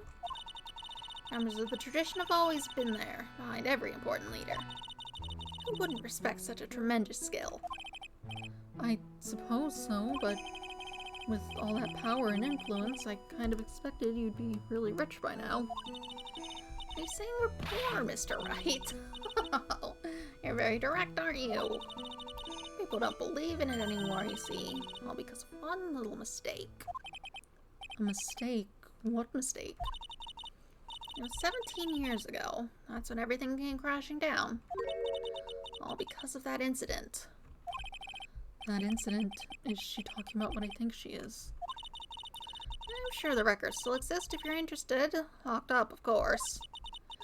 It's called the DL6 incident. That's the name of the file. Deal 6 incident. I knew it. Oh, we know all about that one. The Deal 6 incident. I know it well. I handled a related case just 2 years ago.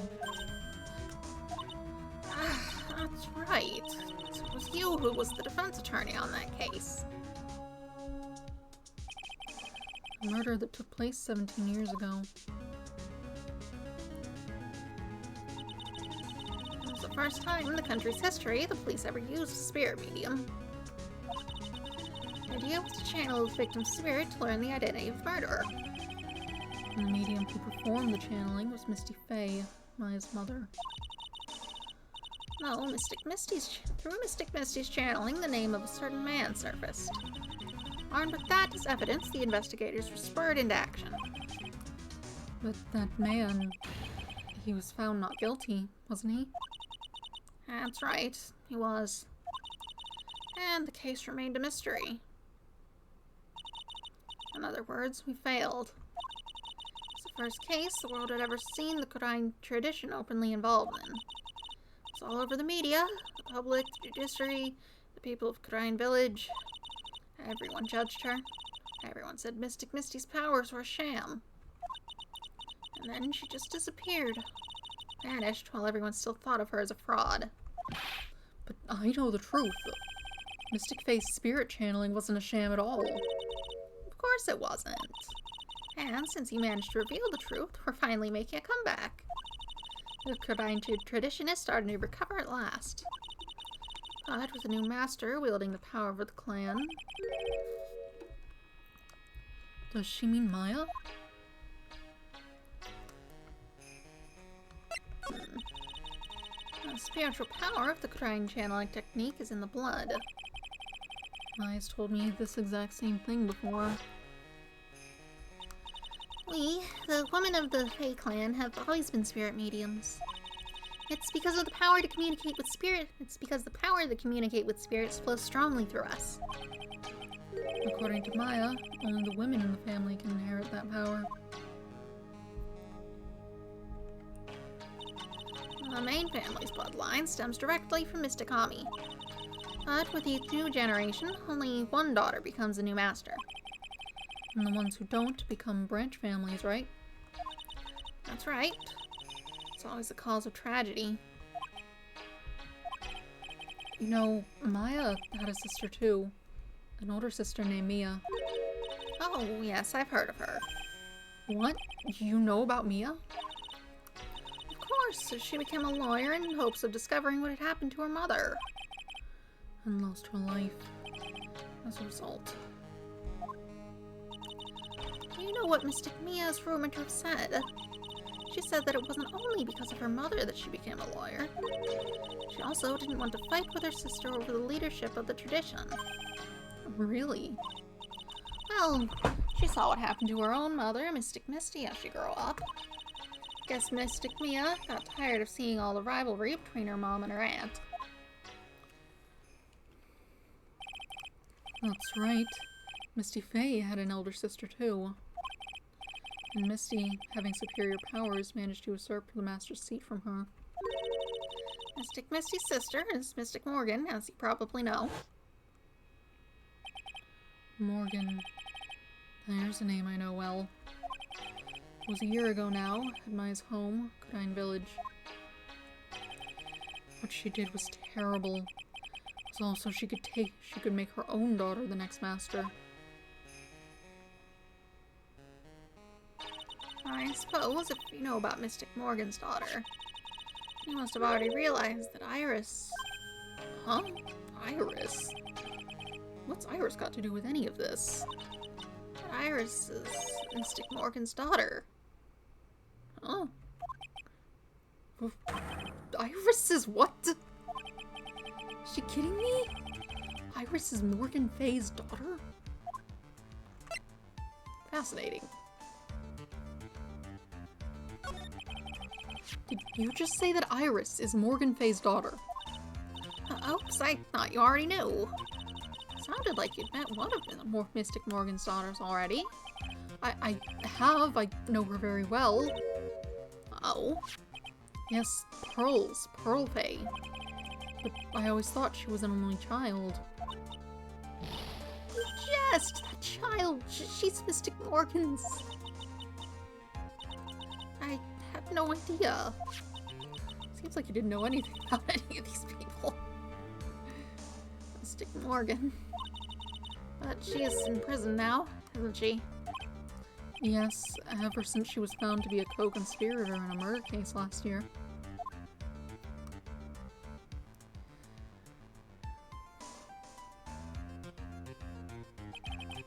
It was all done to set Pearls up as the next master. I see. So I've been wrong all this time. Mystic Morgan had 3 daughters, not 2. Wait, what? The 3? Yes, Iris, her twin sister, and Mystic Pearl. Okay. Basically what I was figuring, just didn't connect her to, the Fay family at all. What? Twin sister? Oh, didn't you know? It all happened 20 years ago. After the clan leader was taken from her by her sister, Mystic Morgan's life crumbled. It wasn't many years later that Kudine's reputation hit an all-time low. When Mystic Morgan's husband realized his wife would never become the master, he left her and the village, taking their twin daughters with him. How awful. He was a jeweler, you know. In the end, he remarried. And that's when it happened.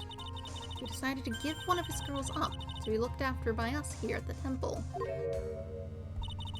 That was Iris, you see.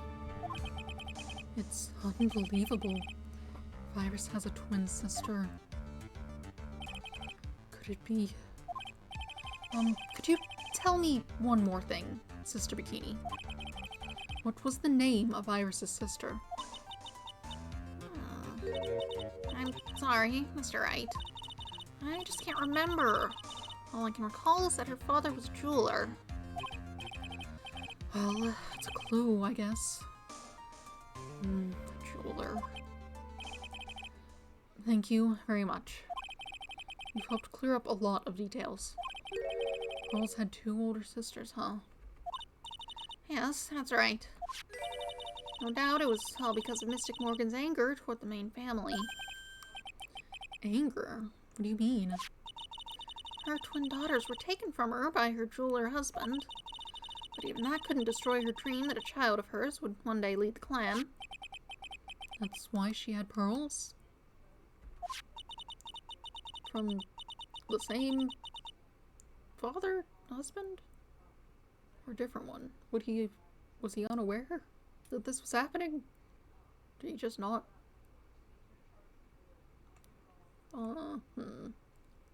What's the timeline on that? Pearl is... Oops. 9. And if they left that long ago, must be someone else. And it seems that the incident here was a result of Mystic Morgan's anger. She was able to break free of the bars that confined her. So Iris has a twin sister. The plot thickens. This information will be useless unless I can flesh it out a bit. I need to ask more questions and get some more info.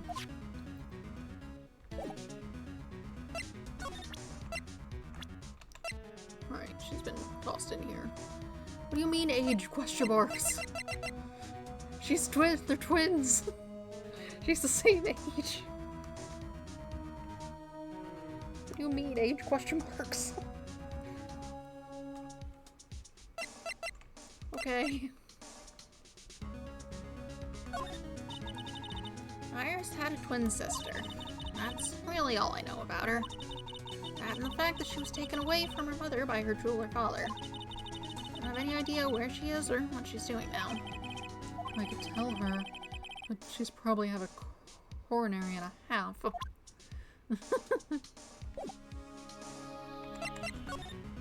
Oh. Check this area again. February 9th, Hazakura Temple Courtyard. Someone's here. Sounds like someone's happy. What tune is it they're humming? It's Gumshoe. No motive, no crime. No motive, no crime. Sing it with me. No motive, no crime. I remember when we used to search in the channeling room in Kadine. I'll file up my job. Who cares if the clues I find are no good? That's not what investigating's all about. The investigator investigates for the love of investigating. It's passion. Good cases we have, good cases we've lost along the way. I would have never guessed that Gumshoe was into reggae. What does reggae sound like? I do not know. Every case is gonna be airtight. Every case is gonna be alright. Hey, pal. Oh, who, me? Shoot. How long have you been there? I just got here. Oh, okay. So, what are you up to, detective?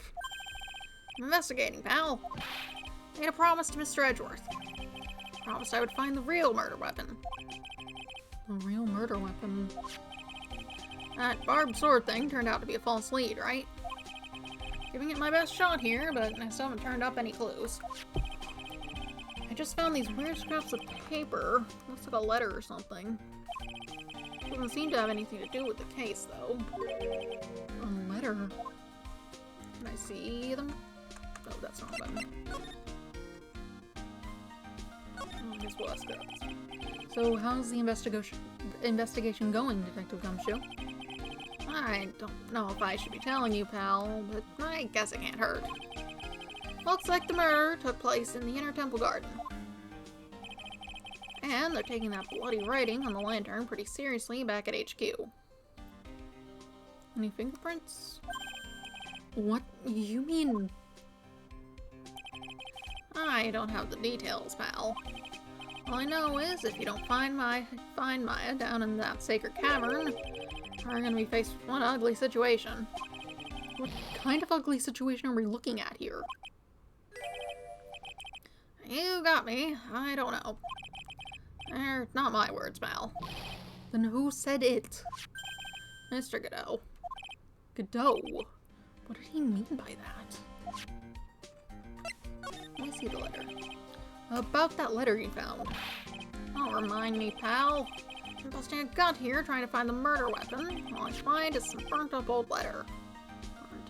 Be careful. One night should be there. As soon as you hear the lights out, probably the lights out bell, you must channel her spirit. Leave everything up to her.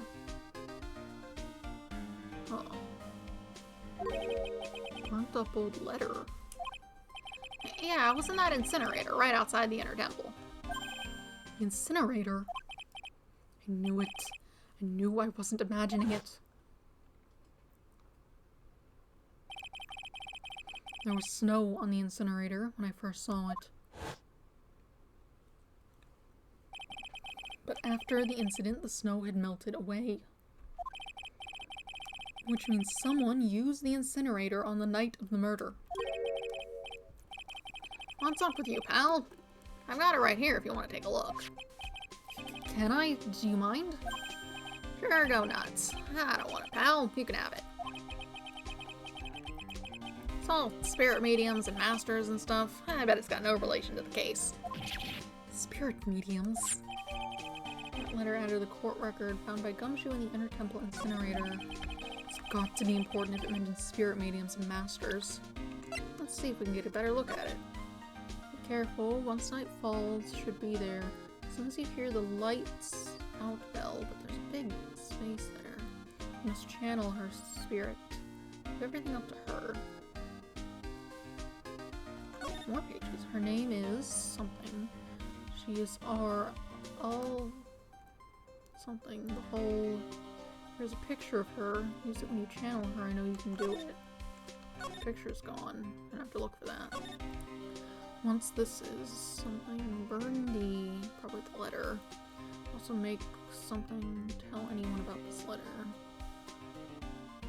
Bravely roast the master in those fires of Hades and bring our vengeance to fruition. Goodness. Did someone maybe misunderstand what that said and instead throw gravy on the scroll? I could see that happening. It's got to be important if it mentions spirit mediums and masters. I better give it a good looking over and some serious thought. Make sure you chuck it in the trash when you're done. Littering is a crime, pal. So, what do you know about the real murder weapon so far? Well, it wasn't the Shichishito thing that was found impaled in the victim's body. Mr. Edgeworth proved that in court today. Yes, that's true. In which case, it must have been another blade. And that's what you're running around like a headless chicken looking for now, huh? And, man, is it tiring work. Let me tell you something, pal.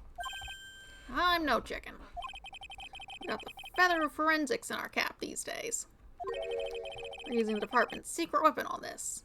A metal detector. Secret weapon? What's the secret weapon of yours? Wanna know? You gotta think scientifically, okay? Okay? Alright. Murder weapon was a sword. Swords are, scientifically speaking, made of metal, right? Usually. Not always. Any questions so far? No.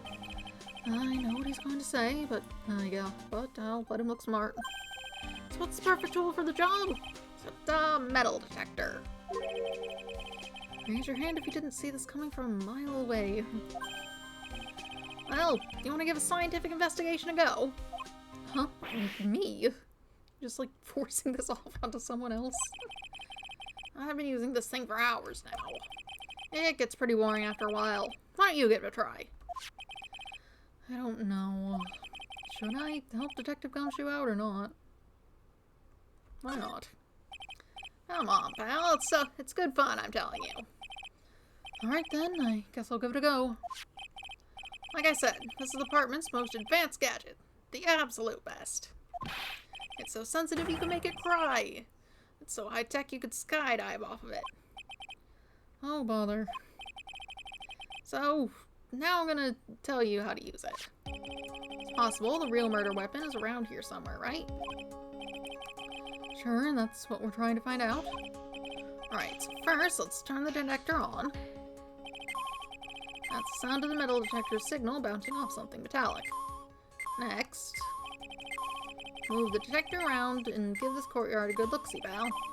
Don't worry, this babe will let you know when you hit something. Okay, press space to give the area a good hard stare. You're just going. This thing picks up metallic objects that are hidden from sight, too. Take a good look at anything and everything that seems suspicious, okay, pal? This thing. What is this? I've seen it. Looks like there's something round buried in the ground here. Don't touch that, pal. Uh-huh. What is it? It's a trap. People set them to catch us. People set them out to catch us detectives. They're real nasty. A trap for detectives? You mean like those fierce traps with sharp teeth that are supposed to snag your leg? Yeah, those. I got my finger caught in one of those once. Oh, jeez. What'd you do? Your finger? There's a bit of cheese and it looks so tasty. I reached out and then bam. Oh, you're talking about a mousetrap. That's something else. I'm not sure I know how to respond to a story as stupidly pitiful as that. Okay, what is it actually? course, this thing's made of metal, but... That sheet toe next to the golden statue wasn't the real murder weapon, pal. Yeah, I know. I just thought I'd check it out anyway. Oh, yeah, that reminds me. You know about that sword. It's supposed to represent the multiple branches that life can take, all ending as one. Yes, I heard something about that. You know what I think about sometimes? What kind of life I'd be leading had I not joined the homicide division. You think about that kind of stuff, Detective? Of course I do. Think about it a lot. Me as a traffic cop, me as a detention officer, me as the Blue Badger. There's something to be said about the humor value of Gumshoe as the Blue Badger. Metal. This is Miss Stonham's Staff, isn't it? Scientifically speaking, they're usually made of wood. but the detector is reacting to it. Yeah, but however you look at it, this thing's made of wood, alright? I don't bother investigating anything unless it looks like it might be metallic. Isn't the whole point of a metal detector to find metal where you can't see it? It's weird to think this thing is causing a racket. Here, let me take a look at it. Hey, hands off! Examining evidence is a job for the... Ah, The top's coming off. what have you done? Damaged a really important piece of evidence. Ah! Ooh, One of those sword cane things. That's fun. that's a... It's a sword. inside the staff. Is this... could it be... Murder weapon. Alright then. I'd never guessed there'd be a sword concealed in the victim's staff. I'd call this kind of thing a sword cane, pal. This one's a real gem. The workmanship is really something else. Thank goodness it wasn't a cane sword, or else the victim would have stabbed her own foot. I officially give up on trying to figure out how Gumshoe's mind works. If the real scene of the crime was the inner temple garden, then why was the sword used to kill the victim found in the main hall courtyard? Hey, Gumshoe? Who knows about the hidden sword? No one. Even the police didn't know about this until I discovered it just now. Well, as they say, there's no team in Gumshoe. Doesn't look like there are any traces of blood on it. I guess this isn't the murder weapon, huh? You gotta check it better. Get some luminol or something. No. I'm sure someone just wiped it off after the murder. Yeah, of course. This thing's definitely the murder weapon. Great job, pal. It's not the same length as the Shito 2. This must be the murder weapon. Okay, I'm gonna run over to forensics. There's gotta be some traces of blood left, even if most of it has been wiped off. See you later, pal. Every case is gonna be airtight. Every case is gonna be airtight. Wait up, detective. Oh, what is it, pal? I'm a pretty busy guy right now, you know. You're going to get that staff analyzed, right? Would you mind holding off for just a while? Oh, what are you talking about, pal? Please. Just until we find Maya. Maya? What's this got to do with her? I don't know, but I'm starting to get a really bad feeling in the pit of my stomach. Oh, how so? Look, Maya's trapped inside the sacred cavern right now, and, well, we don't even know if she's okay or not. The more evidence and testimony I hear, the more uneasy I feel. You don't think Maya's been murdered. Please, detective, let's just wait until we can get inside the sacred cavern. you're looking kind of pretty in there. Okay, just stop it with that face, pal. One thing, though. The staff's secret trick. Let's keep it between you and me, alright? If it gets out that we knew about it and didn't say anything, we're finished. I understand. This is just a regular run-of-the-mill staff. You got it? Okay, Now you take good care of it, pal. Thank you, Detective. Don't worry. She'll be fine. Gumshoe. You know, there's a place at the base of this mountain that has some really good pasta. How about I take you there when you find Maya, huh, pal? Sure. Thanks. Victim staff received from Detective Gumshoe for safekeeping has a sword hidden inside. No one knows this except me and Detective Gumshoe, so someone's gonna slip up about it, I think. I can't help but wonder, though, what was Ellie Stone in doing with a staff like this in the first place?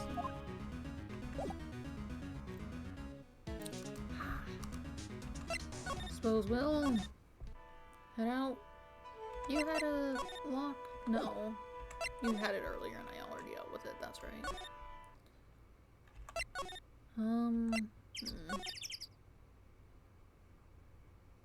Let's see. How's it going down here? February 9th, Heavenly Hall. I was expecting Larry and Pearls to be here. I guess they must have gone to collect firewood. I suppose I'll have to check back later. Okay. Car. Loud car going down the alley. Ugh.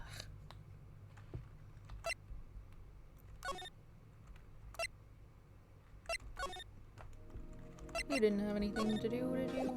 No.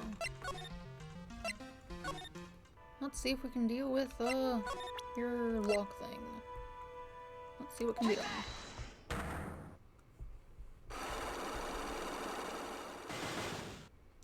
Just 3 of them. Night of the crime.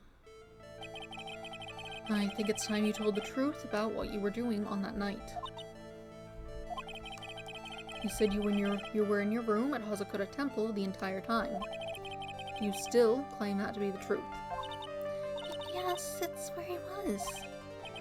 Iris, I believe you're innocent. That's why I want to believe what you're telling me too. But I can't. Because this person saw you somewhere else on the night of the murder.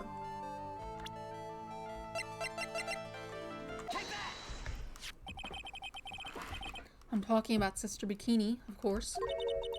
Sister Bikini. Her testimony in court today was very clear. That night, I was helping an acolyte with her training in the inner temple, but... well, as you can see, my back likes to act up violently. So I left Iris to help with the acolyte and returned to Hazakura Temple. Sister Bikini didn't just see you, she spoke with you. You two talked about Maya's training that night. So you see, Iris, you were there at the inner temple on the night of the murder. That's very impressive, Mr. Wright. The acolyte's actual training was due to start at after 10 o'clock that night. I left the main hall early so I wouldn't be late. What time was that? Let me see. It takes about 20 minutes to walk between the main hall and the inner temple. So I would have left around 9:40 p.m., I think. I'm sorry, Iris. Like lying just doesn't suit you. Huh? Now, you say you left the main hall at 9:40 p.m., but what you say doesn't add up with this. The bell ringing, I suppose.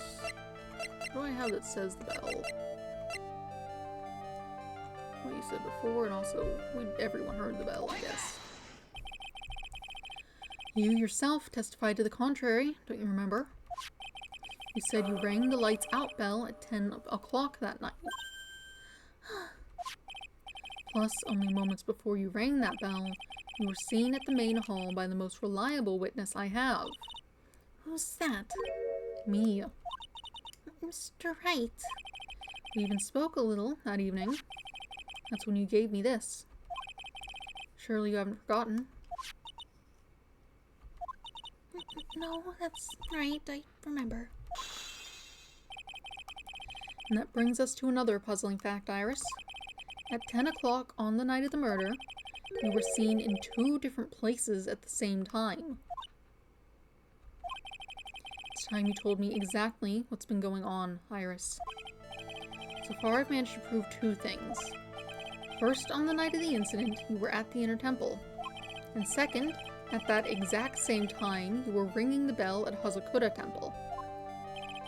There's only one possible explanation for this apparent impossibility.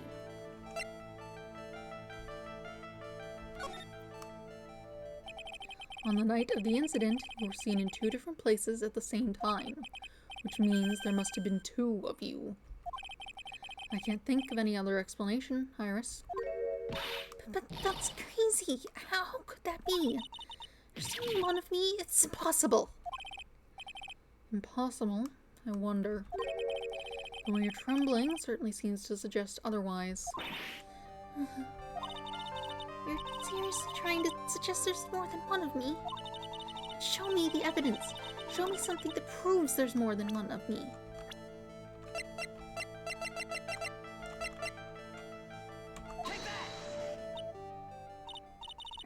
Mr. Wright, you said there was another me. I was kind of expecting someone who looked like me, you know?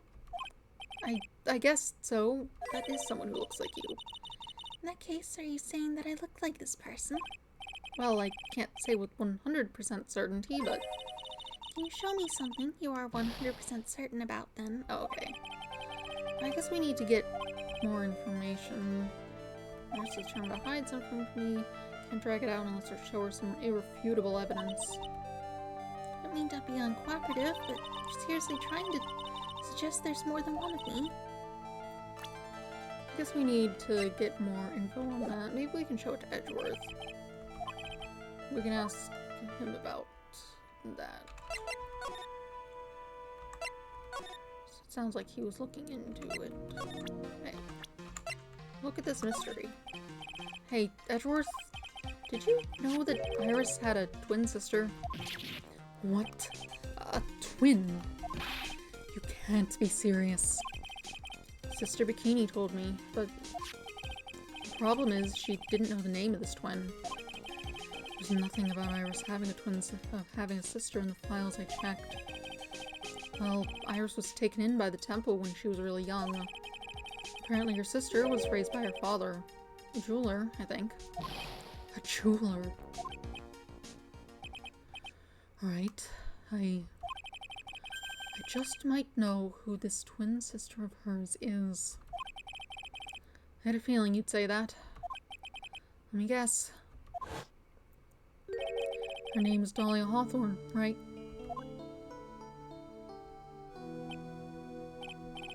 Yes, exactly. Please tell me what you know about her, Edgeworth. Please.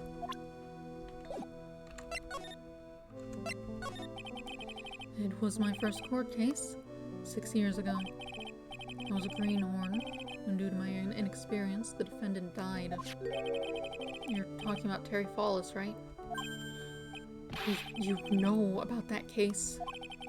You're not the only one who noticed something about Iris and Dahlia Hawthorne. I checked one of Mia's old files from 6 years ago.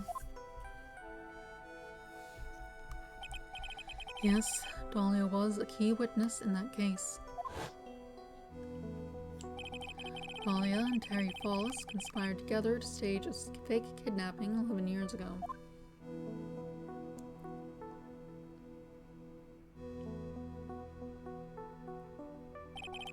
They stole a jewel worth $2 million from Dahlia's father, a jeweler.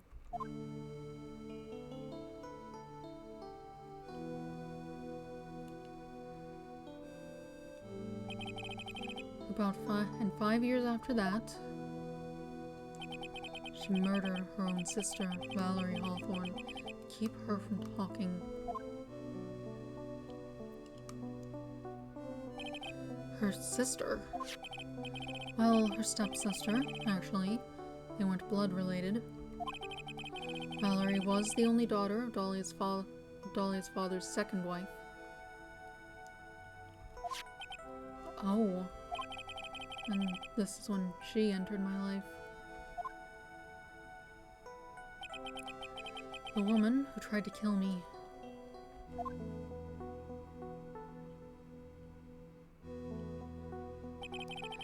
So after Terry Follis died, what happened to Dahlia? Did you check that out? Does it really matter? Like I said, Dahlia isn't connected with this case. Is she dead? And then she got channeled, and then something got set up like that? Maybe? That doesn't quite make sense. Except, maybe... I'm not sure. Why are you so sure about that? It's simple. Dahlia Hawthorne is dead. What? Well, her metabolic processes are a matter of interest only to historians, so to speak. What do you mean by Dahlia Hawthorne is dead, Edgeworth? Right. I must confess that in reading her file, I came to know of the murder case you were involved in during your college years. Dahlia Hawthorne was found guilty, thanks to the persistence of Mia Fey.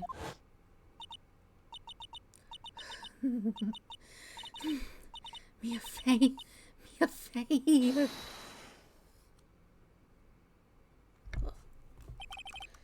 At that time, Dahlia, it's like she was possessed by a demon or something. It's been almost 5 years since that guilty verdict was handed down, and her sentence was finally carried out. She was executed last month. Executed? I'm sure that's a bit of a shock for you, right? And for more reasons than one. But do you understand now? She can't possibly be connected with this case. She's dead. And once someone is dead, there's no way to revive them. There's no way to revive the dead. I wonder. It seems you're not aware of one other connection yet, Edgeworth. And what is that? It's about Iris and Dahlia Hawthorne's mother. What's the mother got to do with any of this? She's Morgan Fey, a spirit medium from a branch family of the Kudine channeling technique. Did you say Kudine channeling technique? Do you know something about it? Oh yes, I know it's connected with that fraudulent spirit medium. Fraudulent? I was involved in another nightmare 17 years ago. We know that. You told us about this like an hour ago, maybe. I was caught up in the middle of a murder investigation. Police didn't have any leads. They were stumped, and that's when they called her in. She was a very famous spirit medium and master of her channeling school. But you know what happened? As a result of her efforts, an innocent man was accused of murder. She and her powers, they were all fraudulent. Edgeworth, go to the police records room. It's all in there. All you have to do is check the DL6 incident case file and you'll know. I already know. You know that I already know. Of course. How could I forget? Edgeworth was the victim in that case. Edgeworth, you'll understand someday. And then you'll see that the Kudine channeling technique is real.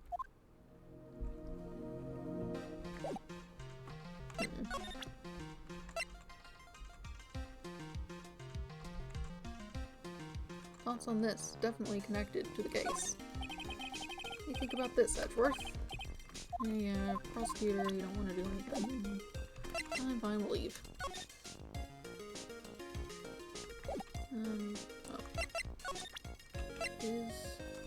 Did this get better? Yes. Cool. Now we can go and talk to you and do the thing. We just read all that stuff, so I'm gonna kind of skip through it. We just read all this up to like the very last thing.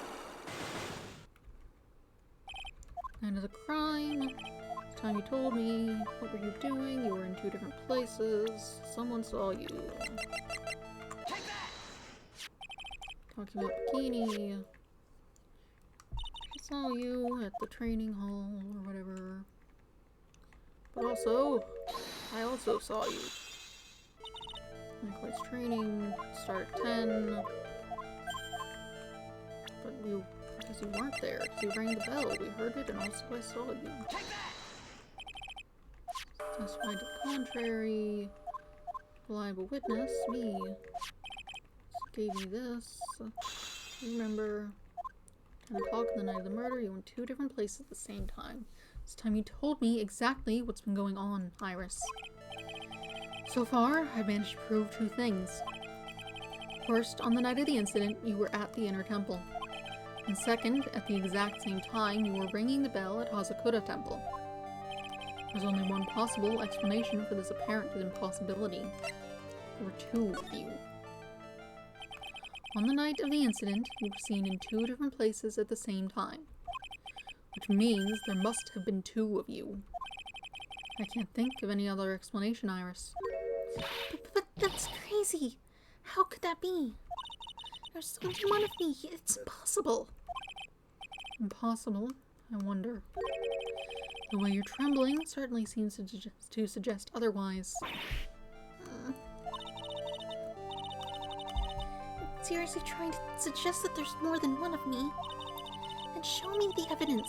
Show me something that proves there is more than one of me.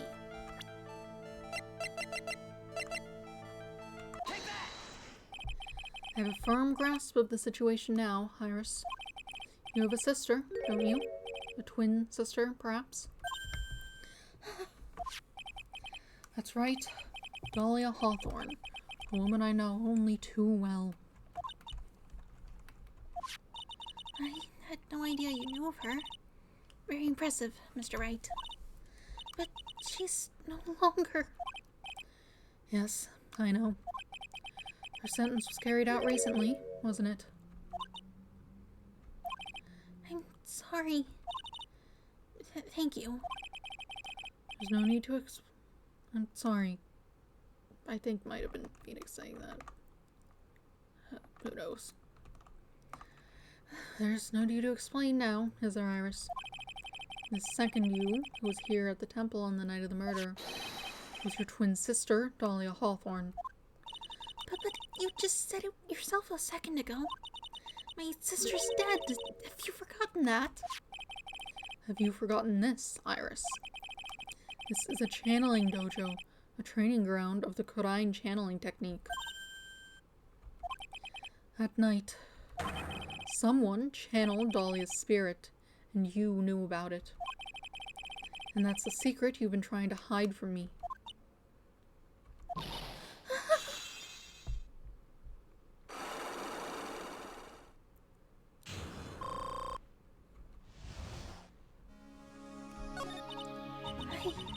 I was in my room in the main hall that night.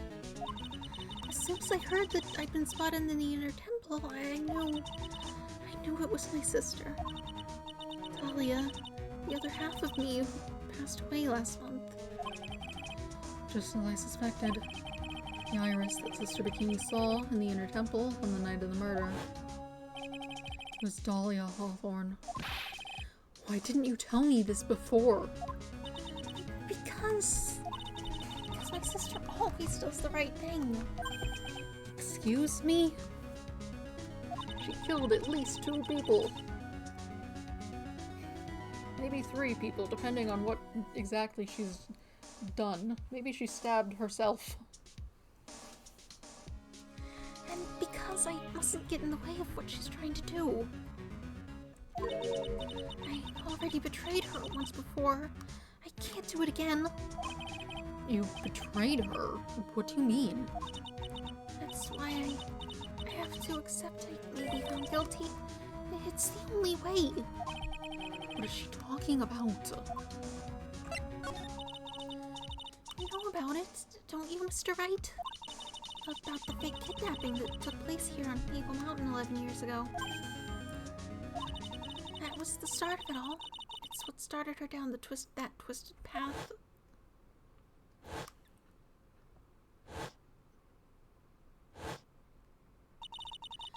she started to commit crime after crime, and in the end, she lost her life. It's all because I betrayed her. How did you betray her, Iris? It was no coincidence that Eagle Mountain is where the exchange was to take place. After all, I helped plan the whole thing. What? I got scared, so I ran away. What are you talking about? Why would you help her? Stealing $2 million from your own father, that's awful. But I promised that I'd help. And she didn't do it for the money. Huh? It was revenge on our father. Revenge? It's up here now. What do you mean by revenge? He was a hideous man. He threw our mother away and then sent her to hell. Her mother? She must be talking about Morgan Fay.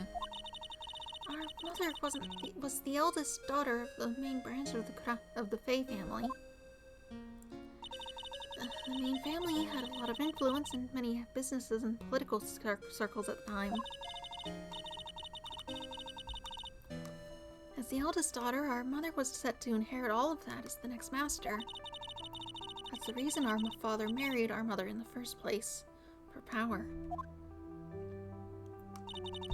But his plan backfired because our mother's sister took it all from her. She took over as the master of Kurain. That would be Misty Fay, Mai's mother. But before long, the credibility of the Kurain tradition hit rock bottom. The new master, Misty Fay, made a terrible mistake. It was during the investigation of the DL6 incident. After that happened, our father took me and it's like a fly. It's decided it wants to land on my arm. Where did it go?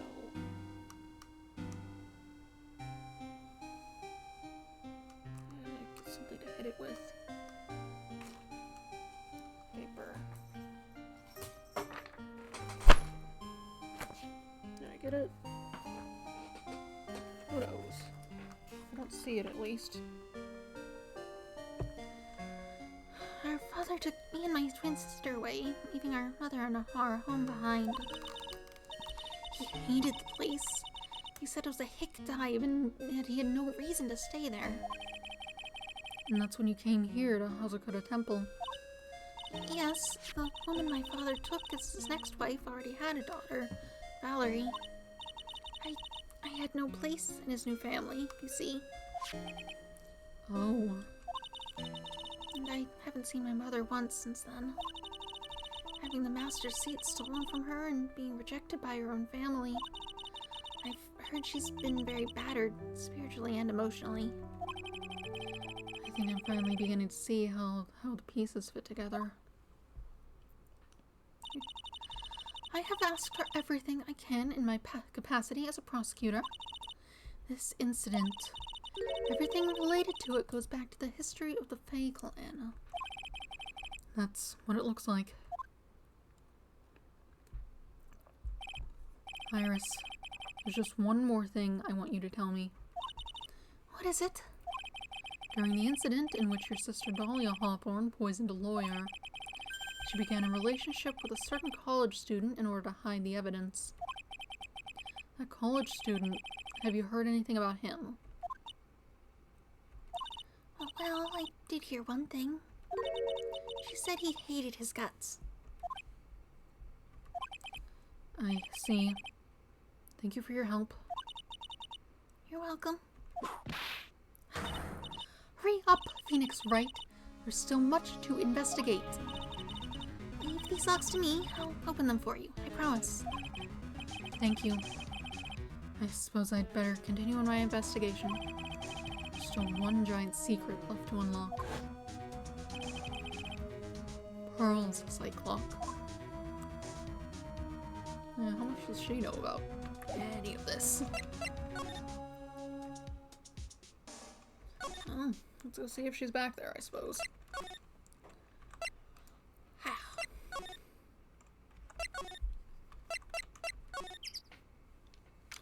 February 9th, Heavenly Hall.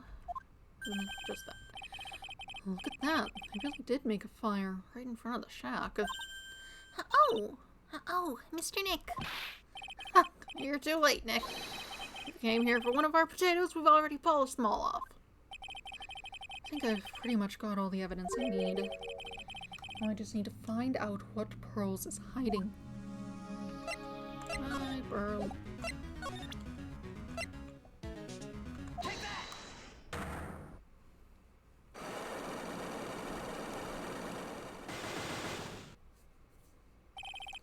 The night of the crime. After dinner, on the night of the murder, you were supposed to be in Elise Doman's room, reading a book together, correct? Yes, I was so happy when she invited me. But I didn't go in the end. You didn't go. No, there was somewhere else I had to go instead. I was so worried. I had to go. I didn't know what to do with myself. I was so nervous. So Pearls never went to Miss Donham's room because she was too worried about something or someone else. Pearls, on the night of the murder, you went to this place, didn't you? She went over here. That's where we found her. You went here, didn't you, Pearls? Looks like she's still not going to open up to me. This is where you were. This is where you went because you were so worried, right? Then the next question is, who or what were you so worried about? Now I'm going to take a guess, and if you can, you can tell me if I'm right or wrong, okay? You mean you know? If I'm right, will you tell me the whole truth? Okay. You went to this place for one very simple reason, and that is this.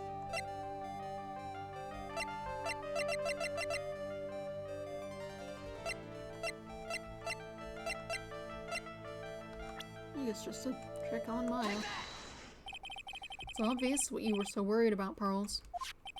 It was Maya, wasn't it? You knew that the training Maya was undertaking was dangerous. After all, it was a special course.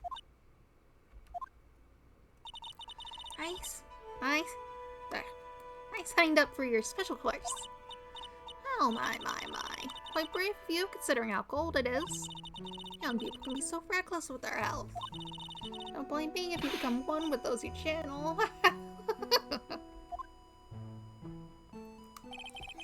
Sister Bikini scared you with what she said, didn't she? Because it was you who introduced Hazakura Temple to Maya in the first place. You felt responsible, didn't you? Thinking about what could happen to Mystic Maya made me more and more worried. I couldn't sit still at all. That's why I decided to go and find out how she was doing at the Inner Temple. Then we're clear now that you went to the Inner Temple that night, Pearls. What's not clear is what happened after that. About what time was it when you headed over to the Inner Temple? It was probably around 9:30 when I left the main hall. I heard the real training was supposed to start at 10. I wanted to get there before it started. There was so much snow, I didn't get there until after 10 o'clock. Until after 10? How did you know what time it was? Because I heard the bell ringing for lights out. She heard the lights out bell. The Hazakura Temple's bell is pretty small though, isn't it? You must have really good hearing. I was really trying to pick up the sound of that bell. That's all. I didn't want to miss it. That would be terrible. She was trying to hear the bell. Tell me, Pearls, why were you so worried about hearing that bell? You think I know why? The reason you were so worried about that bell was because of this.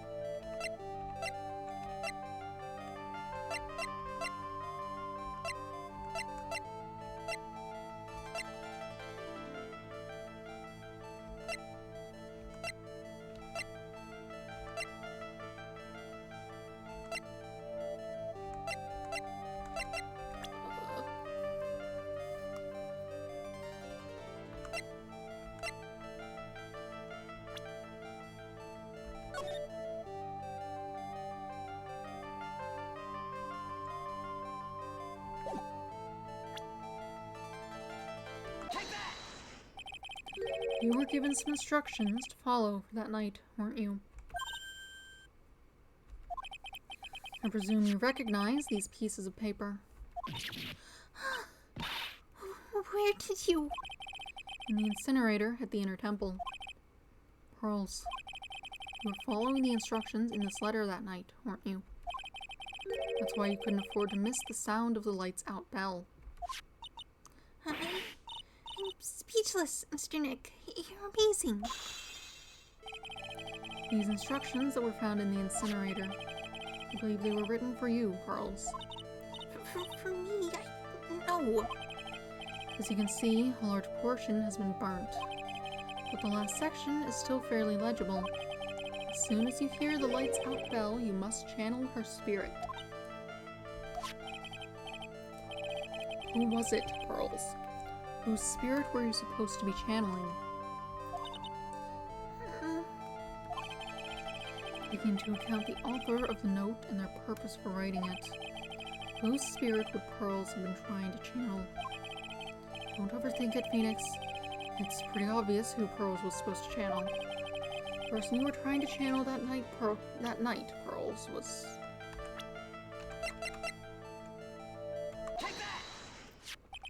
It was Dahlia Hawthorne, wasn't it? That was the name that was in the letter.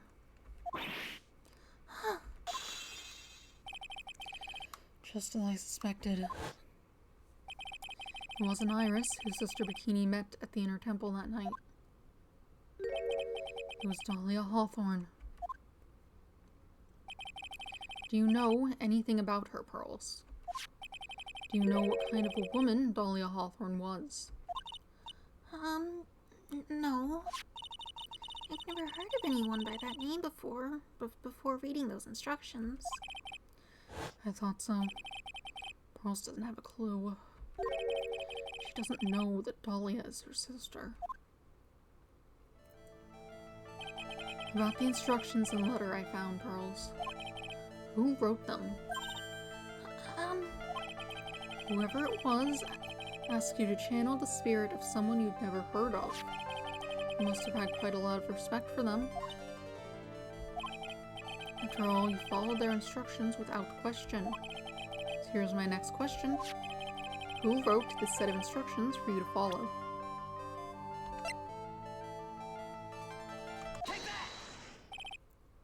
Pearls, I have to wonder about something.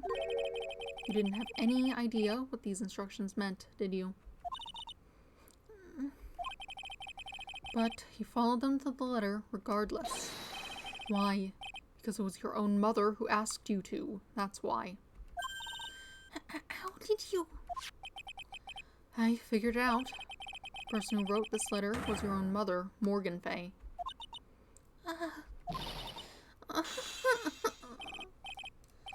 Alright, Pearls, it's time you started telling me the truth. Mr. Nick, Why is she holding back from me? I don't like this. Don't underestimate me just because I'm a child. Huh?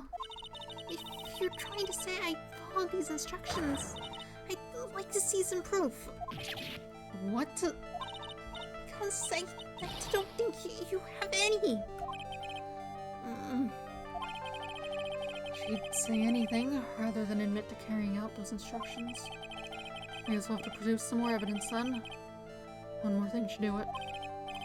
Alright, Pearls.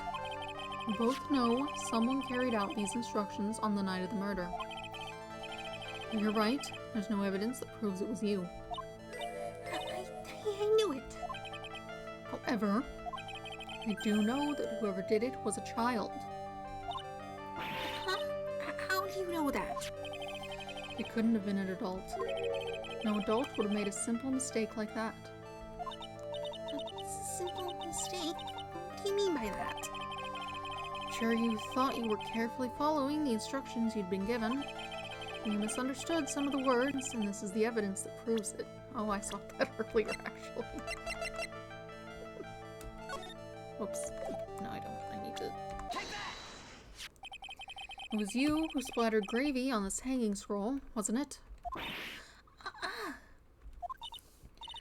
What? do something like that? Do you remember what was written in that letter? Gravely roast the master in the fires of Hades and bring our vengeance to fruition. But you didn't know how to read the words gravely and roast among others, right? Right? How do you know that? Remember the conversation you had with Miss Donham on the night of the murder? How was your voice? I don't remember. Perhaps we can read some books together. Really? I'd love to. I'm not very good at reading. Well then, would you like to practice reading with me? Miss Elise, so for example, how do you read this? It says gravely. That's kind of a tough word.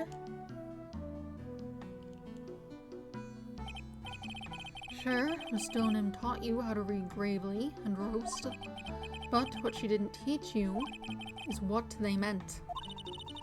Gravely sounded like gravy to me, and the only roast I could think of was the food. And that's why you did it. That's why you covered the picture of the master in gravy from that night's pot roast. To be honest, I did think it was a bit strange. I guess I really did get the wrong idea. Just a tiny bit. I really am useless. I couldn't even burn the letter properly as my mother had asked of me. It's just a simple thing that I couldn't even do it right.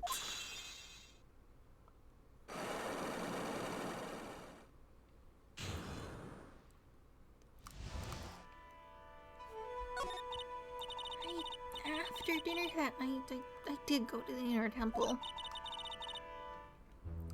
With a pot full of the leftover gravy. The gravy. I saw a picture on the hanging scroll near the sacred cavern. I was sure it was the Master of Kurain, just like it said in the letter. I see. And then? Well, it was already way past 10 when I got there because of all the snow. So I went to the inner temple guest area. The guest area? Yes, I thought I could wait there until the training was over. Why didn't you just go to the training hall? Because Mystic Maya's main training had already started and I couldn't interrupt it. So I just stayed where I was and prayed for her to get through it. But then Pearls, did you fall asleep? I'm sorry, I didn't mean to. I just couldn't help it. Hey, don't worry about it, Pearl. Who cares if you fell asleep? I fell asleep waiting for Iris too. It happens. Anyway, then you found yourself trapped at the inner temple. Yes, when I woke up it was morning. I tried not to cry, but Dusky Bridge wasn't there anymore and there was no one else in the training hall. I thought everyone had left me because I overslept. I threw the letter into the incinerator, and then I heated up the leftover gravy and let off some steam by chucking the gravy on the scroll while you cried.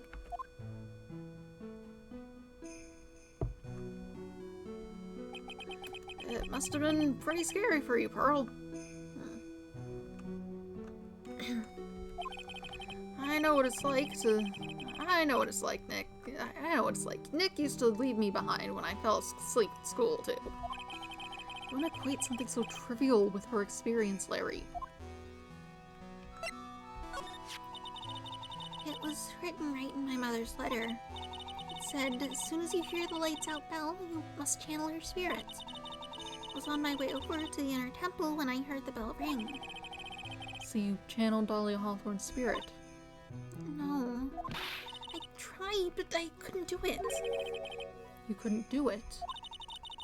I've never failed at channeling someone. This is the first time it's happened. I tried and I tried and I tried. Yesterday, this morning, the whole time. But I just couldn't do it. Don't let it get you down, Pearl. It'll all work out. If you want, I'll come flying through the sky for you. Whoosh, just like that. So she never managed to channel the spirit. Is that why you think your spiritual powers are gone? don't know what to do. Isn't there any other explanation for why you couldn't channel a spirit? I suppose there's one other possibility. It's not very likely, though. Could you please tell me what it is anyway? It could happen if someone else was already channeling the same spirit. Someone else? What do you mean? Oh, there's only one of each spirit, right? Yeah, but it's like dating a girl, Nick. You can't see a hot chick if she's already taken. What? Then that would mean, on the night of the murder, someone else channeled her spirit before Pearls could. Someone else channeled the spirit of Dahlia Hawthorne. I'm a failure. I couldn't even grant my mother's final wish. Her final wish? Yes, this letter. This is my last wish, she said. So make sure you follow the instructions carefully. This letter. I definitely need to find out more about it. Like, how'd she get it out there?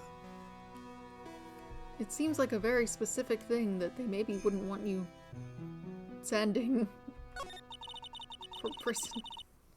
My mother has gone to a place called a penitentiary. Yeah, I know, Pearls. I visit her every month. And last month, she told me. I do not remember what voice you had. This time we've been waiting, the time we've been waiting for has come, Pearl. There's something I need you to do for me. I hid a letter for you at our home before they brought me here. I want you to read it and do exactly what it says. It's for the good of the Fae clan, my angel. You'll be doing a great thing. Now listen carefully and I'll tell you where the letter's hidden.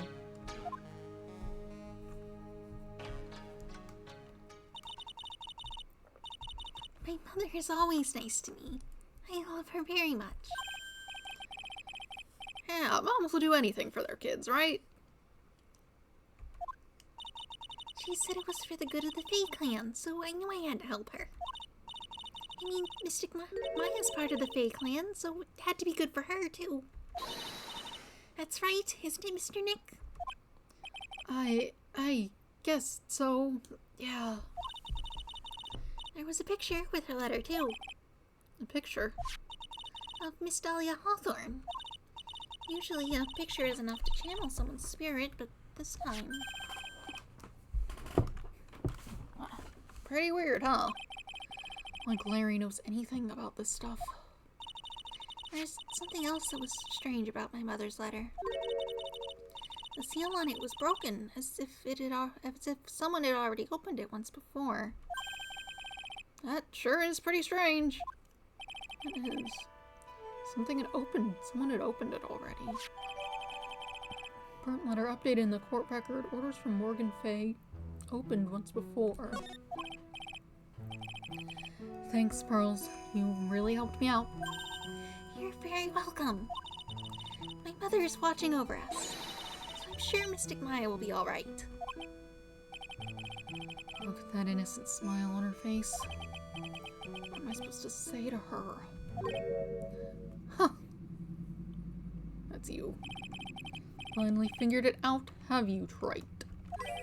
You finally realized how terrible of a crime being painfully oblivious is. Godot. The entrance to the sacred cavern looks like a freaking workshop puzzle. A puzzle workshop. I guess he's talking about Iris and the lock-breaking effort. But it's all a waste of time. Why do you say that? Because Maya Fey isn't coming back. What? You don't know what you're talking about. How can you say something like that? It's your job to protect her, Wright. Just like it was your job to protect Mia Fey. Two sisters caught up in the worst circumstances. I realize that, but you were the only one who was by their sides. You were the only one who could have saved them. but I didn't know anything about what was going on. What did I just say, Trite? Being oblivious is a heinous crime in itself. Tomorrow. We'll settle everything in court tomorrow, once and for all.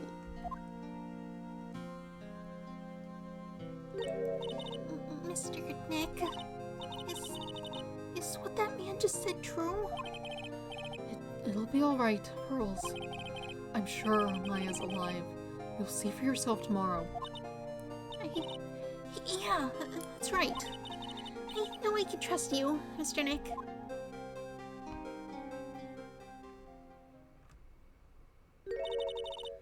My dear Pearl, you've done so well, my child, my Pearl. It's better that you don't know what you've done. I knew this day would come for you. The blood of the main family is no more. Now, finally, after all this time, the master's seat is yours. My last great wish. Seems I was just in time.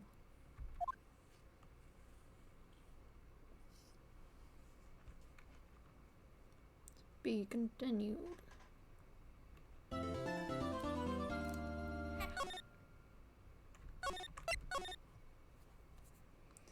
And that would be the trial, which we can start up next time. Because now it's like almost noon. That went on for longer than I thought.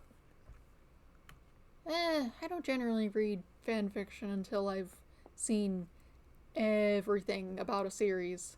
And this series has many more games.